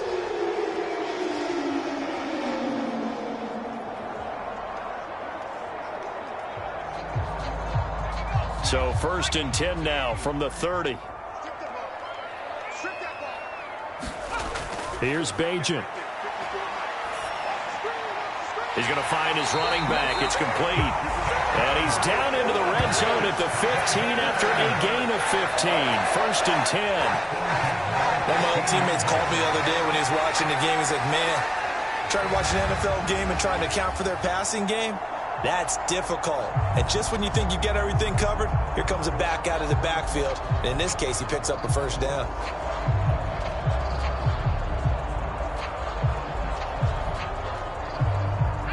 Line of scrimmage, the 15. It's 1st and 10.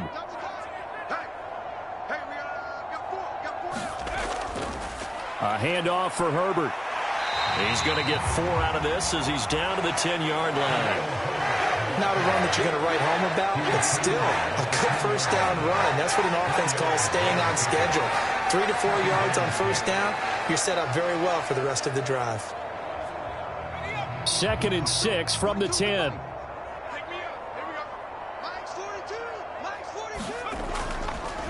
Foreman powering ahead. And he will maneuver his way down to about the 7. Still a couple yards short of the first as the 3-yard gain brings up a 3rd down. Let's give a lot of credit to the offensive line. They've been able to move the ball really well on the ground the entire game. And while that wasn't a huge one, that's okay. They'll take them in short, steady bursts. A big play here. 3rd and 2. Throwing here, Bajan. And that went to the right side and incomplete. We've got to give out a little applause on that play. It has to go to the defense. More good work by them. They've taken away the passing lanes all game long, and you can see the frustration that it's causing because he just about threw that one into the first row.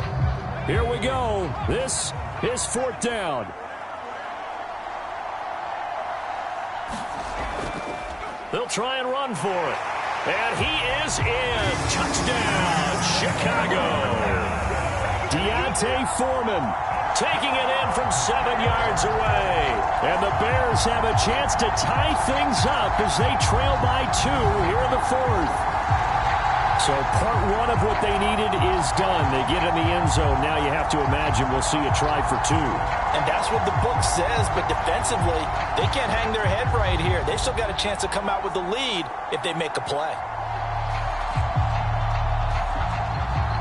Here we go now as we get set for a big 2-point conversion. They'll look to throw. And he's got it. The conversion good, and we are tied in the 4th. Still time to work with on the clock, but they wanted the tie now, and they got it. And I love their aggressiveness. Go ahead and get it done, get the game tied. Now your team has the momentum, and you're staring across the field saying, let's see if you can match us.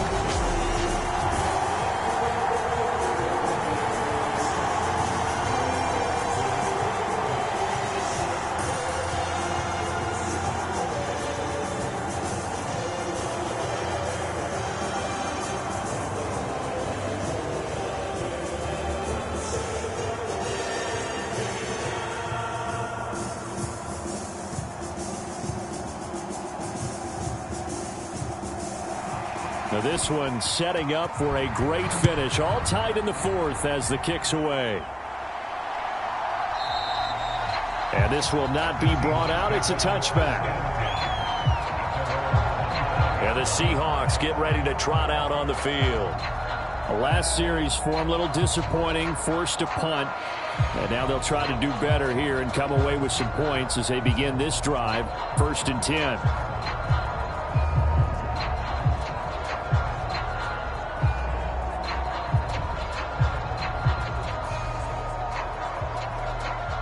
This is 1st and 10.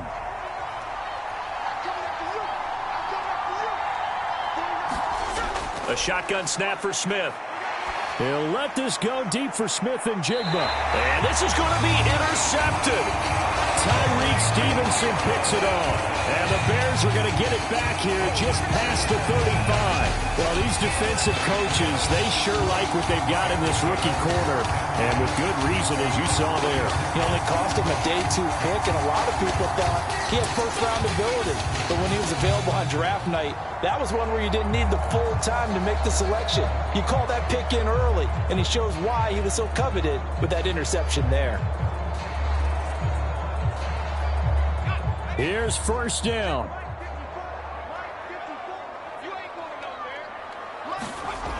They'll come out throwing here to start the drive. Gets this to Moore. This will be stopped about 2 yards shy of the marker. 8-yard gain, 2nd and 2.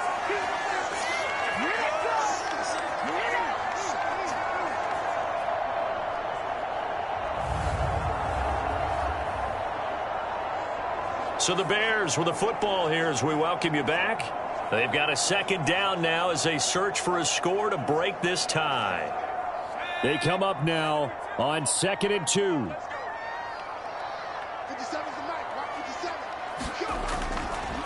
Now they'll throw here out of the gun. And he'll be corralled out across midfield down to the 45.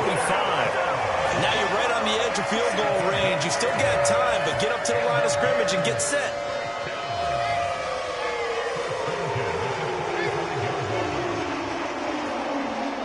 Plenty of time. All 3 timeouts still remain. Here's 1st and 10 now. He'll look to throw. Open man right side is St. Brown.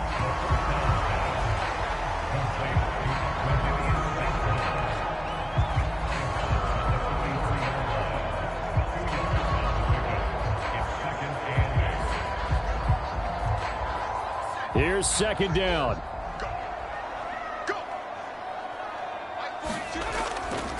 Handoff running left, Foreman. And past the 35, he'll be dropped a yard or 2 shy of the 30.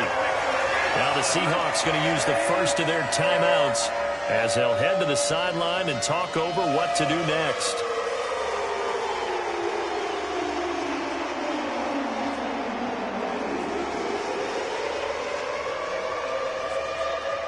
Here's 1st and 10.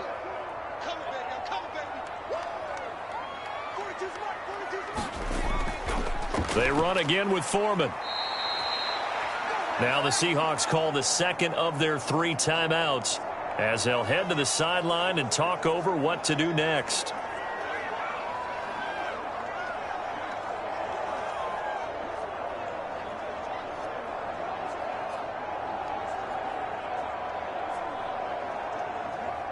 They'll come up now. This is 2nd and long. Now a give to Foreman. A pickup of about 3 yards as he's taken down at the 31. Now the Seahawks forced to use their 3rd and final timeout as they'll head to the sideline and talk over what to do next.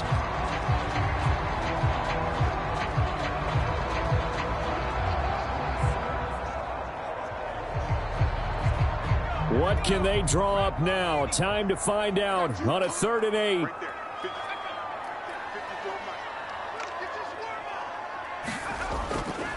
On the handoff, here's Foreman. And he will have a first down at about the 21-yard line. Okay, there's 3 timeouts left, right? Think you got to use one here, don't you? No doubt about it. I'd use one right here.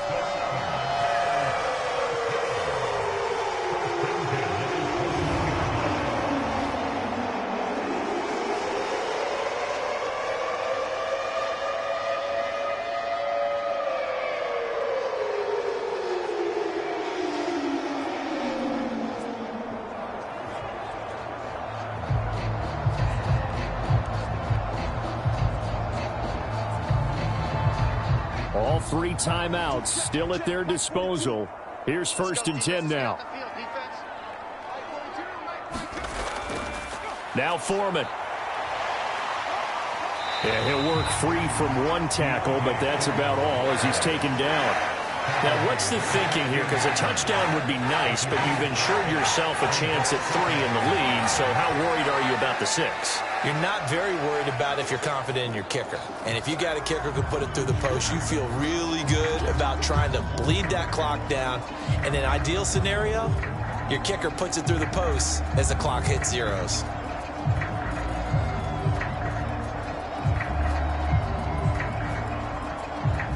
Here comes 2nd down at 5.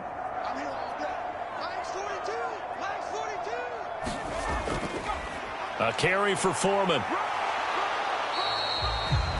Now the Bears going to use the 2nd of their timeouts as they'll stop it with 27 seconds showing on the clock.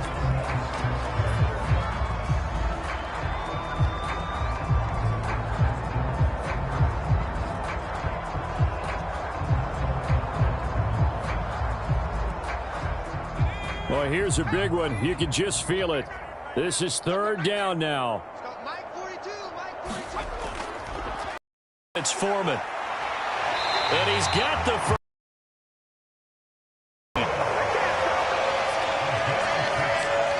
We all love to have a home run hitter in the backfield. Guy can take it the distance. But in short yardage, trying to pick up first downs, that big guy, always a nice luxury to have, isn't he?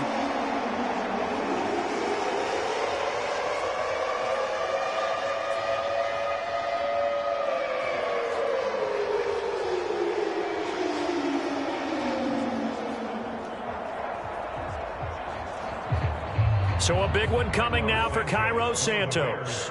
He's hit 3 times already, and this for the win. And it is good. He splits the uprights on the chip shot. And this home crowd is in a frenzy as their guys have pulled it out in the end. That was an excellent come-from-behind victory, Charles, especially there in the 4th quarter. Both offense and defense were clicking. They're going to feel good about this one. Boy, are they ever, because the deficit they faced certainly wasn't small. They obviously did not give up on that one, and in the end, how about that come-from-behind victory? They'll cherish this one for a while. So that's a wrap for Charles Davis. I'm Brandon Gaudin. And this has been a presentation of the NFL on EA Sports. For more, check us out at easports.com. The Bears get the win at home as we say so long from Soldier Field.